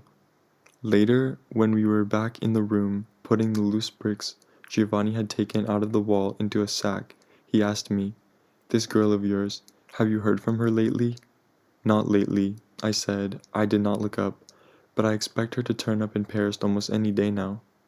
He stood up, standing in the center of the room, under the light, looking at me. I stood up too, half smiling, but also, in some strange dim way, a little frightened. "Viens m'embrasser," he said. I was vividly aware that he held a brick in his hand. I held a brick in mine. It really seemed for an instant that if I did not go to him, we would use these bricks to beat each other to death. Yet I could not move at once. We stared at each other across a narrow space that was full of danger, that almost seemed to roar like a flame. "Come," he said. I dropped my brick and went to him. In a moment I heard his fall. And all moments like this I felt were merely enduring and committing the longer and lesser and more perpetual murder. Chapter 4. At last there came the note which I had been waiting for, from Ella, telling me what day and hour she would arrive in Paris. I did not tell this to Giovanni, but walked out alone that day and went to the station to meet her. I had hoped that when I saw her something instantaneous, definitive, would have happened in me, something to make me know where I should be and where I was. But nothing happened. I recognized her at once, before she saw me. She was wearing green, her hair was a little shorter, and her face was tan, and she wore the same brilliant smile. I loved her as much as ever, and I still did not know how much that was. When she saw me, she stood stock still on the platform, her hands clasped in front of her, with her wide-legged, boyish stance, smiling. For a moment we simply stared at each other. "Ah bien," she said, "t'embrasse pas ta femme?" Then I took her in my arms, and something happened. I was terribly glad to see her. It really seemed, with Ella in the circle of my arms, that my arms were home and I was welcoming her back there. She fitted in my arms. She always had, and the shock of holding her caused me to feel that my arms had been empty since she had been away. I held her very close in that high, dark shed, with a great confusion of people all about us, just beside the breathing train. She smelled of the wind and the sea and of space, and I felt her marvelously living body in the possibility of legitimate surrender. Then she pulled away. Her eyes were damp. "Let me look at you," she said. She held me at arm's length, searching for my face. Ah, you look wonderful. I'm so happy to see you again. I kissed her lightly on the nose and felt that I had passed the first inspection. I picked up her bags and we started towards the exit. Did you have a good trip? And how was Seville? And how do you like the bullfights? Did you meet any bullfighters? Tell me everything. She laughed. Everything is a very tall order. I had a terrible trip. I hate trains. I wish I'd flown. But I've been in one Spanish airplane and I swore never, never again. It rattled, my dear, in the middle of the air, just like a Model T Ford. It had probably been a Model T Ford at one time, and I just sat there, praying and drinking brandy. I was sure I'd never see land again. We passed through the barrier into the streets. Ella looked about delightedly at all of it, the cafes, the self-contained people, the violent snarl of the traffic, the blue-caped traffic policeman in his white gleaming club. Coming back to Paris, she said after a moment, is always so lovely, no matter where you've been. We got into a cab and our driver made a wide, reckless circle into the stream of traffic. I should think that even if you returned here in some awful sorrow, you might, well, you might find it possible here to begin to be reconciled. Let's hope, I said, that we never have to put Paris to that test. Her smile was at once bright and melancholy. Let's hope. Then she suddenly took my face between her hands and kissed me. There was a great question in her eyes, and I knew that she burned to have this question answered at once, but I could not do it yet. I held her close and kissed her, closing my eyes. Everything was as it had been between us, and at the same time everything was different. I told myself I would not think about Giovanni yet. I would not worry about him yet. For tonight, anyway, Ella and I should still be together, with nothing to divide us. Still, I knew very well that this was not really possible. He had already divided us. I tried not to think of him sitting alone in that room, wondering why I stayed away so long. Then we were sitting together in Ella's room on the Rue de Tournon, sampling Fundador. It is much too sweet, I said. Is this what they drink in Spain? I never saw any Spaniards drinking it, she said, and laughed. They drink wine. I drank gin fizz. In Spain, I somehow had the feeling that it was healthy, and she laughed again. I kept kissing her and holding her, trying to find my way in her again, as though she were a familiar darkened room, in which I fumbled to find the light, and, with my kisses, I was trying to also to delay the moment which would commit me to her, or fail to commit me to her. But I think she felt that the indefinite constraint between us was of her doing and all on her side. She was remembering that I had written her less and less often while she had been away. In Spain, until near the end, this had probably not worried her. Not until she herself had come to a decision did she begin to be afraid that I might also have appeared at a decision opposite to hers. Perhaps she had kept me in dangling too long. She was by nature forthright and impatient. She suffered when things were not clear, yet she forced herself to wait for some word or sign from me and held the reins of her strong desire tightly in her hands. I wanted to force her to relinquish reins. Somehow I would be tongue-tied until I took her again. I hoped to burn out. Through Ella, my image of Giovanni and the reality of his touch, I hoped to drive out fire with fire. Yet my sense of what I was doing made me double-minded, and at last she asked me with a smile, "Have I been away too long?" "I don't know," I said. "It's been a long time." "It was a very lonely time," she said unexpectedly. She turned slightly away from me, lying on her side, looking toward the window. I felt so aimless, like a tennis ball bouncing, bouncing. I began to wonder where I'd land. I began to feel that I'd, somewhere, missed the boat, that she looked at me. You know the boat I'm talking about. They make movies about it where I come from. It's the boat that, when you miss it, it's a boat, but when it comes in, it's a ship. I watched her face. It was stiller than I had ever known it to be before. "Didn't you like Spain?" I asked nervously. "At all?" She ran one hand impatiently through her hair. "Oh, of course I liked Spain. Why not? It's very beautiful. I just didn't know what I was doing there, and I'm beginning to be tired of being in places for no particular reason." I lit a cigarette and smiled. "But you went to Spain to get away from me, remember?" She smiled and stroked my cheek. "I haven't been very nice to you, have I?" You've been very honest. I stood up and walked a little away from her. Did you get much thinking done, Ella? I told you in my letter, don't you remember? For a moment, everything seemed perfectly still. Even the faint street noises died. I had my back to her, but I felt her eyes. I felt her waiting. Everything seemed to be waiting. I wasn't sure about that letter, I was thinking. Perhaps I can get out of it without having to tell her anything. You were so sort of offhand, I couldn't be sure whether you were glad or sorry to be throwing in with me. Oh, she said, but we've always been offhand. It's the only way I could have said it. I was afraid of embarrassing you. Don't you understand that? What I wanted to suggest was that she was taking me out of desperation, less because she wanted me than because I was there. But I could not say it. I sensed that, though it might be true, she no longer knew it. But perhaps, she said carefully, you feel differently now. Please say so if you do. She waited for my answer for a moment. Then, you know, I'm not really the emancipated girl I tried to be at all. I guess I just want a man to come home to me every night.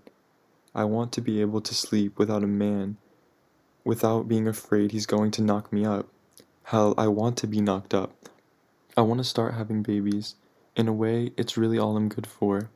There was a silence again. Is that what you want? Yes, I said. I've always wanted that. I turned to face her, very quickly, or as though strong hands on my shoulders had turned me around. The room was darkening. She lay on the bed watching me, her mouth slightly open and her eyes like lights. I was terribly aware of her body, and of mine. I walked over to her and put my head on her breast. I wanted to lie there, hidden and still, but then, deep within, I felt her moving, rushing to the oak gates of her strong, walled city, and let the King of Glory come in. Dear Dad, I wrote, I won't keep any secrets from you anymore. I found a girl and I want to marry her, and it wasn't that I was keeping secrets from you, I just wasn't sure she wanted to marry me, but she's finally agreed to risk it. Poor soft-headed thing that she is, and we're planning to tie the knot while we're still over here and make our way home by easy stages. She's not French, in case you're worried. I know you don't dislike the French, it's just that you don't think they have our virtues. I might add, they don't. Anyway, Ella, her name is Ella Lincoln. She comes from Minneapolis. Her father and mother still live there. He's a corporation lawyer. She's just the little woman. Ella would like us to honeymoon here, and it goes without saying that I like anything she likes. So, now will you send your loving son some of his hard-earned money? Tout de suite. That's French for pronto. Ella, the photo doesn't really do her justice, came over here a couple of years ago to study painting. Then she discovered she wasn't a painter, and just about the time she was ready to throw herself into the Seine, we met, and the rest, as they say, is history. I know you'll love her, Dad, and she'll love you. She's already made me a very happy man. Ella and Giovanni met by accident after Ella had been in Paris for 3 days. During those 3 days I had not seen him, and I had not mentioned his name. We had been wandering about the city all day, and all day Ella had been full of subject which I had never heard her discuss at such length before: women. She claimed it was hard to be one. I don't see what's so hard about being a woman, at least not as long as she's got a man. That's just it, she said. Hasn't it ever struck you that it's sort of humiliating necessity? Oh, please, I said. It never seemed to humiliate any of the women I knew. Well, she said, I'm sure you never thought about any of them in that way. I certainly didn't. I hope they didn't, either. And why are you? What's your beef? I've got no beef, she said. She hummed, low in her throat, a kind of playful Mozart tune. I've got no beef at all. But it does seem, well, difficult to be at the mercy of some gross, unshaven stranger before you can begin to be yourself. I don't know that I like that, I said. Since when have I been gross, or a stranger? It may be true that I need a shave, but that's your fault. I haven't been able to tear myself away from you. And I grinned and kissed her. Well, she said, you may not be a stranger now, but you were once, and I'm sure you will be again, many times. If it comes to that, I said, so will you be, for me. She looked at me with a quick, bright smile. Will I? Then, but what I mean about being a woman is we might get married now and stay married for 50 years, and I might be a stranger to you every instant of that time, and you might never know it. But if I were a stranger, you would know it. For a woman, she said, I think a man is always a stranger, and there's something awful about being at the mercy of a stranger. But men are at the mercy of women too. Have you never thought of that? Ah, she said, men may be at the mercy of women. I think men like that idea. It strokes the misogynist in them. But if a particular man is ever at the mercy of a particular woman, why, he's somehow stopped being a man, and the lady then is more neatly trapped than ever. You mean I can't be at your mercy? But you can be at mine? I laughed. I'd like to see you at anybody's mercy, Ella. You may laugh, she said humorously, but there is something in what I say. I began to realize it in Spain, that I wasn't free, that I couldn't be free until I was attached, no, committed to someone. To someone, not something. She was silent. I don't know, she said at last, but I'm beginning to think that women get attached to something really by default. They'd give it up, if they could, any time for a man. Of course they can't admit this, and neither can most of them let go of what they have, but I think it kills them. Perhaps I only mean, she added after a moment, that it would have killed me. What do you want, Ella? What have you got now that makes such a difference? She laughed. It isn't what I've got. It isn't even what I want. It's that you've got me. So now I can be your obedient and most loving servant. I felt cold. I shook my head in mock confusion. I don't know what you're talking about. Why, she said, I'm talking about my life. I've got you to take care of, and feed, and torment, and trick, and love. I've got you to put up with. From now on, I can have a wonderful time complaining about being a woman, but I won't be terrified that I'm not one. She looked at my face and laughed. Oh, I'll be doing other things, she cried. I won't stop being intelligent. I'll read and argue and think and all that, and I'll make a great point of not thinking your thoughts, and you'll be pleased because I'm sure the resulting confusion will cause you to see that I've only got a finite woman's mind after all, and if God is good, you'll love me more and more and will be quite happy. She laughed again. Don't bother your head about it, sweetheart. Leave it to me. Her amusement was contagious, and I shook my head again, laughing with her. You're adorable, I said. I don't understand you at all. She laughed again. There, she said, that's fine. We're both taking to it like ducks to water. We were passing a bookstore, and she stopped. Can we go in just for a minute? She asked, there's a book I'd like to get. Quite, she added, as we entered a shop, a trivial book. I watched her with amusement as she went over to speak to the woman who ran the bookshop. I wandered idly over to the farthest bookshelf where a man stood, his back to me, leafing through a magazine. As I stood beside him, he closed the magazine and put it down and turned. We recognized each other at once. It was Jacques. Tiens, he cried, here you are. We were beginning to think that you had gone back to America. Me? I laughed. No, I'm still in Paris. I've just been busy. Then, with a terrible suspicion, I asked, who's we? Why, said Jacques, with a hard insistent smile, your baby. It seems you left him alone in that room without any food, without any money, without even any cigarettes. He finally persuaded his concierge to allow him to put a phone call on his bill and called me.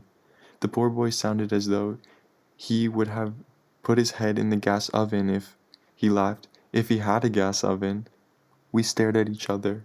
He, deliberately, said nothing. I did not know what to say. I threw a few provisions in my car, said Jacques, and hurried out to get him. He thought we should drag the river for you, but I assured him that he did not know Americans as well as I, and that you had not drowned yourself. You had only disappeared in order to think. And I see that I was right. You have thought so much that now you must find what others have thought before you.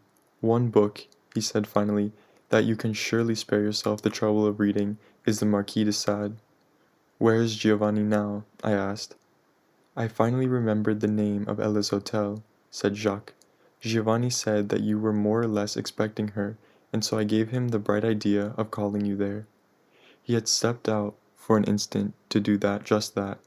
He'll be along presently. Ella had returned with her book. You two have met before, I said awkwardly. Ella, you remember Jacques. She remembered him and also remembered that she disliked him. She smiled politely and held out her hand. How are you? Je suis ravie, mademoiselle, said Jacques. He knew that Ella disliked him, and this amused him. And to corroborate her dislike, and also because at that moment he really hated me, he bowed low over her outstretched hand and became, in an instant, outrageously and offensively effeminate. I watched him as though I were watching an imminent disaster from many miles away. He turned playfully to me. David has been hiding from us, he murmured, now that you are back. Oh, said Ella, and moved closer to me, taking my hand. That was very naughty of him. I'd never have allowed it, if I'd known we were hiding, she grinned. But then, he never tells me anything. Jacques looked at her. No doubt, he said. He finds more fascinating topics when you're together than why he hides from old friends. I felt a great need to get out of there before Giovanni arrived. We haven't eaten supper yet, I said, trying to smile. Perhaps we can meet you later. I knew that my smile was begging him to be kind to me. But at that moment the tiny bell which announced every entry into the shop rang, and Jacques said, Ah, here's Giovanni.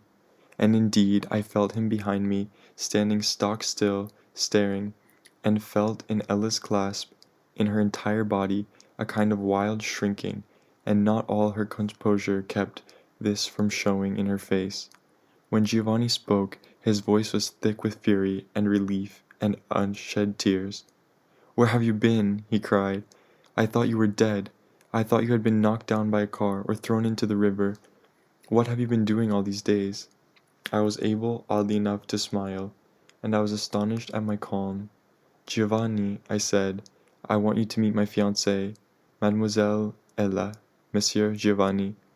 He had seen her before his outburst ended, and now he touched her hand with a still, astounded politeness and stared at her with black, steady eyes as though he had never seen a woman before.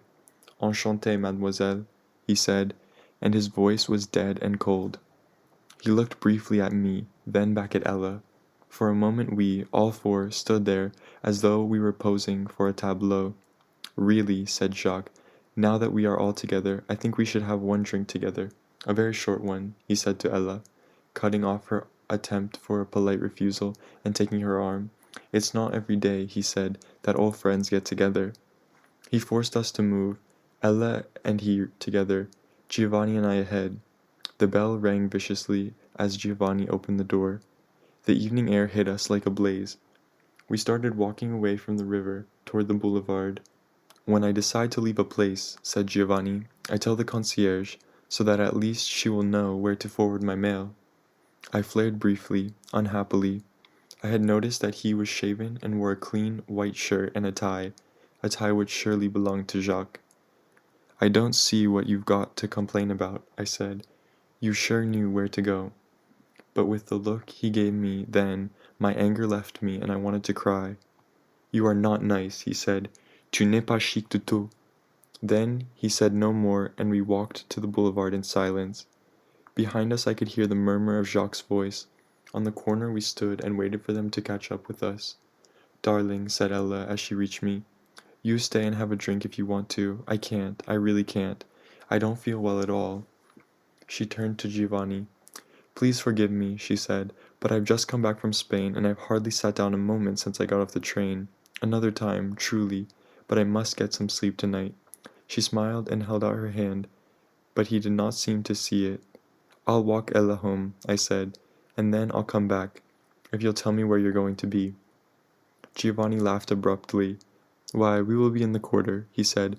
We will not be difficult to find. I am sorry, said Jacques to Ella, that you do not feel well. Perhaps another time. And Ella's hand, which was still uncertainly outstretched, he bowed over and kissed a second time. He straightened and looked at me. You must bring Ella to dinner at my house one night. He made a face. There is no need to hide your fiancée from us. No need whatever, said Giovanni. She is very charming, and we, with a grin to Ella, will try to be charming too. Well, I said, and took Ella by the arm. I'll see you later. If I am not here, said Giovanni, both vindictive and near tears, by the time you come back again, I will be at home. You remember where that is? It is near a zoo. I remember, I said. I started backing away as though I were backing out of a cage. I'll see you later. À tout à l'heure. À la prochaine, said Giovanni. I felt their eyes on our backs as we walked away from them. For a long while Ella was silent, possibly because, like me, she was afraid to say anything. Then, I really can't stand that man. He gives me the creeps. After a moment, I didn't know you'd seen so much of him while I was away. I didn't, I said. To do something with my hands, to give myself a moment of privacy, I stopped and lit a cigarette. I felt her eyes, but she was not suspicious. She was only troubled. And who is Giovanni? She asked, when we started walking again. She gave a little laugh. I just realized that I haven't even asked you where you were living. Are you living with him? We've been sharing the maid's room out of at the end of Paris. Then it wasn't very nice of you, said Ella, to go off for so long without any warning. Well, my God, I said, he's only my roommate. How was I to know he'd start dragging the river just because I stayed out for a couple nights? Jacques said you left him there without any money, without any cigarettes, or anything, and you didn't even tell him you were going to be with me. There's a lot of things I didn't tell Giovanni, but he's never made any kind of scene before. I guess he must be drunk. I'll talk to him later. Are you going to go back there later? Well, I said, if I don't go back there later, I'll go on over to the room. I've been meaning to do that anyway. I grinned. I have to get shaved. Ella sighed. I didn't mean to get your friends mad at you, she said. I ought to go back and have a drink with them. You said you were going to. Well, I may not. I'm not married to them, you know. Well, the fact that you're going to be married to me doesn't mean you have to break your word with your friends. It doesn't even mean, she added shortly, that I have to like your friends. Ella, I said, I am perfectly aware of that. We turned off the boulevard, toward her hotel. He's very intense, isn't he? She said. I was staring at the dark mound of the Senate, which ended our dark, slightly uphill street. Who is? Giovanni. He's certainly very fond of you. He's Italian, I said. Italians are theatrical. Well, this one, she laughed, must be special, even in Italy. How long have you been living with him? A couple of months. I threw away my cigarette. I ran out of money while you were away. You know, I'm still waiting for money. And I moved in with him because it was cheaper. At that time, he had a job and was living with his mistress most of the time. Oh, she said, he has a mistress? He had a mistress, I said. He also had a job. He's lost both. Poor boy, she said. No wonder he looks so lost. He'll be all right, I said briefly. We were before her door. She pressed the night bell. Is he a very good friend of Jacques? She asked. Perhaps, I said, not quite good enough to please Jacques. She laughed. I always feel a cold wind go over me, she said, when I find myself in the presence of a man who dislikes women as much as Jacques does. Well then, I said, we'll just keep him away from you. We don't want no cold winds blowing over this girl. I kissed her on the tip of her nose. At the same moment, there was a rumble from deep within the hotel, and the door unlocked itself with a small, violent shudder. Ella looked humorously into the blackness. I always wonder, she said, if I dare go in. Then she looked up at me. Well, do you want to have a drink upstairs before you go back to join your friends? Sure, I said. We tiptoed into the hotel, closing the door gently behind us. My fingers finally found the minuterie, and the weak, yellow light spilled over us. A voice completely unintelligible shouted out at us, and Ella shouted back her name, which she tried to pronounce with a French accent. As we started up the stairs, the light went out, and Ella and I began to giggle like two children. We were unable to find the minute switch on any of the landings. I don't know why we both found this so hilarious, but we did, and we held on to each other, giggling all the way up to the top floor.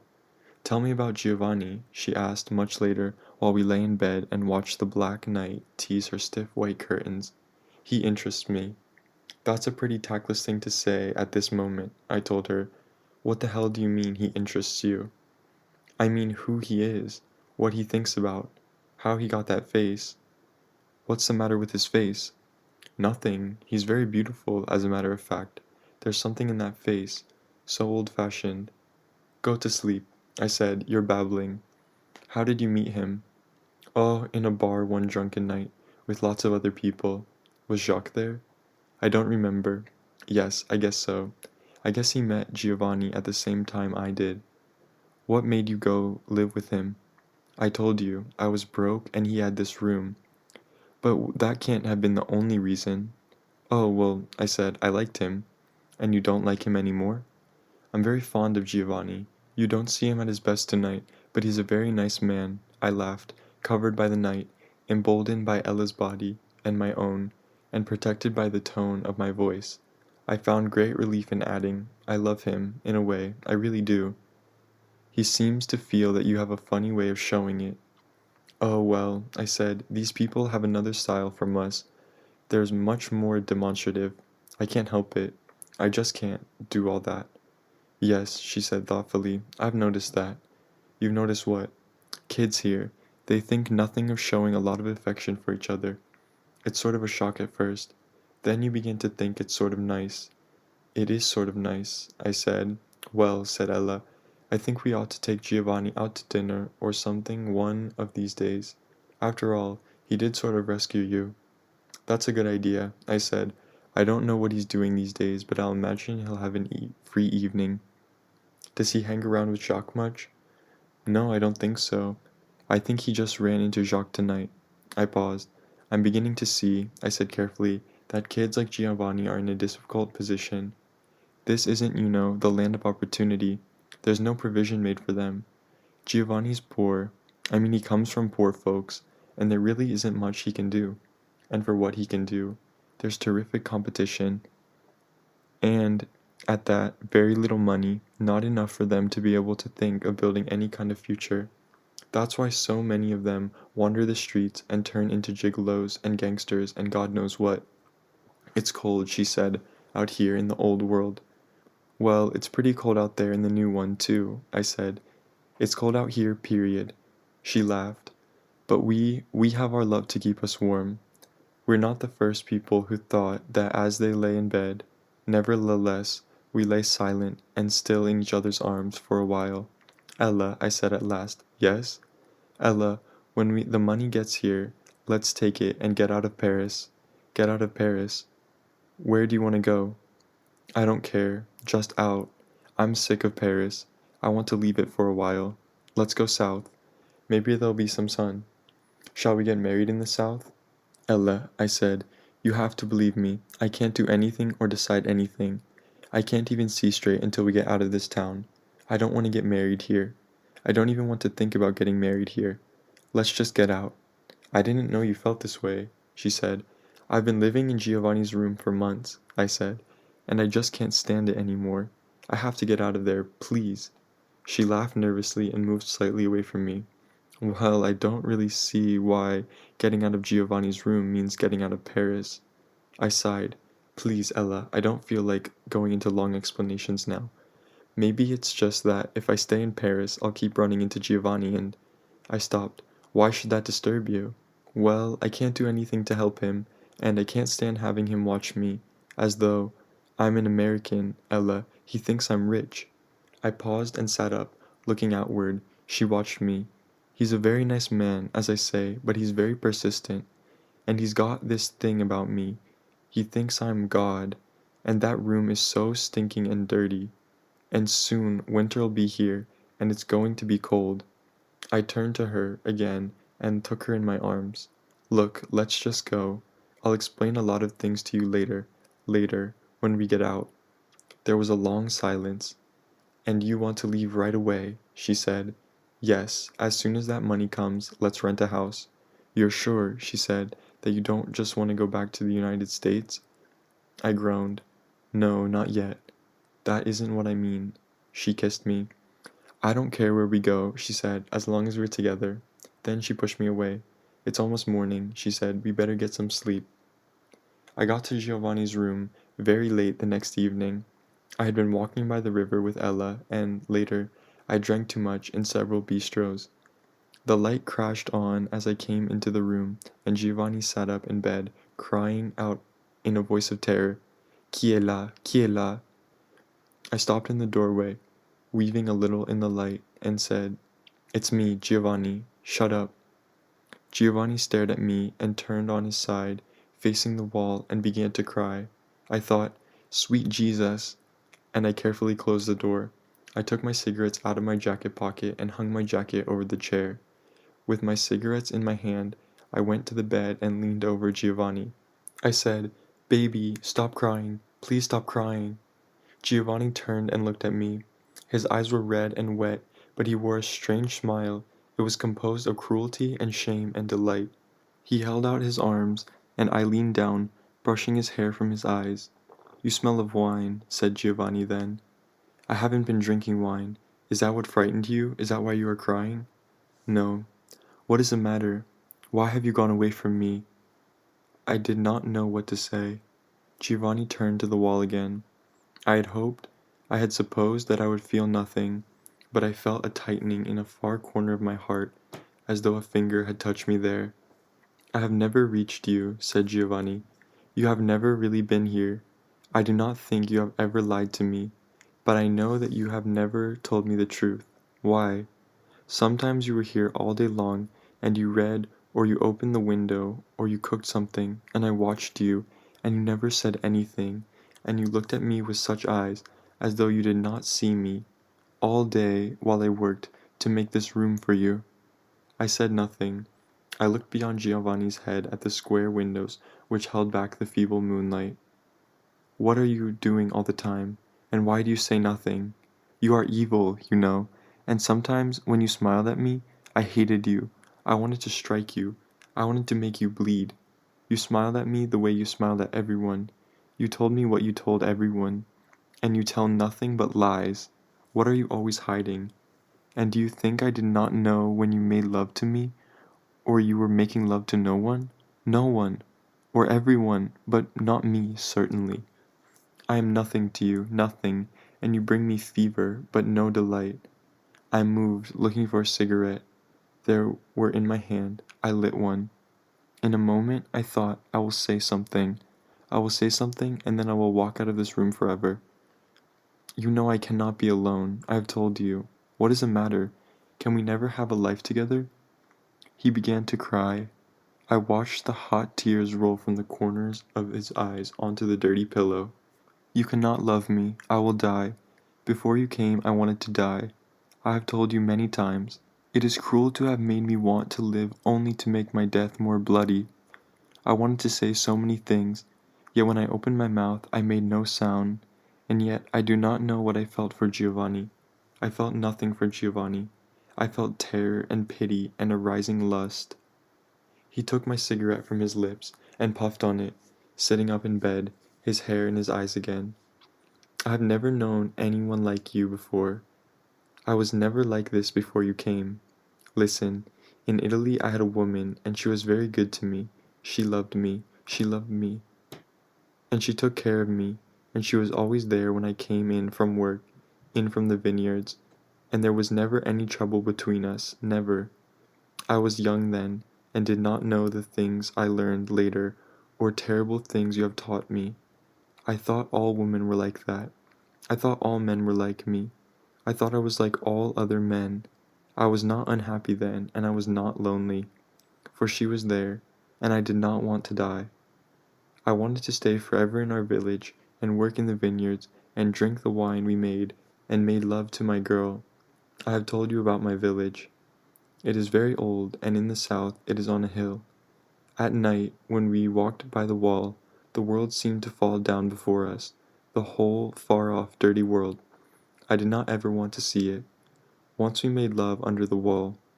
Yes, I wanted to stay there forever and eat much spaghetti, and drink much wine, and make many babies and grow fat. You would not have liked me if I had stayed.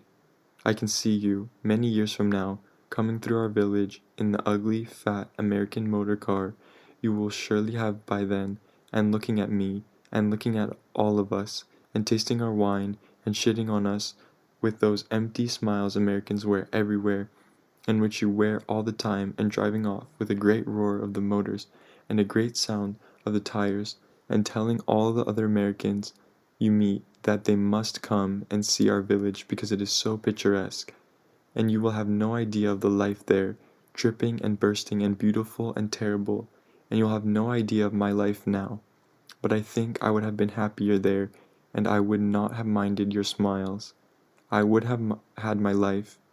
I have lain here many nights, waiting for you to come home, and thought, how far away is my village, and how terrible it is to be in this cold city, among people whom I hate, where it is a cold and wet and never dry and hot as it was there, and where Giovanni has no one to talk to, and no one to be with, and where he has found a lover who is neither man nor woman, nothing I can know or touch.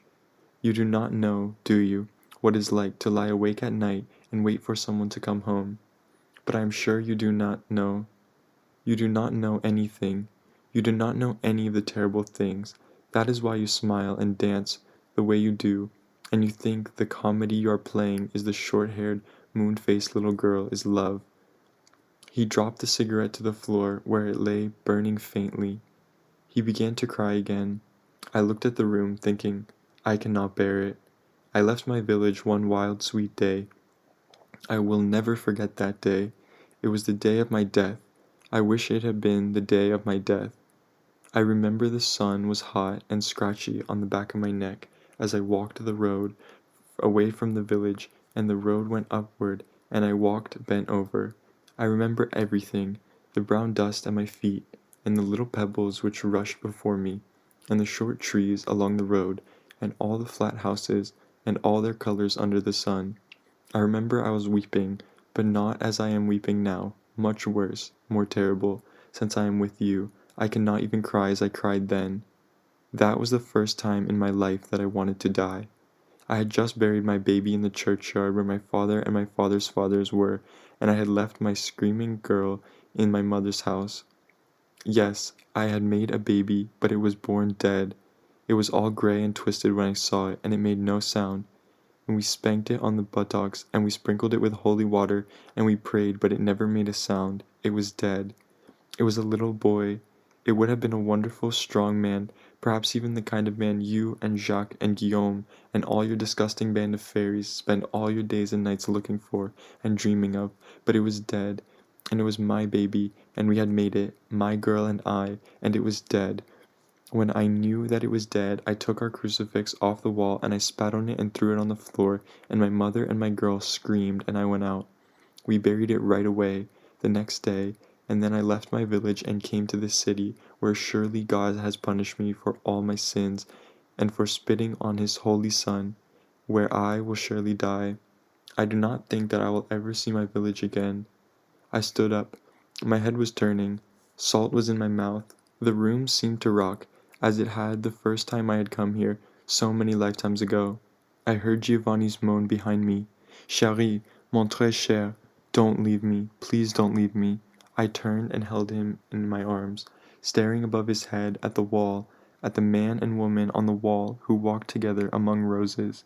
He was sobbing. It would have been said, as though his heart would break, but I felt that it was my heart which was broken. Something had broken in me to make me so cold and so perfectly still and far away. Still I had to speak. Giovanni, I said, Giovanni. He began to be still. He was listening. I felt unwillingly, not for the first time, the cunning of the desperate. Giovanni, I said, you always knew that I would leave one day. You knew my fiancée was coming back to Paris. You are not leaving me for her, he said.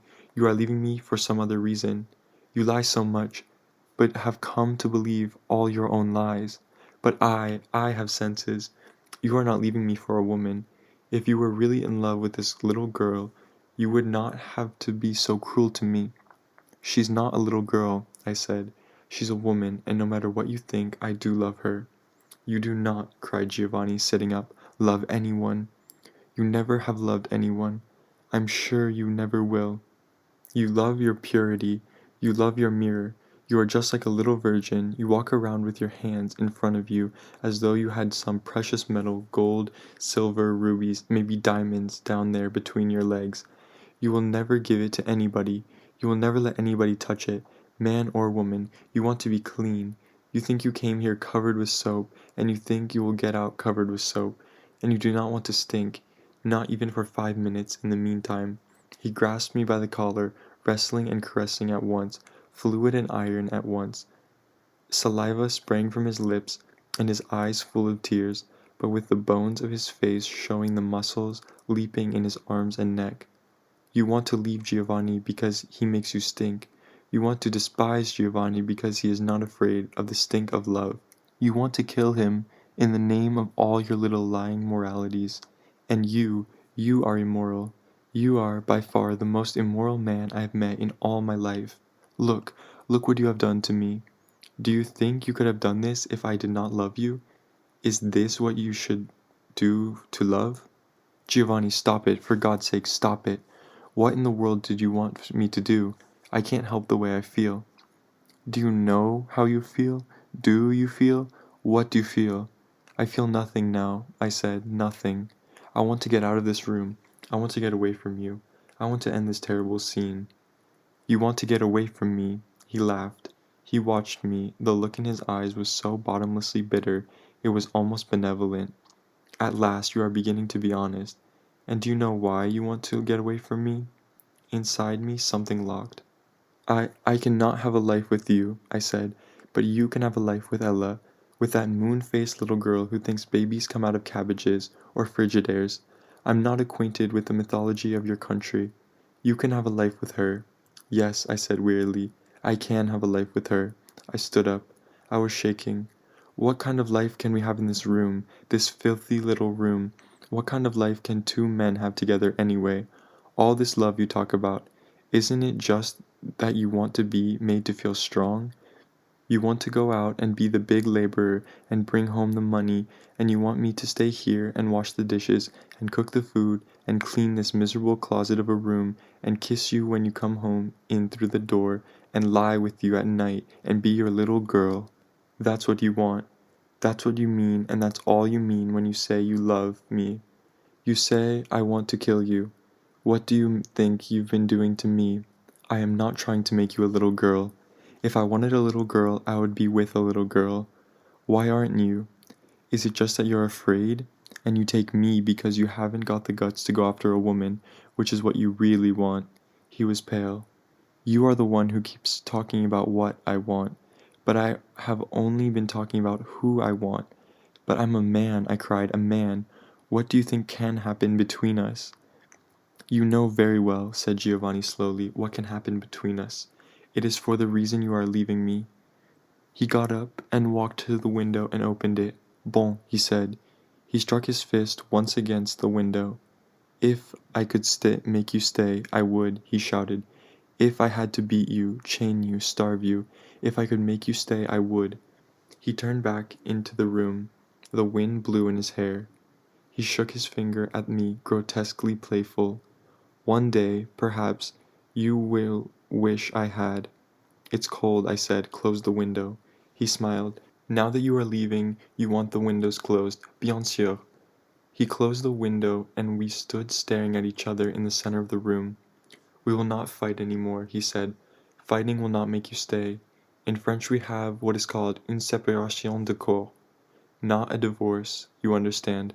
Just a separation. Well, we will separate. But I know you belong with me. I must believe, that you will come back. Giovanni, I said, I will not be coming back. You know I won't be back. He waved his hand. I said we would not fight any more. The Americans have no sense of doom. None whatever. They do not recognize doom when they see it. He produced a bottle from beneath the sink. Jacques left a bottle of cognac here. Let us have a little drink for the road, as I believe you people say sometimes. I watched him. He carefully poured 2 drinks. I saw that he was shaking, with rage or pain or both. He handed me my glass. À la tienne, he said. À la tienne. We drank. I could not keep myself from asking, Giovanni, what are you going to do now? Oh, he said, I have friends. I will think of things to do. Tonight, for example, I shall have supper with Jacques. No doubt. Tomorrow I shall also have supper with Jacques. He has become very fond of me. He thinks you are a monster. Giovanni, I said helplessly, be careful. Please be careful. He gave me an ironical smile. Thank you, he said. You should have given me that advice the night we met. That was the last time we really spoke to one another. I stayed with him until morning, and then I threw my things into a bag and took them with me to Ella's place. I will not forget the last time he looked at me. The morning light filled the room, reminding me of so many mornings and of the mornings I had first come there. Giovanni sat on the bed, completely naked, holding a glass of cognac between his hands. His body was dead white, his face was wet and gray. I was at the door with my suitcase. With my hand on the knob, I looked at him. Then I wanted to beg him to forgive me. Yielding at that moment would have locked me forever in that room with him, and in a way, this was exactly what I wanted. I felt a tremor go through me, like the beginning of an earthquake, and felt, for an instant, that I was drowning in his eyes. His body, which I had come to know so well, glowed in the light, and charged and thickened the air between us. Then something opened in my brain. A secret, noiseless door swung open, frightening me. It had not occurred to me until that instant. In fleeing from his body, I confirmed and perpetuated his body's power over me. Now, as though I had been branded, his body was burned into my mind, into my dreams, and all this time he did not take his eyes from me. He seemed to find my face more transparent than a shop window. He did not smile. He was neither grave nor vindictive, nor sad. He was still. He was waiting, I think, for me to cross that space and take him in my arms again, waiting, as one waits at a deathbed, for the miracle one dared not disbelieve, which will not happen. I had to get out of there, for my face showed too much. The war in my body was dragging me down. My feet refused to carry me over to him. The wind of my life was blowing me away. Au revoir, Giovanni. Au revoir, mon cher. I turned from him, unlocked the door. The weary exhale of his breath seemed to ruffle my hair and brush my brow like the very wind of madness. I walked down the short corridor, expecting every instant to hear his voice behind me, passed through the vestibule, past the loge of the still sleeping concierge, into the morning streets, and with every step I took became more impossible for me to turn back, and my mind was empty, or it was as though my mind had become one enormous anesthetized wound. I thought only, one day I'll weep for this, one of these days I'll start to cry. At the corner, in a faint patch of the morning sun, I looked in my wallet to count my bus ticket. In the wallet I found 300 francs taken from Ella, my carte d'identité, my address in the United States, and paper, scraps of paper, cards, photographs. On each piece of paper I found addresses, telephone numbers, memos of various rendezvous made and kept, or perhaps not kept, people met and remembered, or perhaps not remembered, hopes probably not fulfilled, certainly not fulfilled, or I would not have been standing on that street corner. I found 4 bus tickets in my wallet and I walked to the arête. There was a policeman standing there, his blue hood, weighted hanging down behind, his white club gleaming. He looked at me and smiled and cried, "Ça va?" "Oui, merci. And you?" "Toujours. It's a nice day, no?" "Yes," but my voice trembled. "The autumn is beginning." "C'est ça." And he turned away, back to his contemplation of the boulevard. I smoothed my hair with my hand, feeling foolish for feeling shaken. I watched a woman pass, coming from the market, her string bag full. At the top, precariously, a liter of red wine. She was not young, but she was clear-faced and bold. She had a strong, thick body and strong, thick hands. The policeman shouted something to her, and she shouted back, something bawdy and good-natured. The policeman laughed, but refused to look at me again. I watched the woman continue down the street. Home, I thought, to her husband, dressed in blue working clothes, dirty, and to her children. She passed the corner where the patch of sunlight fell and crossed the street. The bus came, and the policeman and I, the only people waiting, got on. He stood on the platform far from me. The policeman was not young, either, but he had a gusto which I admired. I looked out the window, and the streets rolled by. Ages ago, in another city, on another bus, I sat at the windows, looking outward, inventing for each flying face which trapped my brief attention some life, some destiny in which I played a part. I was looking for some whisper, or promise, of my possible salvation, but it seemed to me that morning that my ancient self had been dreaming of the most dangerous dream of all. The days that followed seemed to fly. It seemed to turn cold overnight. The tourists in their thousand disappeared, conjured away by timetables. When one walked through the gardens, leaves fell by one's head and sighed and crashed beneath one's foot. The stone of the city, which had been luminous and changing, faded slowly, but with no hesitation, into simple gray stone again. It was apparent that the stone was hard. Daily, fishermen disappeared from the river until one day the river banks were clear. The bodies of young boys and girls began to be compromised by heavy underwater, by sweaters and mufflers, hoods and capes. Old men seemed older, old women slower. The colors on the river faded, the rain began and the river began to rise. It was apparent that the sun would soon give up the tremendous struggle it cost her to get to Paris for a few hours every day. But it will be warm in the south, I said. The money had come. Ella and I were busy every day on the track of a house in Aise, in Cagnes-sur-Mer, in Venice, in Monte Carlo, in Antibes, in Grasse. We were scarcely ever seen in the quarter. We stayed in her room. We made love a lot. We went to the movies, and had long, frequently rather melancholy dinners in strange restaurants on the right bank.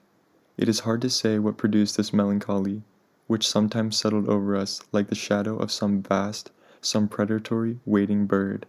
I do not think that Ella was unhappy, for I never before clung to her as I clung to her during that time, but perhaps she sensed, from time to time, that my clutch was too insistent to be trusted, certainly too insistent to last.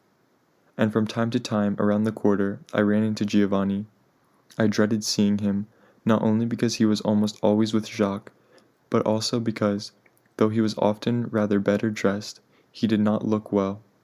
I could not endure something at once abject and vicious which I began to see in his eyes, nor the way he giggled at Jacques' jokes, nor the mannerisms, a fairy's mannerisms, which he was beginning, sometimes to affect. I did not want to know what his status was with Jacques, yet the day came when it was revealed to me in Jacques' spiteful and triumphant eyes, and Giovanni, during this short encounter, in the middle of the boulevard as dusk fell, with people hurrying all around, was really amazingly giddy and girlish and very drunk. It was as though he were forcing me to taste the cup of his humiliation, and I hated him for this. The next time I saw him it was in the morning. He was buying a newspaper. He looked at me insolently, into my eyes, and looked away. I watched him diminish down the boulevard. When I got home I told Ella about it, trying to laugh. Then I began to see him around the quarter with Jacques, with the street boys of the quarter, whom he had once described to me as lamentable. He was no longer so well dressed. He was beginning to look like one of them. His special friend among them seemed to be the same tall, pockmarked boy named Yves, who I remember playing the pinball machine, and, later, talking to Jacques on that first morning in Les Halles. One night, quite drunk myself, and wandering about the quarter alone, I ran into this boy and bought him a drink. I did not mention Giovanni, but Yves volunteered the information that he was not with Jacques any more. But it seemed that he might be able to get back to his old job in Guillaume's bar. It was certainly not more than a week after this that Guillaume was found dead in the private quarters above his bar, strangled with the sash of his dressing gown. Chapter 5. It was a terrific scandal. If you were in Paris at the time, you certainly heard of it, and saw the picture printed in all the newspapers, of Giovanni just after he was captured. Editorials were written, and speeches were made, and many bars of the genre of Guillaume's bar were closed. But they did not stay closed long. Plain-clothed policemen descended on the quarter, asking to see everyone's papers, and the bars were emptied of tapettes. Giovanni was nowhere to be found. All of the evidence, above all, of course, his disappearance, pointed to him as the murderer. Such a scandal always threatens, before its reverberations cease to rock the very foundations of the state. It is necessary to find an explanation, a solution, and a victim with the utmost possible speed. Most of the men picked up in connection with this crime were not picked up on suspicion of murder. They were picked up on suspicion of having what the French, with a delicacy I take to be sardonic, call les goûts particuliers. These tastes, which do not constitute a crime in France, are nevertheless regarded with extreme disapprobation by the bulk of the populace, which also looks on its rulers and betters with a stony lack of affection. When Guillaume's corpse was discovered, it was not only the boys of the street who were frightened. They, in fact, were a good deal less frightened than the man who roamed the streets to buy them, whose careers, positions, aspirations could never have survived such notoriety. Fathers of families, sons of great houses, and itching adventurers from Belleville were all desperately anxious that the case be closed, so that things might, in effect, go back to normal and the dreadful whiplash of public morality not fall on their backs. Until the case was closed, they could not be certain which way to jump, whether they should cry out that they were martyrs, or remain what at heart, of course, they were, simple citizens, bitter against outrage and anxious to see justice done and the health of the state preserved. It was fortunate, therefore, that Giovanni was a foreigner, as though by some magnificently tacit agreement. With every day that he was at large, the press became more vituperative against him and more gentle toward Guillaume. It was remembered that there perished with Guillaume one of the oldest names in France. Sunday supplements were run on the history of his family, and his old aristocratic mother, who did not survive the trial of his murderer, testified to the sterling qualities of her son and regretted that corruption had become so vast in France that such a crime could go so long unpunished. With this sentiment the populace was, of course, more than ready to agree. It is perhaps not as incredible as it certainly seemed to me, but Guillaume's name became fantastically entangled with French history, French honor, and French glory, and very neatly became, indeed, a symbol of French manhood. But listen, I said to Ella, he was just a disgusting old fairy, that's all he was. Well, how in the world do you expect the people who read newspapers to know that? If that's what he was, I'm sure he didn't advertise it, and he must have moved in a pretty limited circle.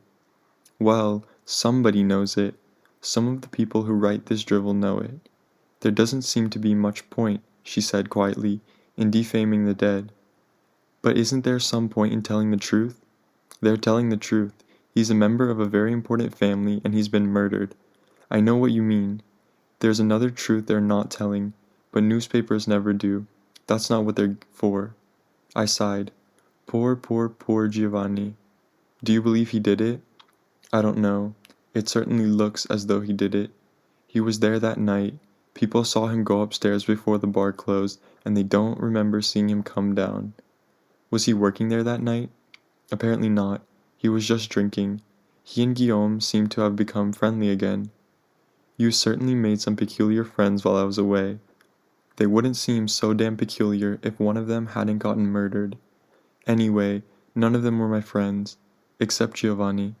You lived with him. Can you tell whether he'd commit a murder or not? How? You live with me. Can I commit a murder? You? Of course not. How do you know that? You don't know that. How do you know I'm what you see?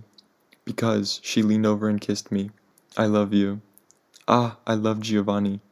Not as I love you, said Ella. I might have committed a murder already, for all you know. How do you know? Why are you so upset? Wouldn't you be upset if a friend of yours was accused of murder and was hiding somewhere? What do you mean? Why am I so upset? What do you want me to do? Sing Christmas carols? Don't shout. It's just I've never realized he meant so much to you.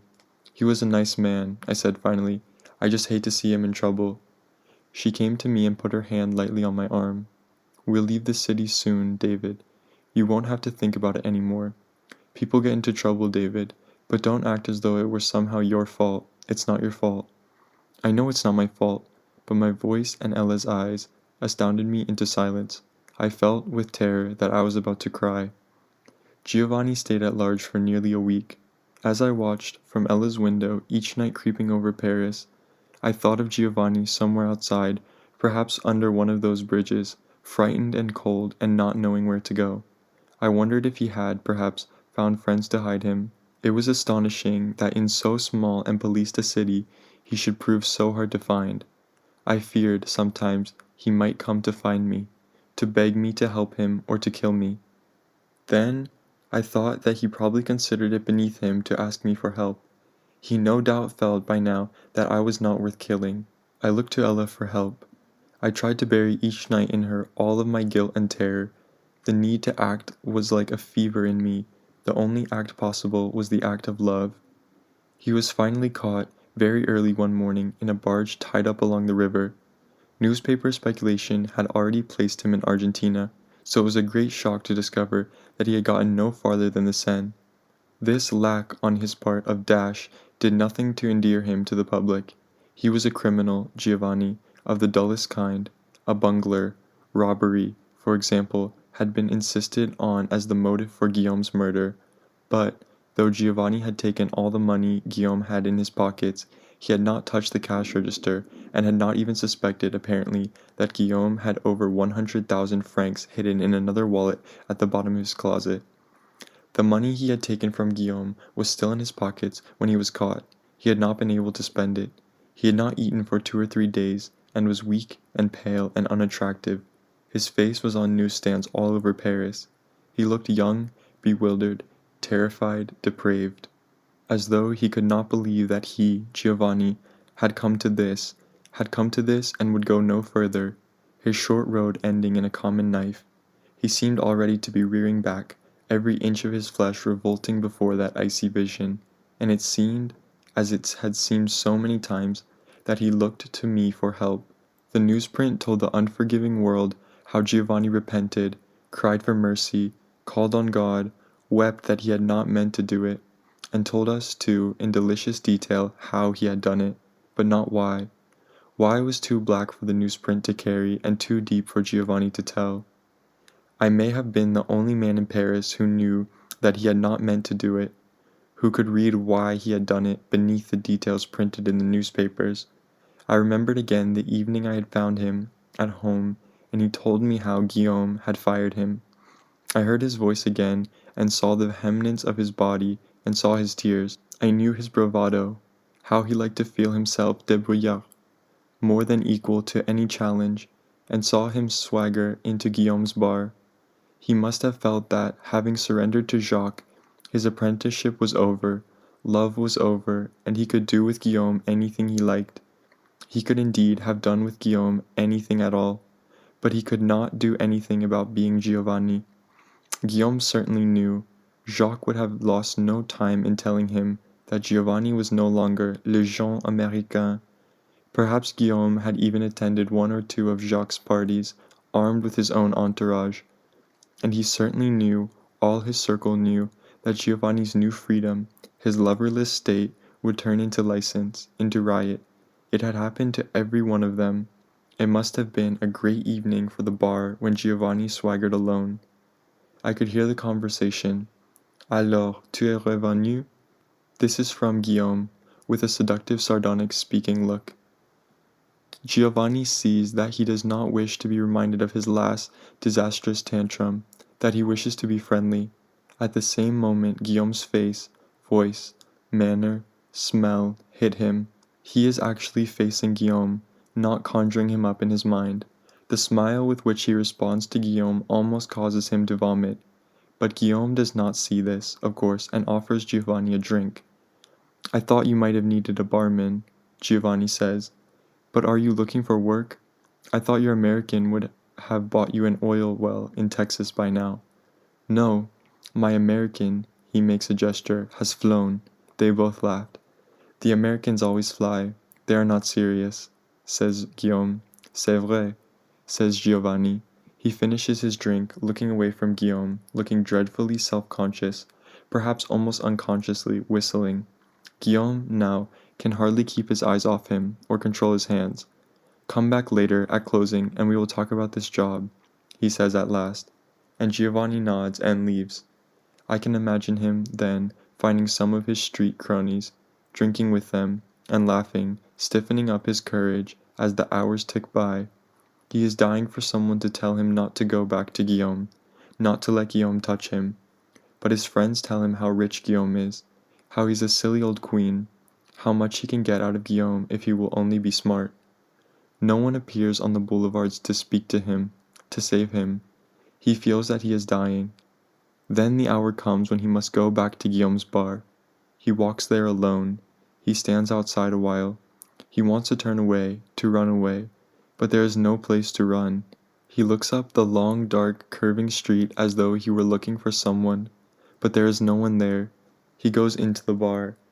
Guillaume sees him at once and discreetly motions him upstairs. He climbs the stairs. His legs are weak. He finds himself in Guillaume's room, surrounded by Guillaume's silks, colors, perfumes, staring at Guillaume's bed. Then Guillaume enters and Giovanni tries to smile. They have a drink. Guillaume is precipitate, flabby and moist, and with each touch of his hand, Giovanni shrinks further and more furiously away. Guillaume disappears to change his clothes and come back in his theatrical dressing gown. He wants Giovanni to undress.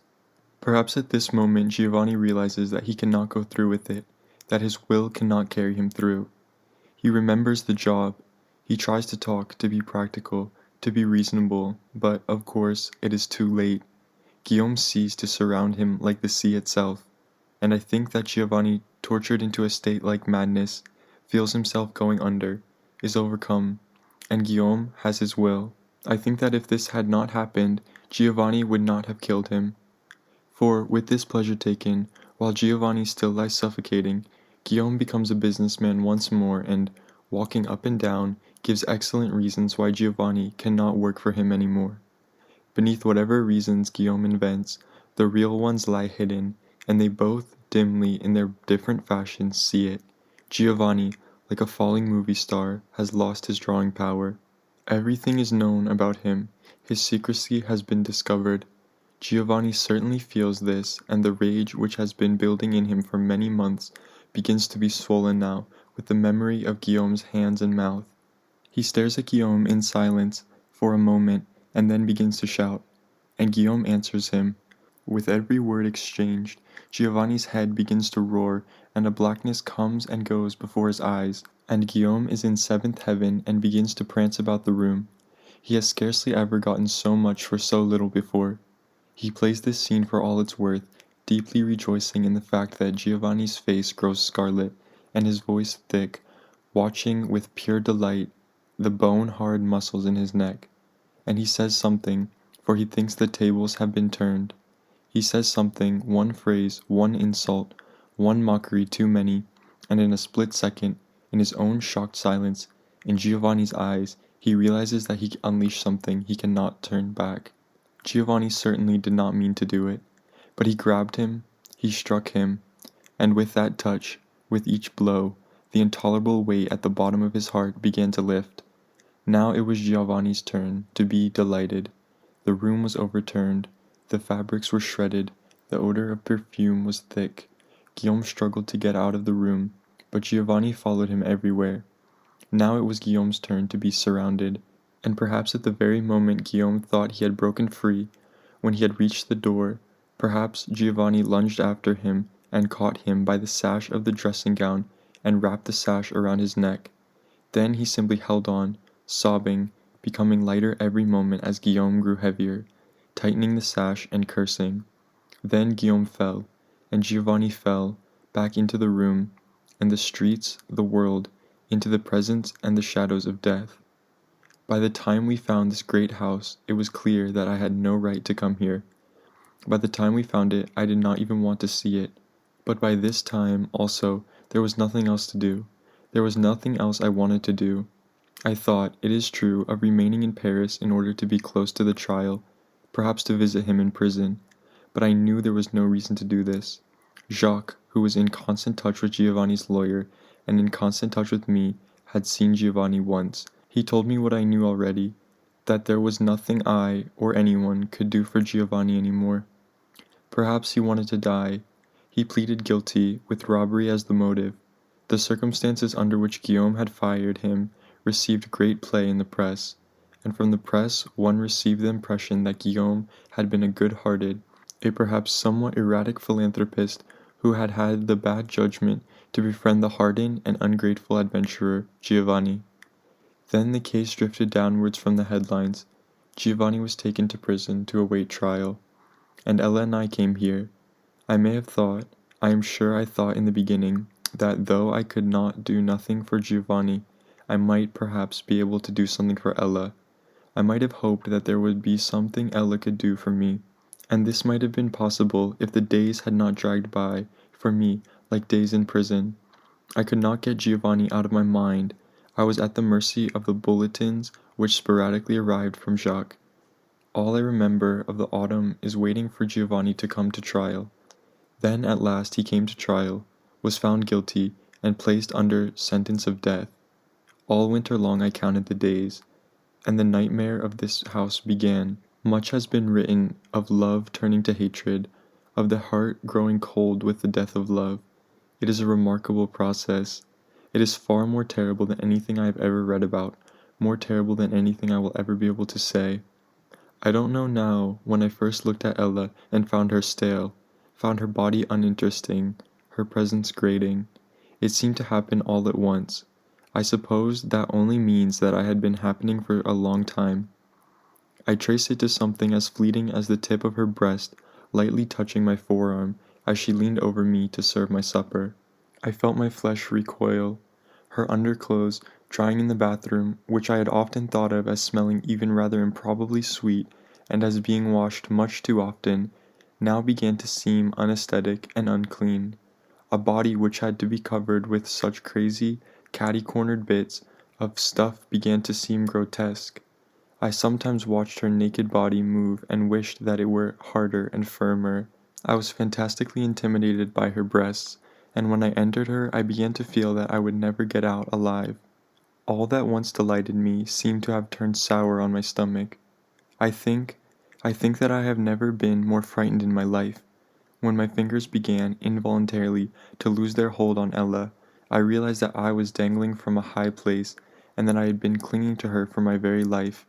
With each moment, as my fingers slipped, I felt the roaring air beneath me, and felt everything in my bitterly contracting, crawling fiercely upward against that long fall. I thought that it was only perhaps that we were alone too much, and so, for a while, we were always going out. We made expeditions to Nice and Monte Carlo and Cannes and Antibes, but we were not rich, and the south of France in the wintertime is a playground for the rich. Ella and I went to a lot of movies and found ourselves very often sitting in empty, fifth-rate bars. We walked a lot, in silence. We no longer seemed to see things to point out to each other.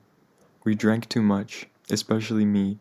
Ella, who had been so brown and confident and glowing on her return trip from Spain, began to lose all this.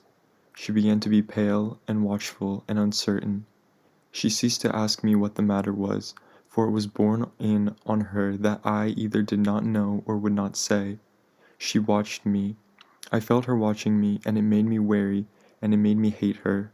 My guilt, when I looked her in her closing face, was more than I could bear.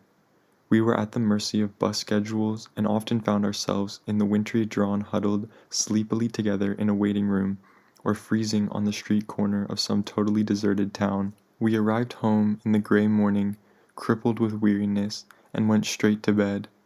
I was able, for some reason, to make love in the mornings. It may have been due to nervous exhaustion, or wandering about at night engendered in me a curious, irrepressible excitement, but it was not the same. Something was gone. The astonishment, the power, and the joy were gone. The peace was gone. I had nightmares, and sometimes my own cries woke me up, and sometimes my moaning made Ella shake me awake. "I wish," she said one day, "you'd tell me what it is. Tell me what it is. Let me help you." I shook my head in bewilderment and sorrow and sighed. And we were sitting in the big room where I am standing now. She was sitting in the easy chair under the lamp with a book open on her lap. "You're sweet," I said. Then, "It's nothing. It'll go away. It's probably just the nerves." "It's Giovanni," she said. I watched her. isn't it?" she asked carefully, "that you think you've done something awful to him by leaving him in that room. I think you blame yourself for what happened to him. But darling, nothing you could have done would have helped him. Stop torturing yourself." "He was so beautiful," I said. I had not meant to say it. I felt myself beginning to shake. She watched me while I walked to the table. There was a bottle there then as now, and I poured myself a drink. I could not stop talking, though I feared at every instant that I would say too much. Perhaps I wanted to say too much. I can't help feeling that I placed him in the shadow of the knife. He wanted me to stay in that room with him. He begged me to stay. I didn't tell you. We had an awful fight the night I went there to get my things. I paused, I sipped my drink. He cried. "He was in love with you," said Ella. "Why didn't you tell me that? Or didn't you know it?" I turned away, feeling my face flame.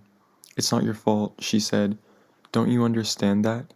You couldn't keep him from falling in love with you. You couldn't have kept him from killing that awful man." "You don't know anything about it," I muttered. "You don't know anything about it." "I know how you feel. You don't know how I feel.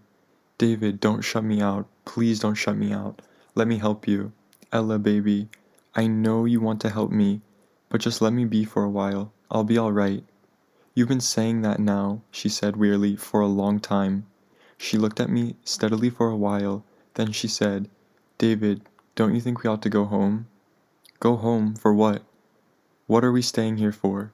How long do you want to sit in this house, eating your heart out? And what do you think it's doing to me?" She rose and came to me. "Please, I want to go home. I want to get married. I want to start having kids. I want us to live someplace. I want you. Please, David, what are we marking time over here for?" I moved away from her, quickly. At my back she stood perfectly still. "What's the matter, David? What do you want?" "I don't know. I don't know." "What is it you're not telling me? Why don't you tell me the truth? Tell me the truth." I turned and faced her. "Ella, bear with me a little while." "I want to," she cried, "but where are you? You've gone away somewhere and I can't find you. If only you'd let me reach you." She began to cry. I held her in my arms. I felt nothing at all. I kissed her salty tears and murmured I don't know what. I felt her body straining to meet mine, and I felt my own contracting and drawing away, and I knew that I had begun the long fall down. I stepped away from her. She swayed where I had left her, like a puppet dangling from a string. "David, please let me be a woman. I don't care what you do to me. I don't care what it costs. I'll wear my hair long, I'll give up cigarettes, I'll throw away the books." She tried to smile, my heart turned over. "Just let me be a woman. Take me. It's what I want. It's all I want. I don't care about anything else." She moved toward me. I stood perfectly still. She touched me, raising her face with a desperate and terrible moving trust to mine. "Don't throw me back into the sea, David. Let me stay here with you." Then she kissed me, watching my face. My lips were cold. I felt nothing on my lips. She kissed me again, and I closed my eyes, feeling that strong chains were dragging me to fire. It seemed that my body, next to her warmth, her insistence, under her hands, would never awaken. But when it awakened, I had moved out of it. From a great height, where the air all around me was colder than ice, I watched my body in a stranger's arms. It was that evening, or an evening very soon thereafter, that I left her sleeping in the bedroom and went alone to Nice. I roamed all the bars of that glittering town, and at the end of the first night, blind with alcohol and grim with lust, I climbed the stairs of a dark hotel in company with a sailor. It turned out, late the next day, that the sailor's leave was not yet extended and that the sailor had friends. We went to visit them. We stayed the night. We spent the next day together, and the next.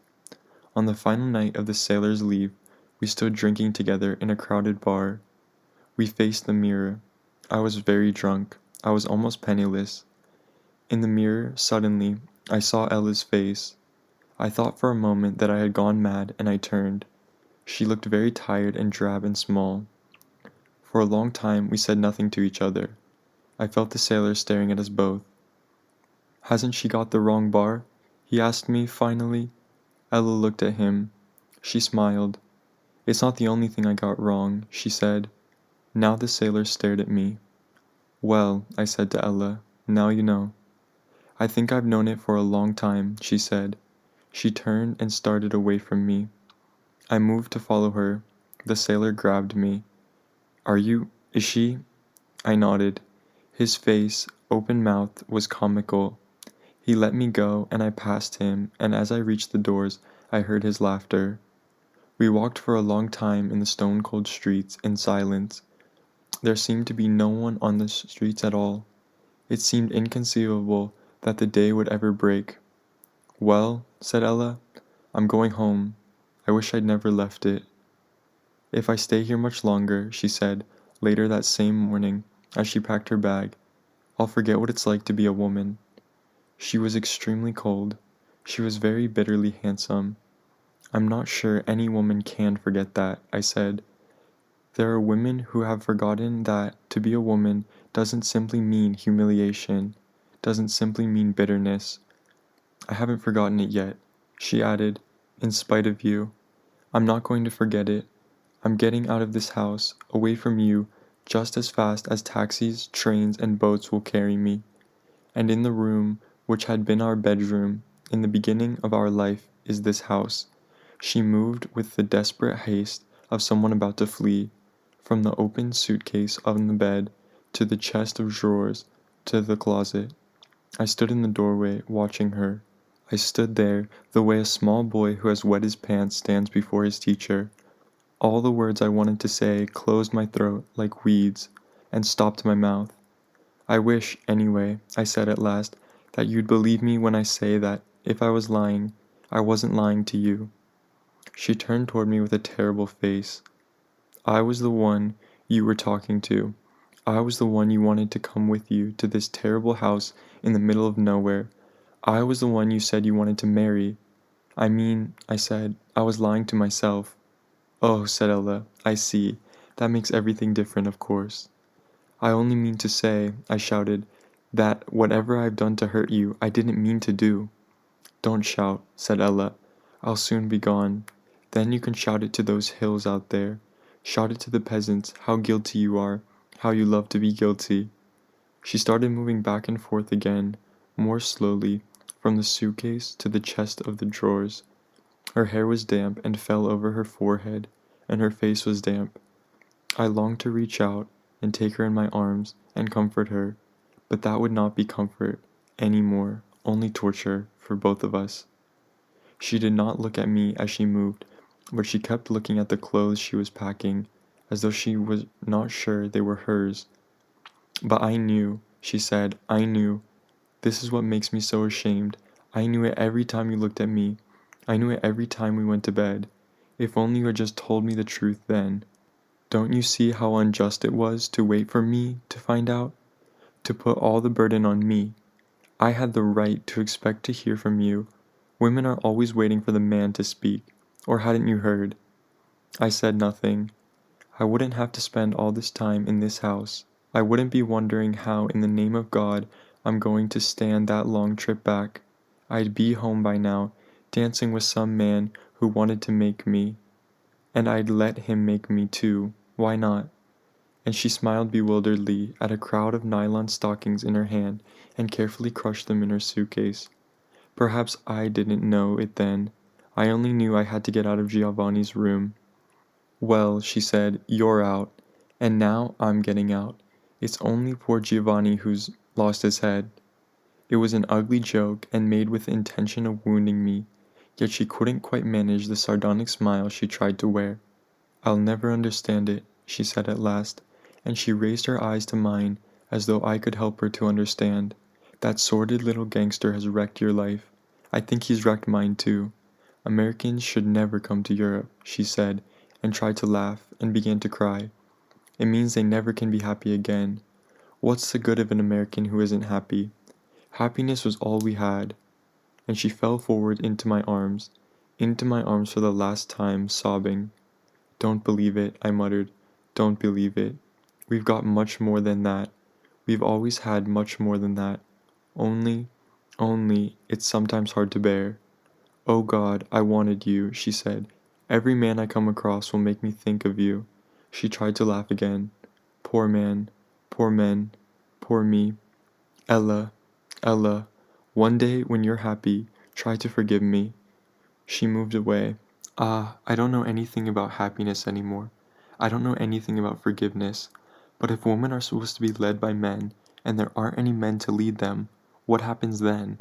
What happens then? She went to the closet and got her coat, dug in her handbag and found her compact. Looking into the tiny mirror, carefully dried her eyes and began to apply her lipstick. There's a difference between little boys and little girls, just like they say in those little blue books. Little girls want little boys, but little boys. She snapped her compact shut. I'll never again, as long as I live, know what they want. And now I know they'll never tell me. I don't think they know how. She ran her fingers through her hair, brushing it back from her forehead, and now, with the lipstick and in the heavy black coat, she looked again cold, brilliant, and bitterly helpless, a terrifying woman. Mix me a drink, she said. We can drink to old times' sake before the taxi comes. No, I don't want you to come to the station with me. I wish I could drink all the way to Paris and all the way across that criminal ocean. We drank in silence, waiting to hear the sound of tires on the gravel. Then we heard it, saw the lights, and the driver began honking his horn. Ella put down her drink and wrapped her coat around her and started for the door. I picked up her bags and followed. The driver and I arranged the baggage in the car. All the time I was trying to think of some last thing to say to Ella, something to help wipe away the bitterness, but I could not think of anything. She said nothing to me. She stood very erect beneath the dark winter sky, looking far out, and when all was ready I turned to her. Are you sure you wouldn't like me to come with you as far as the station, Ella? She looked at me and held out her hand. Goodbye, David. I took her hand. It was cold and dry like her lips. Goodbye, Ella. She got into the taxi. I watched it back down the drive onto the road. I waved back one last time, but Ella did not wave back. Outside my window the horizon begins to lighten, turning the gray sky a purplish blue. I have packed my bags and I have cleaned the house. The keys to the house are on the table before me. I have only to change my clothes. When the horizon has become a little lighter, the bus which will take me to town, to the station, to the train which will take me to the Paris, will appear at the bend of the highway. Still I cannot move. On the table, also, is a small blue envelope, the note from Jacques informing me of the date of Giovanni's execution. I pour myself a very little drink, watching, in the window pane, my reflection, which steadily becomes more faint. I seem to be fading away before my eyes. This fancy amuses me, and I laugh to myself. It should be now that the gates are opening before Giovanni, and clanging shut behind him, never for him to be opened or shut any more. Or perhaps it is already over. Perhaps it is only beginning. Perhaps he still sits in his cell, watching, with me, the arrival of the morning. Perhaps now there are whispers at the end of the corridor, 3 heavy men in black taking off their shoes, one of them holding the ring of keys, all of the prison silent, waiting, charged with dread. 3 tiers down, the activity on the stone floor has become silent, is suspended. Someone lights a cigarette. Will he die alone? I do not know if death in this country is a solitary or a mass-produced affair. And what will he say to the priest? Take off your clothes, something tells me. It's getting late. I walk into the bedroom where the clothes I will wear are lying on the bed and my bag lies open and ready. I begin to undress. There is a mirror in this room, a large mirror. I am terribly aware of this mirror. Giovanni's face swings before me like an unexpected lantern on a dark, dark night. His eyes, they glow like a tiger's eyes. They stare straight out, watching the approach of his last enemy. The hair of his flesh stands up. I cannot read what is in his eyes. If it is terror, then I have never seen terror. If it is anguish, then anguish has never laid hands on me. Now they approach, now the key turns in the lock, now they have him. He cries out once, they look at him from far away, they pull him to the door of his cell, the corridor stretches before him like the graveyard of his past, the prison spins around him. Perhaps he begins to moan, perhaps he makes no sound. The journey begins, or perhaps when he cries out, he does not stop crying. Perhaps his voice is crying now in all that stone and iron. I see his legs buckle, his thighs jelly, the buttocks quiver. His secret hammer there begins to knock. He is sweating, or he is dry. They drag him, or he walks. Their grip is terrible, his arms are not his own anymore. Down the long corridor, down those metal stairs, into the heart of the prison, and out of it, into the office of the priest. He kneels. A candle burns. The Virgin Mary watches him. Mary, Blessed Mother of God. My own hands are clammy. My body is dull and white and dry. I see it in the mirror, out of the corner of my eye. Mary, Blessed Mother of God. He kisses the cross and clings to it. The priest gently lifts the cross away. Then they lift Giovanni. The journey begins. They move off toward another door. He moans. He wants to spit, but his mouth is dry.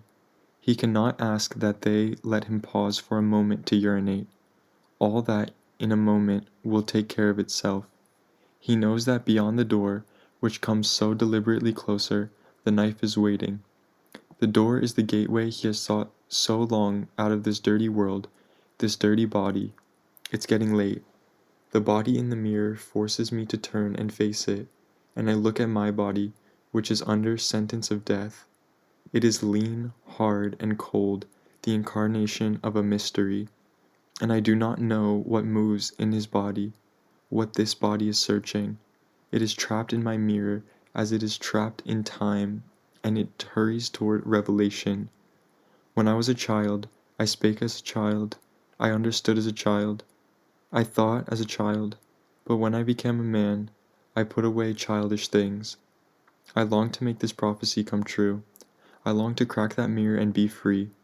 I look at my sex, my troubling sex, and wonder how it can be redeemed, how I can save it from the knife. The journey to the grave is already begun. The journey to corruption is always already half over. Yet the key to my salvation, which cannot save my body, is hidden in my flesh. Then the door is before him. There is darkness all around him. There is silence in him. Then the door opens and he stands alone, the whole world falling away from him. And the brief corner of the sky seems to be shrieking, though he does not hear a sound. Then the earth tilts. He is thrown forward on his face in darkness and his journey begins. I move at last from the mirror and begin to cover that nakedness which I must hold sacred, though it never be so vile, which must be scored perpetually with the salt of my life. I must believe that the heavy grace of God, which has brought me to this place, is all that can carry me out of it. And at last I step out into the morning, and I lock the door behind me. I cross the road and drop the keys into the old lady's mailbox, and I look up the road where a few people stand, men and women, waiting for the morning bus. They are very vivid beneath the awakening sky, and the horizon beyond them is beginning to flame. The morning weighs on my shoulders with the dreadful weight of hope, and I take my blue envelope, which Jacques has sent me, and tear it slowly into many pieces, watching them dance in the wind, watching the wind carry them away. Yet as I turn and begin walking toward the waiting people, the wind blows some of them back on me,